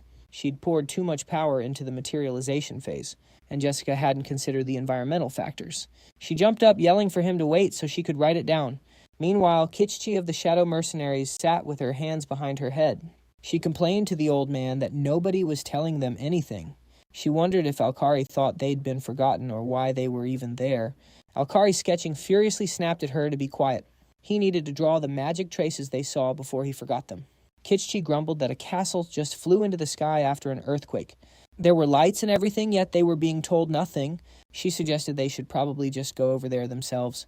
Alkari loudly reminded her he said not to talk. A startled Locat staring at something turned to his captain. He whispered that he thought they were surrounded. A lot of strangers were watching them. Locat yelled that they vanished. Kichchi shot to her feet, shouting, "Get ready for a fight, they're coming."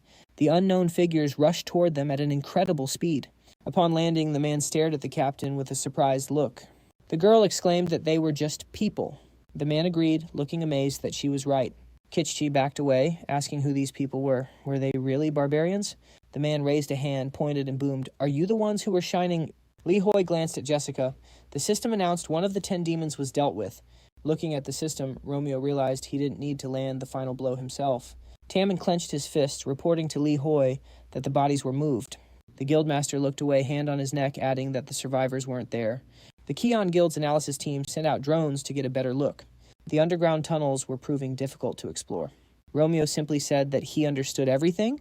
He noted that the survivor counter was still active in the quest window. A portal opened, and Alkari popped out, saying he could now make portals in the castle. He also had something to report to Lee Hoy. An NPC shoved Alkari down, poked his head out, and asked if he was in charge. He also asked if he was the one who was glowing earlier. Tammin blurted out, asking if that was a real barbarian. The NPC glanced away, looking surprised. A moment later, Ares stepped through the portal and called the guildmaster's name. Tammin's face lit up as he shouted that Ares was alive. The barbarian bellowed, "That's the guildmaster, that little guy." Tammin bristled at being called little, saying he was over 180 centimeters tall. Ares just commented that the guildmaster was acting like a child. Romeo stood with his arms crossed as the NPCs started sniffing him. Romeo just stood there, arms crossed, as the NPCs sniffed him over. Ares cheerfully ruffled Tammin's hair, exclaiming that the guildmaster was alive and well. He beamed, saying Karun would be so thrilled and that Tammin knew how much he cared. The guildmaster cried out, asking if Karun was okay. Ares grinned, confirming Karun was safe, just like the guildmaster. Lee Hoyeol blinked, confused, and asked who Karun was. Ares turned with a grin, asking if he was the leader, adding that the light pillar was awesome. Tammin flinched, worried the barbarian was being way too casual. He fretted. NPC barbarians clearly had no sense of proper etiquette. Panicked, the guildmaster quickly raised his hand. He addressed Lee Hoyeol, explaining they weren't trying to be disrespectful. Romeo just smiled, saying it was fine. He understood barbarian customs. Ares simply called him leader. The protagonists saw their respect. Ares laughed, saying this leader was definitely different. An NPC sniffed the commander while Jesse checked out the barbarian. Ares said calmly that luckily they also had a great leader. For years he has snuck into the city rescuing any survivors. His name is Karun, and he's like a father to all barbarians. We lived in the nearby forest, working alongside the permafrost. Then one day we saw the permafrost engulfed in flames. The wind carried a foul stench and a dark, ominous energy. We charged in under Karin's lead. What we found was a nightmare. Bird-like generals swarmed all through the sky, clutching warriors in their talons as if it were just a game. Beast-like demons had strung up the bodies of their people everywhere. Harkon's head drooped. Ares gritted his teeth, saying they fought to save who they could. But the demons were just too numerous and far too strong. We lost most of our brothers, and Karun was gravely injured. Ever since, we've searched for survivors here, protecting them for years. But our situation only got worse. We couldn't even light a fire, since the demons are drawn to light. So survivors died from the cold and hunger. We were all losing hope. Then a pillar of light appeared in this dark city. Ares finished his story with a smile. He thanked the explorer and his entire crew. Ares then raised his hand. He declared he was speaking for all the barbarians and people of Permafrost. With a smile, he placed a hand on his heart and faced the leader. If he planned to defeat the Demon King, his brothers would gladly fight with him. The Demon King of this area is named Decoravia. He is one of the 72 and commands legions of birds. Fighting flying foes is tough for us as we are ground warriors, but we'll do anything to help you get to the enemy, even if we have to make a mountain from our own bodies. Tammin stared at him, completely shocked. Romeo said he understood, but that he would refuse their offer. Harkon looked on confused. Ares raised a hand, asking if he wasn't going to fight or if he didn't need them. Romeo firmly disagreed, saying he'd handle the demons but appreciated their willingness to help. Besides, collecting bodies wasn't his favorite pastime. Ares was stunned by this. Romeo crossed his arms, telling Alkari they had bigger things to worry about. The magician nodded with a serious look. Romeo tasked him with moving all survivors to the Isra kingdom. He also told Alkari to ask the king for warm housing and food for them. The main character was confident the portals were up to the task. Alkari bowed his head, promising to do his best. Romeo then turned his gaze toward the guildmaster. Tammin looked back, surprised. Romeo told him to go with the barbarians. It was important for Tammin and the guild to protect the survivors during the evacuation. Plus, our hero knew the guildmaster was worried about his barbarian friends. Tammin was overjoyed and enthusiastically thanked Romeo. Kitchi, standing near the portal, asked if he was really staying behind. Looking away, Romeo said he still had things to finish. Just then, demons appeared overhead. Their leader, a level 500 Hellbird, noted a Kupakan aura. Could it actually be our main character? Romeo stepped in front of his friends and raised a hand, unleashing his mana as he told them to go. Inside the portal, survivors stared at the bright light. Ares grinned, raised his hand, and shouted for everyone to get ready. An NPC wondered if he was with the research team. What in the world was going on? Alkari announced he was opening a portal to Yusra, while Ares yelled that he would explain later. He ordered everyone to move. The NPC gasped, asking if it was the legendary island. Could they actually be saved? Tammin looked at the portal with a happy expression. He was shocked when a system window appeared. For a class quest, the Barbarian's Secret Technique. The guildmaster stared in amazement. Was this really a class quest? Only one person from each class could ever receive one. So why was it showing up now? Tammin's face went pale. He spun to Ares, asking where Karen was. The barbarian answered that Karen should be out on a mission. Ares watched confused as the guildmaster bolted for the door. He ran after him, yelling for Tammin to stop. It was too dangerous to go alone. Running down the street, the guildmaster thought that this couldn't be happening. He couldn't believe it. His mind flashed back. Kern was smiling, a sword on his shoulder. He had asked if the guildmaster really wanted the barbarian's secret technique. Confused, Tammin had yelled back, asking if it was real. Kern had smirked, rubbing his chin and teasingly asking if he should teach him. Tammin had angrily demanded that Kern teach him right away. Karen just laughed and told him to try again in another 40 years. Furious, Tammin had shouted, asking if it had to be 40 years. That was too long, he wanted it now. But Karen simply refused as he left. The guildmaster snapped back to the present. Chiron's body hung staked, surrounded by birds. He gasped, looking down at his bloody form. At that moment, Tammin knew. With Karen's death, the class quest was now his. While in the air, Harkon spotted the guildmaster. He froze his face, twisting in horror. What was this another pesky ground dweller was left? Tammin looked away, hot tears of pure rage streaming down his cheeks. A system window flashed. Class quest. The barbarian's secret technique has appeared. The great leader of their guild had fallen from this world. Now their new young leader had to unleash his inner beast. At the same time, Lee Hoyeol felt a sudden chill. Harkon turned, asking if he was all right. He clearly looked uneasy, but Lee Hoyeol raised a hand saying, "I'm fine," while looking up. He wondered where this awful premonition was coming from. He felt that something had gone terribly wrong. A demon commander hovered above, staring them down. "Too many pests," the commander said grimly. These must all be demon commanders. If he could make them a ladder, like last time, his allies could handle the rest. Lee Hoyeol focused mana in his hand, but then refused the idea. The main character declared, "The heavens are your domain, then I'll just drag you down." A commander raised his hand with a scoff. "You really think a ground dweller like you can pull us down?" He sneered loudly. Harkon leaned forward angrily, announcing, "That's it, we're attacking." The main character thought maybe they're sensitive to light.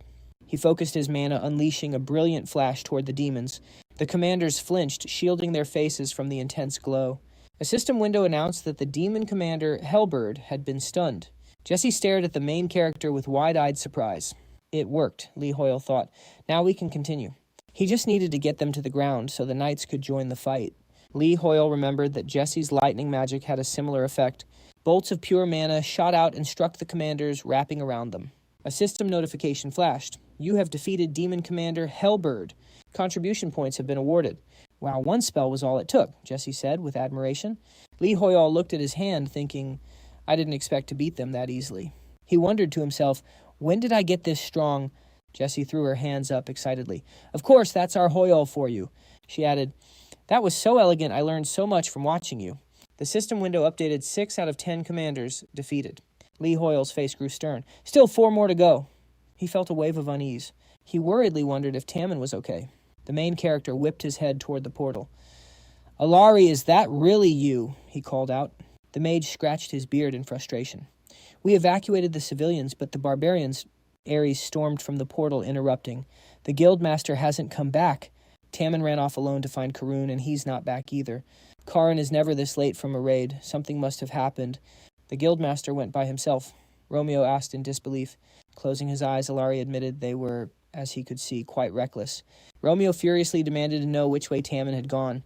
A moment later, Hirkin held the guildmaster captive in the sky.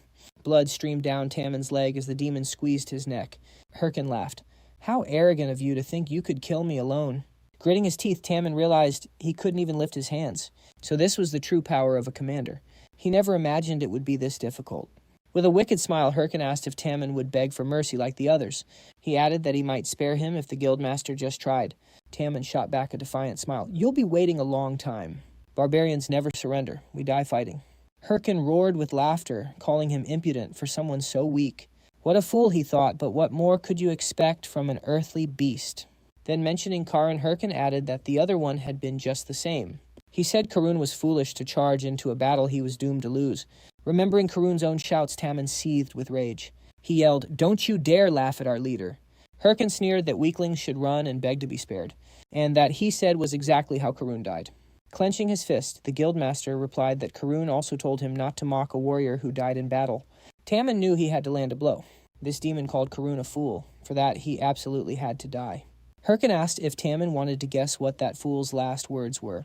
Drifting into the past, Hirkin recounted the leader's final moments. Karun had smiled, tightened his grip on his sword, and said the demon had a problem. Someone even more foolish was coming for him very soon. The leader claimed he could smell him on the wind. That guy was truly crazy. A new leader, one who even Karun couldn't beat, would be there shortly. With a dark smile, Hirkin had raised his weapon, saying the leader talked too much for a dead man. Karun, still smiling, replied that Tammin was always asking about some barbaric trick.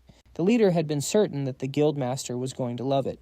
Hirkin snapped out of his memory, having relayed the entire story. Tammin was frozen in shock, bloody tears streaming down his face. Hirkin smiled cruelly, saying he was curious about this strong guy who was supposed to appear. Was it the guildmaster himself? The demon laughed, asking if Tammin was really the one the man meant. He was no better than a beast at understanding things. With a terrifying glare, the guildmaster suddenly lunged and bit Hirkin's arm. He clamped down even harder as blood sprayed from the wound. Hirkin screamed. He hurled Tammin away, screaming, "What are you doing? Get off me!" Staring in horror at his torn arm, Herkin shrieked again. As blood gushed from the wound, he yelled out, "My arm! Where is my arm?" A powerful aura flared around Tammin, who said the demon was warned not to mock Karun. The guildmaster stood there, furiously clenching the demon's severed arm in his teeth. Herkin glanced down with a laugh, asking what this thing was supposed to be. To him, Tammin was just some beast.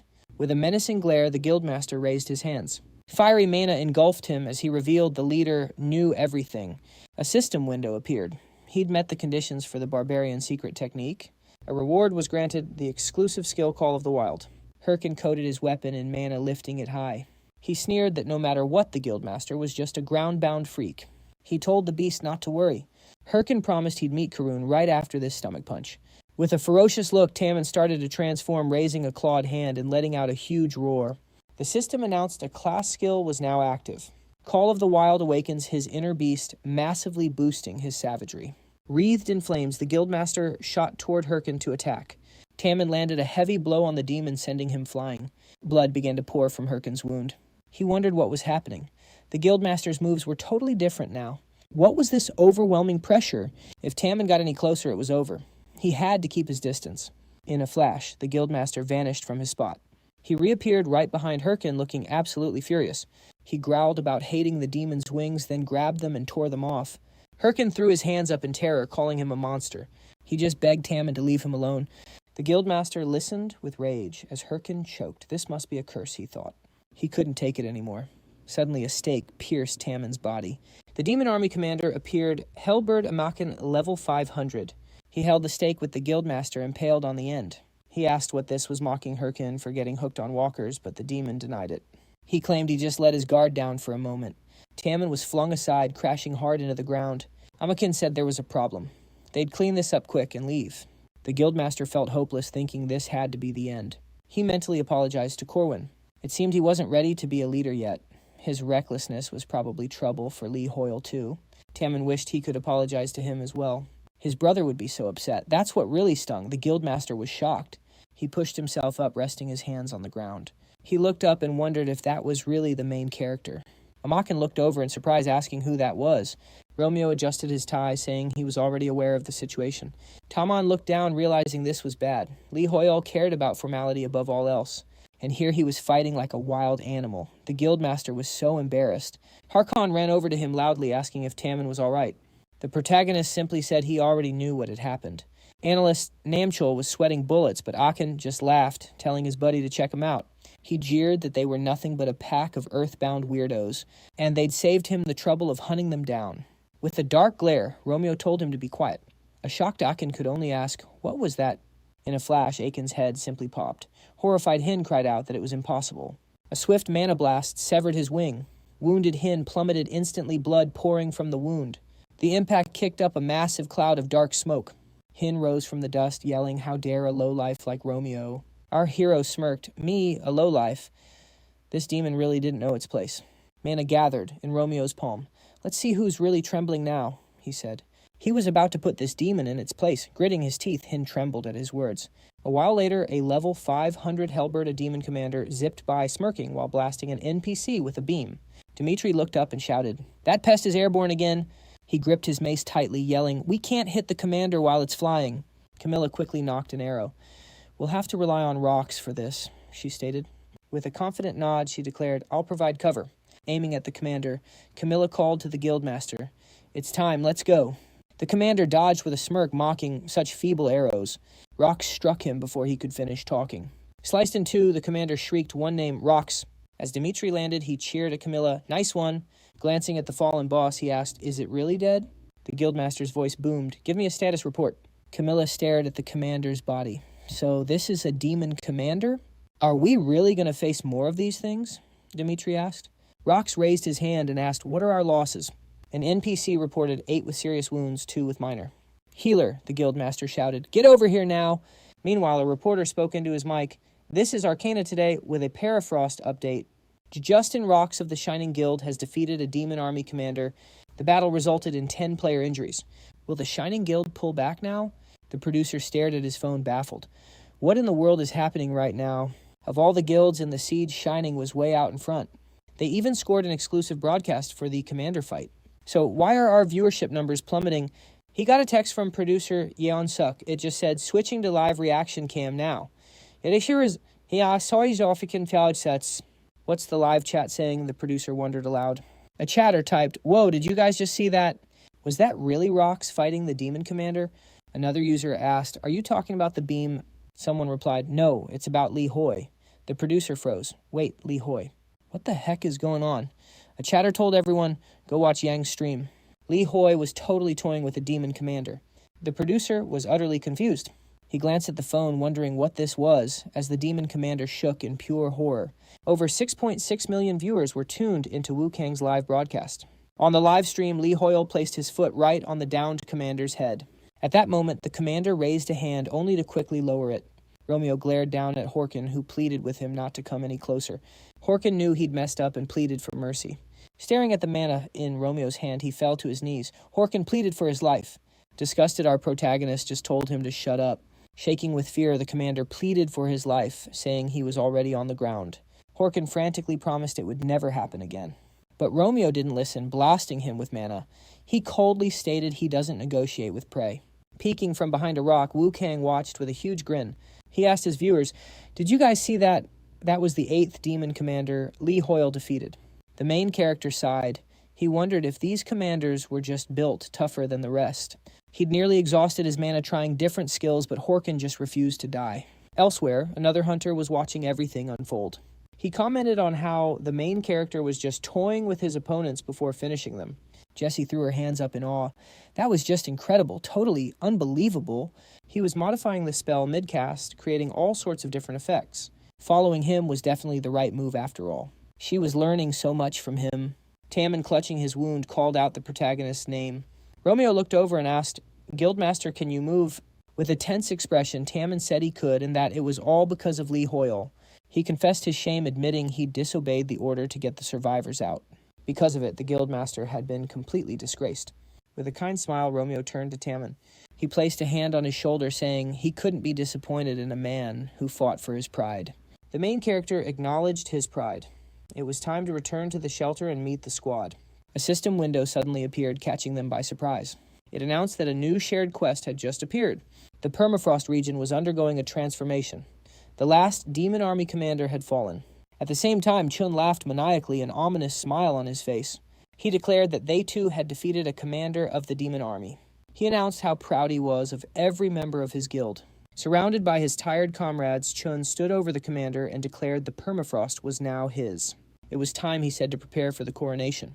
A nearby NPC thought the guildmaster was getting way ahead of himself. The system showed Lee Hoyle's siege contribution was 471,992. Romeo figured that other guilds must have defeated the other two demon commanders. Harkon stared in shock, asking, "Is that really you, Count Sir Ion?" With a pained expression, the Count held his wounded side. Harkon reached a hand toward him, asking, "How is this possible?" Against all odds, the Count was still alive. Looking utterly exhausted, Sir Ion addressed the commander with a question. Could it really be him? The Count, weeping with joy, said he never dreamed Harkon himself would come. His Majesty and the Empire hadn't abandoned them. Sir Aeon smiled at our hero, saying he'd also observed the explorer's noble deeds. This was an incredible surprise.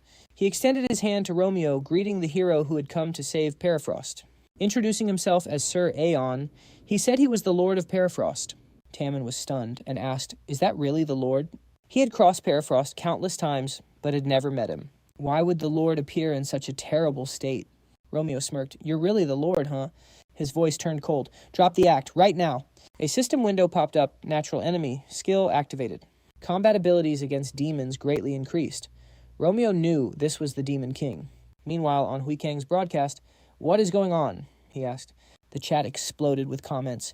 "Is that really Lord Sir Aeon?" Hui Kang watched in shock. His viewers were just as confused. "Wait, is that the Count? No way, that's the real Lord. Did Sir Aeon actually survive?" The producer stared at his phone, completely baffled. The reporter pulled off his headphones. "What are you watching instead of our broadcast?" The viewers typed, "Whoa, Lee Hoyeol looks seriously angry. Why is he so mad? We can't hear anything. Why isn't Hui Kang closer?" Tammin wondered. "Is that really the Demon King?" Harkon took a defensive stance. "What is our hero talking about? This man was without a doubt the ruler of Perifrost.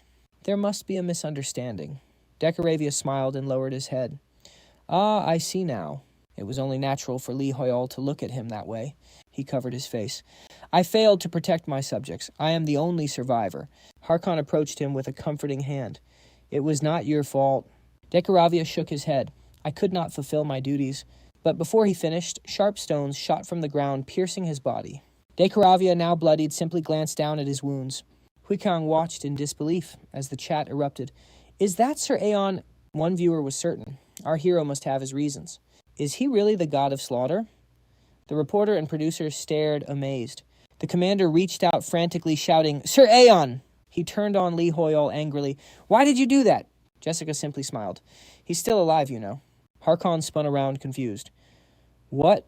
A laugh echoed as Decaravia left the Lord's body. A system window appeared. The opponent's earth resistance is too high. Decaravia chuckled. That was a bit rude, Lee Hoyeol. I was talking. Another system noticed the opponent is immune to earth attacks. Romeo raised an eyebrow. Immunity to earth attacks, huh? This was not going to be an easy fight. Take a closer look, Decaravia taunted. I am Sir Aeon. As he left the body, countless eyes enveloped Sir Aeon's face. I am the Lord of Perifrost you searched so hard for. The sight made Lee Hoyle's blood run cold. Harkon raised his sword, shouting, It's a demon! He lunged forward, yelling, How dare a demon insult a royal vassal? A frightening gleam appeared in the commander's eyes. He thrust his sword forward, running the Demon King clean through. Tammin looked totally confused, asking if Harkon actually got him. Lee Hoyle knew the guildmaster had just made a massive mistake. A giant hole ripped open in the dark energy. Decaravia erupted, blasting out dark mana as a huge beam shot skyward. An enraged Tammin yelled, Did that really just fly into the sky? Our hero thought to himself, Yep, called it. The dark liquid swallowed the city's foundation as the stunned commander whispered that he couldn't believe it. Decaravia started to merge with Perifrost Castle. At that moment, an NPC pointed and yelled, What is that thing? A knight from the portal reported that something strange was covering the castle. Enoch just watched, wondering what on earth was happening. The NPC asked Ares if he thought Tammin and the head researcher were okay. Ares just stared upward, his expression grim and silent. At the northern gate, hunters were desperately fighting off demons. Leon let out a ferocious scream as she attacked the monsters. Shrag grumbled at a demon. Where do they keep coming from? They're endless. Another hunter shouted, less complaining and more spellcasting. Shrag, a demon aimed its hand at the huntress and let out a shriek. Gritting her teeth, she raised her hand to face the approaching demon. The monster suddenly stopped dead in its tracks and looked up. She wondered why it stopped. The demon hissed, The Demon King calls. With tears in her eyes, the huntress asked what that even meant. The monster immediately turned around and fled. Shrag panted, stating the obvious, the demons were leaving. Leon glanced over, asking why her face pale with fear as she looked up. The guildmaster watched the flying demons, asking what was going on. Chun looked around, demanding to know where all the demons went. His eyes then locked onto a new system window, his expression hardening. The system alert read that Demon King Decaravia would soon reveal his true form. Camilla looked up in absolute terror, asking if it was really the Demon King. Staring at the mana flowing into the city, she asked again if it was him. Rack insisted that this couldn't be happening. He said if the Demon King awakens Japan, no, the whole world is done for. Harkon, filled with resolve, jumped up and yelled that they had to stop him. But his brave expression vanished as he stared at something. The system window announced that the ritual was beginning. Romeo looked on tensely while Tammin cried out that it couldn't be. The commander shouted furiously, They've brought out the ritual sacrifices. Decaravia just laughed, calling them fools for thinking the sacrifices had to be human. Countless demons began to swarm around their king. The guildmaster's jaw dropped. Slash. He stared up and asked, What in the world am I seeing? It looked just like the magic circles from the underground shelter. The hunters watched the monsters in the sky, their faces pale. Are those demons? They cried out in shock. The creatures dove for the circle. Slash. They're sacrificing themselves to finish the ritual, someone yelled. Lee Hoyeol gritted his teeth. Slash. This was just awful. He had to put a stop to this. Suddenly, Decaravia appeared beside him. Sorry, can't let you do that, he said, raising a hand. Romeo looked up, his expression terrified. The Demon King simply shoved his hand right through the hero's body. Lee Hoyeol, the commander yelled furiously. He looked down at a sea of blood with hands of the dead reaching out. Undead knights crawled from the pool, begging Harkon to save them. The commander was lost in painful memories. Slash. Harkon, Romeo shouted. He put a hand on his shoulder. Slash, it's an illusion. You need to snap out of it. And just like that, the creepy illusions vanished. Tammin saw the mana flow change. Slash, they've dispersed us, he said. Harkon glanced at the main character. Slash, was that really a demon that broke through? No, Romeo replied. That was your own fear. Decoravia just laughed. My illusions are pretty convincing, right? Slash, you have a fun little talent. But it's too late now. Slash, the sacrifice has already been made. Soon, the Demon King will return. Jessica looked up. But there are no demons left. Tammin squinted in confusion. Slash, wait, is that an egg? It was absorbing the summon circle. Slash, an unknown creature was inside the egg. At that same moment in downtown Hokkaido, a message blared from street speakers telling NPCs a state of emergency was now in effect. Hokkaido was now officially classified as a danger zone. Because of this, the city would be completely sealed off at 8 o'clock tonight. The announcement urged everyone to evacuate immediately. Slash, the warning was then repeated. An NPC turned to his superior. Slash, so what's the plan now? Chun yelled while running, we retreat now. Slash, call the mainland for support. The NPC shouted back, but what about the Perifrost siege?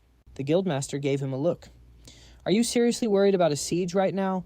Even seeing all this, the guy just didn't get the danger he was in. Did he actually think he could manage this? This problem was way out of their league. Tammin held the phone to his ear. Wait, what was that? He gasped. Meanwhile, Namcheol adjusted his jacket, speaking into his mic. We have an order from Korea. All players currently in Hokkaido were told to return home.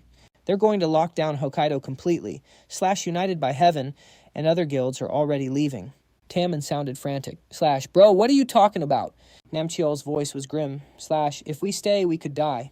Romeo coolly slid a hand into his jacket. Slash, this was getting risky.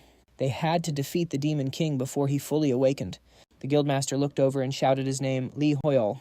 He held the necklace thinking, so this is the exorcism ritual. A system window declared the cursed necklace was now the offering. The commander suddenly appeared, greeting him. So we meet again. Startled, Romeo scrambled away as the Demon King's weapon hit the rocks. Crouching by the rocks, he thought, this must be a curse.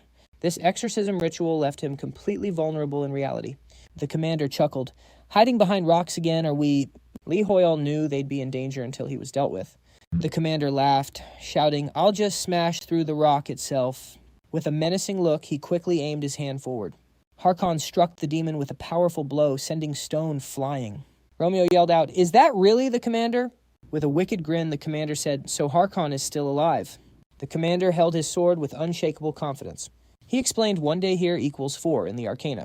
Hearing that he was crushed by his own powerlessness, Harkon's sword flared with powerful mana lighting up the area. He declared, I have kept his majesty waiting for too long. The commander grinned, now that's a pretty serious sword aura. Turning to Hoyeol, he said, my duty is to kill the commander. Romeo thought seriously, Harkon has a solid reason. Without a second thought, he said, I'll trust you. The commander raised his weapon. This should be an interesting fight. Then I will meet you with my own blade, he declared. Confidently, the commander raised his mana-filled sword and gave his name. I will carry out his majesty's final order, he vowed. Harkon raised his sword with determination. I'll do it right now. They rushed at each other, mana arcing between their weapons. Holding the necklace, Romeo thought, now it's my turn. A system window confirmed the cursed necklace was the offering. The exorcism ritual began. The Demon King asked, are you sure? Romeo was instantly teleported and quickly spun around. Heavy drops of mana shot out from the strange egg. Taming watched as the egg rose and dark mana formed into demons. The guildmaster cried out, are those the demon army commanders? Taming announced with fury, all 10 of them are here. These were the same generals they had already defeated once. Harkon gritted his teeth and angrily turned his head away. He yelled, did that egg use the ritual to absorb them? Decaravia noted, Hoyeol is helpless during the exorcism. It was obvious they were outnumbered by the demon generals. The main character felt a wave of despair wash over him. The Demon King mused, you have abilities like the people of Ixion. Hoyeol wondered, does Decaravia know about the exorcism? The Demon King simply agreed, I'll go even deeper. Dark mana zipped right toward the main character's chest. A system window popped up, confirming the possession effect. Decaravia wondered if Hoy's mind could take it. He gritted his teeth, thinking, no way! The Demon King dove deeper into his consciousness. Suddenly all the dark mana just flew out of Hoy's body. He stared at the scene, totally confused. Our hero was pretty surprised too. Then his eyes met the Demon King's. Romeo, looking furious, instantly appeared, pointing his hand and telling Decaravia to get lost. A system window announced the possession attempt had failed. The Demon King just stared at Romeo's hand. The protagonist balled his fist and smashed the Demon King's eyes. At once, the core exploded with incredible force. The loud boom made the hunters cover their eyes and ears. Decoravia couldn't believe it, saying this was impossible. Romeo was supposed to be a nobody, just some weak guy? A confused Li Hoi looked at our hero and called out his name. The Demon King asked where Romeo got all this power. It just didn't make sense. What even was this, such a deep and endless, ominous darkness? Romeo gave Decoravia a terrifying look. The Demon King's eyes started to dissolve. He quickly broke apart into streams of mana. The protagonist was back in his body. He saw the untouched core and said Decoravia had escaped. The injured Demon King thought to himself that this guy was seriously dangerous. Decoravia realized he needed a much stronger body. The egg was suddenly covered in cracks, leaking dark mana. A system notification announced the Demon King had revealed his true form. Tammin stood in a powerful whirlwind saying the Demon King was born. Meanwhile, Wei Kang held a rock shouting, "Is that really the same Demon King?" Decoravia was just unbelievably huge. Li Hoi thought this was some kind of curse. He really wanted to run, but they couldn't let the Demon King win. Romeo gritted his teeth and raised the hand holding the necklace. A system window appeared. The lady's necklace was chosen as an offering. Our hero thought it was time to get back to the exorcism. He quickly shut his eyes. Another notification, the Devil's Jewel box was selected. And another, the strangling tie has been selected as an offering. The numerous offerings were seriously boosting the exorcism ritual's effect. The brilliant light just kept getting bigger. Romeo grinned through a crack, saying, "Found you." Decoravia spun around fast. Our hero tore the crack open wider and laughed. The Demon King looked at him, raised a hand, and thought, "This can't be." He told him not to come closer. Decoravia warned Li Hoi not to take one more step. The commanders immediately sprang into action, letting out a roar. Tammin saw the figures in the sky and noted the generals were on the move. The Demon King told his warriors to protect him, saying it was dangerous over there. Decoravia lifted his huge leg over the city, thinking he had to escape. He stomped his foot down on a building, crushing it and kicking up dark smoke. Clouds of smoke and debris instantly billowed through the city. Shielding his face from the wind, Tammin yelled that it was just one step. Meanwhile, the news crew shouted that they were barely holding on amidst the debris. The tremors were so strong they had to fall back even further. The NPCs panicked, crying out that the Demon King had vanished again. The commander shot into the air, demanding to know who this Li Hoyeol was. The Demon King scoffed that no human could seal him and remain sane. But our main character had managed to do just that. How seriously, who was this guy? Enraged, Decoravia wondered why that name alone made him tremble in fear. Jessica ran to the guildmaster, reporting a flying demon commander just disappeared. Kupakan loomed over our hero, declaring it was a man. Tammin screamed for Li Hoyeol as a spear tore right through the sky. It slammed into Kupa-chan's head, sending blood flying everywhere. The guildmaster said tensely, "That was him." He wondered if that was really his second-in-command from Inazuma. The Inazuma guildmaster confidently ordered everyone to stay sharp. He warned that two more were heading straight for them as the commanders roared. Rox launched himself forward, plunging his sword deep into Kupakan's body. He yelled for Camilla to act now, who coolly drew back her bowstring. In an instant, magical chains wrapped around the commanders. Rox questioned why Li Hoyeol was just standing there. A surprised Jessica called out his name, realizing he was activating a skill. Rox wondered what the guildmaster was even doing there. Turning to her, he explained he just made the choice with the highest survival odds. With her bow ready, Camilla warned the guildmaster they couldn't hold on for long. A world-ending disaster had awakened. No matter where they ran, death awaited. Rox turned to his ally from Inazuma, asking if he felt the same. That's why they were all here betting on Li Hoyeol to fix this mess. Shrig announced that they would join the fight as well. He smiled, touching his chest and admitting he'd been rude back in Yusra. This time he, the Second Son, would also enter the fray. A system window appeared. The Second Son Guild has joined the party. He brushed back his hair, asking if they actually believed that. He just hoped Shrig wasn't making a huge mistake. After all, he wasn't the type to leave a debt unpaid. Another system alert, the Inazuma Guild has joined the party. Tammin angrily pointed, yelling at them to stop chasing Li Hoyeol. He needed a weapon. Someone suddenly whacked Tammin on the back of the head. He looked up stunned. "Bro, you're really here." Namchel jabbed a finger at his brother. "Why aren't you answering your phone?" He asked if Tammin was actively trying to make him worry. His brother just grinned, scratching his head with an apology as Namkel offered a two-handed sword. He said he found it in the warehouse and that Tammin could borrow it. A system notification, Jae-hun and the Shining Ones have joined the party. The party was now so large it was automatically upgraded to a raid. Commanders blazed through the air. The hunters shouted that more were closing in. Kubakan instantly shattered all his restraints. Rox roared, ordering his hunters to keep them away from Li Hoyeol. These generals were their responsibility to handle. At the same time, inside the hero's mind during the ritual, Romeo smirked, recalling the Demon King's question about his fear. Decoravia looked at him completely baffled. Pointing to the city, Romeo simply said, "That is why. Their human pride. The will to fight even in utter despair." The hero raised a hand blazing with mana. The Demon King shot into the sky. He raged, demanding to know what pride this was. De Caravia sneered, telling the hero not to make him laugh. It was a mere illusion. Just some bizarre, useless sentimentality. Just then, the Demon King's weapon pierced Harkon. The commander coughed up blood. De Caravia flicked his bloody weapon aside, telling Harkon to just stay down. The Demon King sighed, confused. That strike should have been fatal. Any more resistance was just a pointless disgrace for the commander. But with a fearsome glare, Harkon slowly turned his head. He suddenly drove his sword deep into De Caravia. The king stared furiously at the gash. He couldn't understand. Where did Harkon get the strength? How was he moving? The commander had lost enough blood to have died ages ago. De Caravia stumbled back, clutching his wounded chest. Harkon stared down at him, his gaze like steel. The Demon King raged. "Why won't you surrender? How is this possible?" Harkon merely raised his sword for the final blow. De Caravia realized the commander was unconscious, yet still fighting. Harkon's sword flashed, taking his head. A system window appeared. The chief commander was defeated. The morale of the entire demon army plummeted, and the Demon King's power sharply decreased. The hunters stared at the system window in total shock. Tammin grinned, slinging his sword over his shoulder. "Harkon actually did it." "All right, it's our turn." Rox gritted his teeth and charged, roaring in agreement. A massive energy blast slammed right into Kubakan. A new message appeared. "The demon army commander, Kubakan has been defeated. The Demon King's power has weakened again." Hesse yelled, "We won't lose either. Let's get around Tammin." The guildmaster charged Amakan. A brilliant beam of energy tore through the commander. System message: Demon Army Commander Amakan has been slain. The Demon King's power weakened even further. Hin stared at the blood, terrified. "No, this can't be happening." He was baffled. Why weren't they running after seeing the first commander die so horribly? "We're the Demon King's army, beaten by these weaklings not once but twice." Tammin thought of Kiruan, his face hardening with rage. He furiously lunged forward, his hand sheathed in fire and claws. System message: Demon Army Commander Hin has been slain. The Demon King's power was failing. He doubled over, clutching his head in sudden pain. De Caravia cried out in despair. "This can't be happening." His best commanders defeated by such weaklings.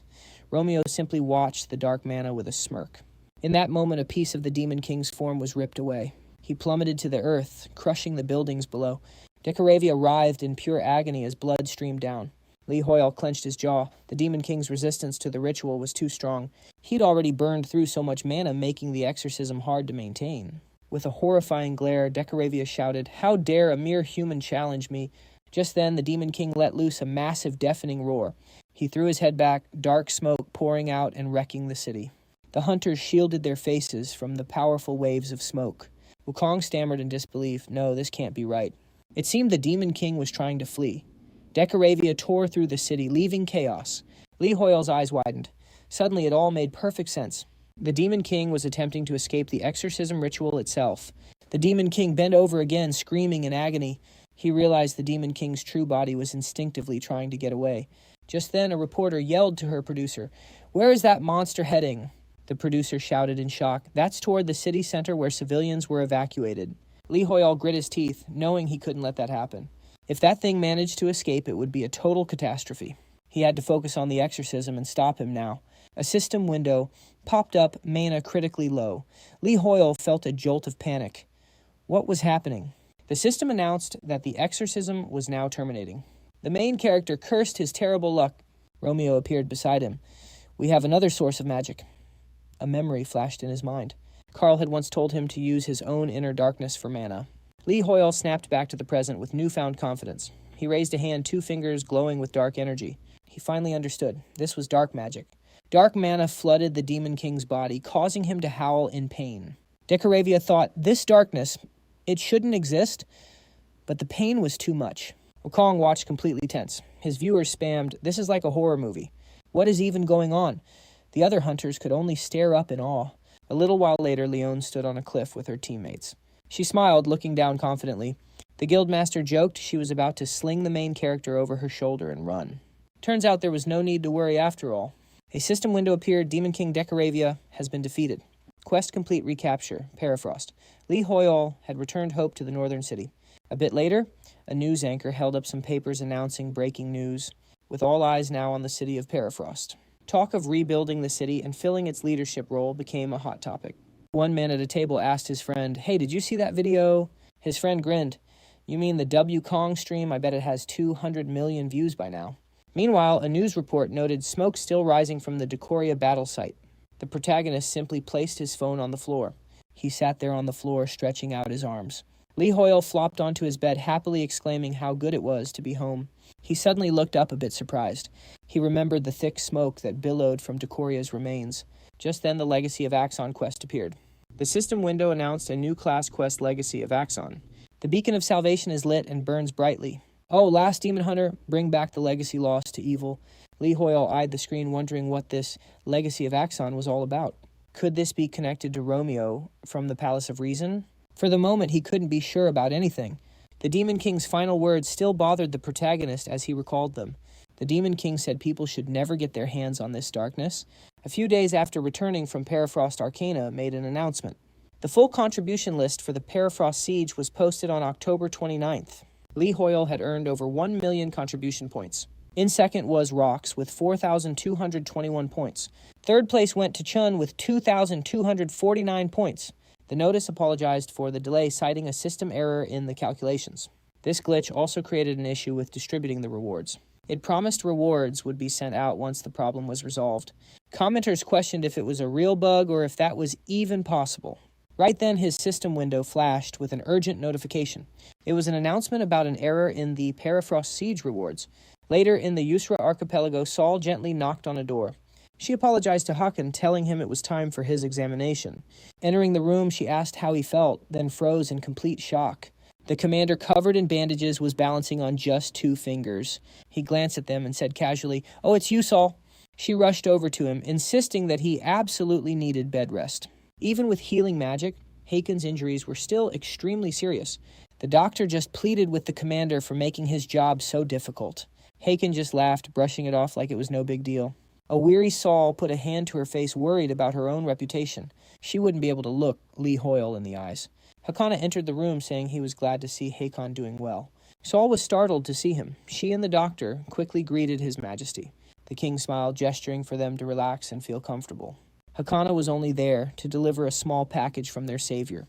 Hakan looked at him and asked, "This is really from Lee Hoyeol." The king held up a feather, explaining it was left by the demon army commander. It was found right where the commander had lost consciousness. A system window identified it as a rare-ranked feather of a hellbird.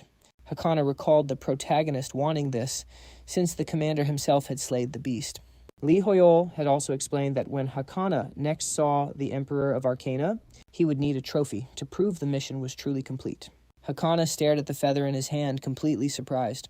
He clutched it, wondering if the hero had really thought of everything. Lee Hoyeol is truly a very thoughtful man.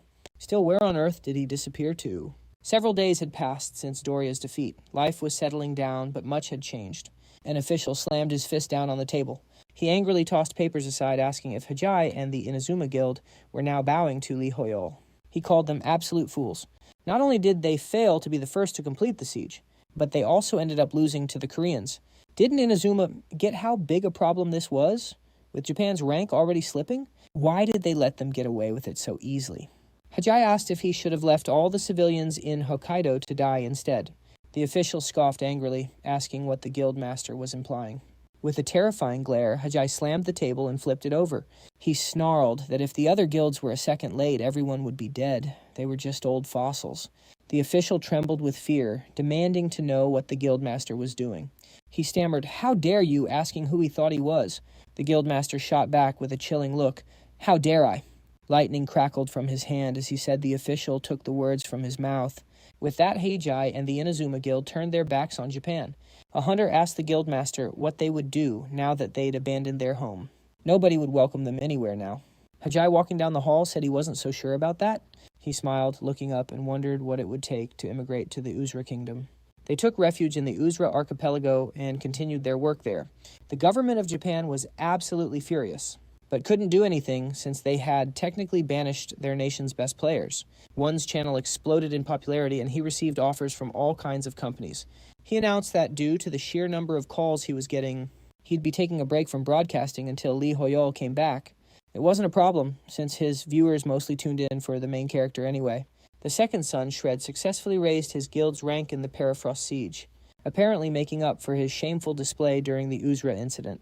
As for Japan, everyone was talking about Taman's new class quest. Nam Chao's expression during the press conference became a popular meme.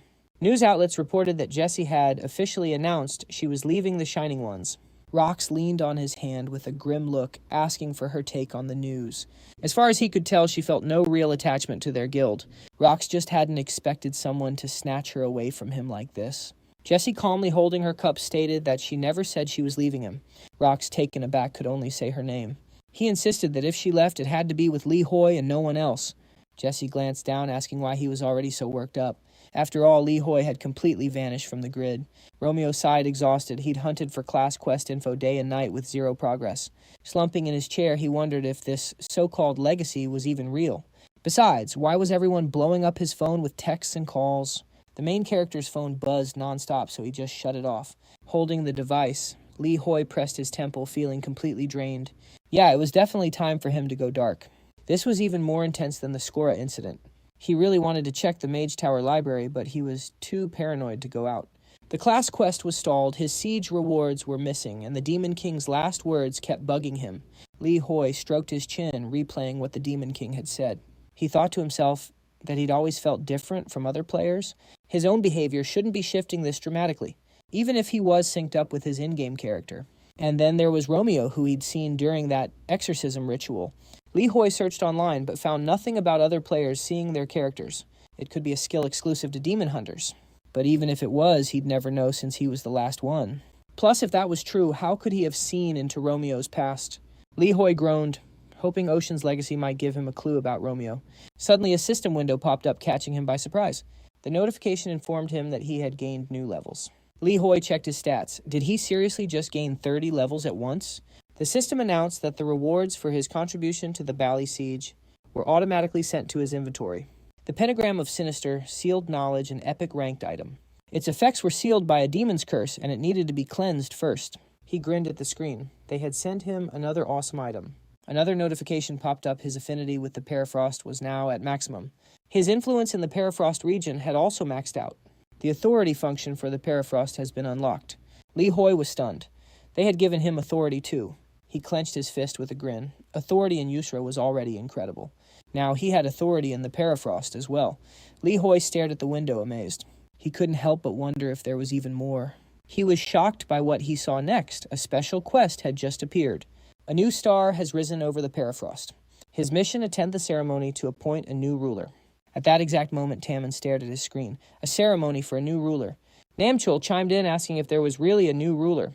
Rock bit his lip, saying he had a really bad feeling about this.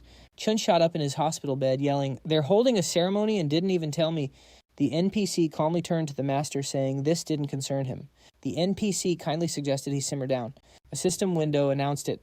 Li Hoyeol was the new ruler of Perafrost. His jaw dropped in utter disbelief. He grabbed his head and just let out a scream. So he was in Perafrost, but now I'd love to hear from you. What's your verdict? Drop a rating from 0 to 10 in the comments below. And be sure to mention your favorite part. Thanks for watching, and I'll catch you in the next one.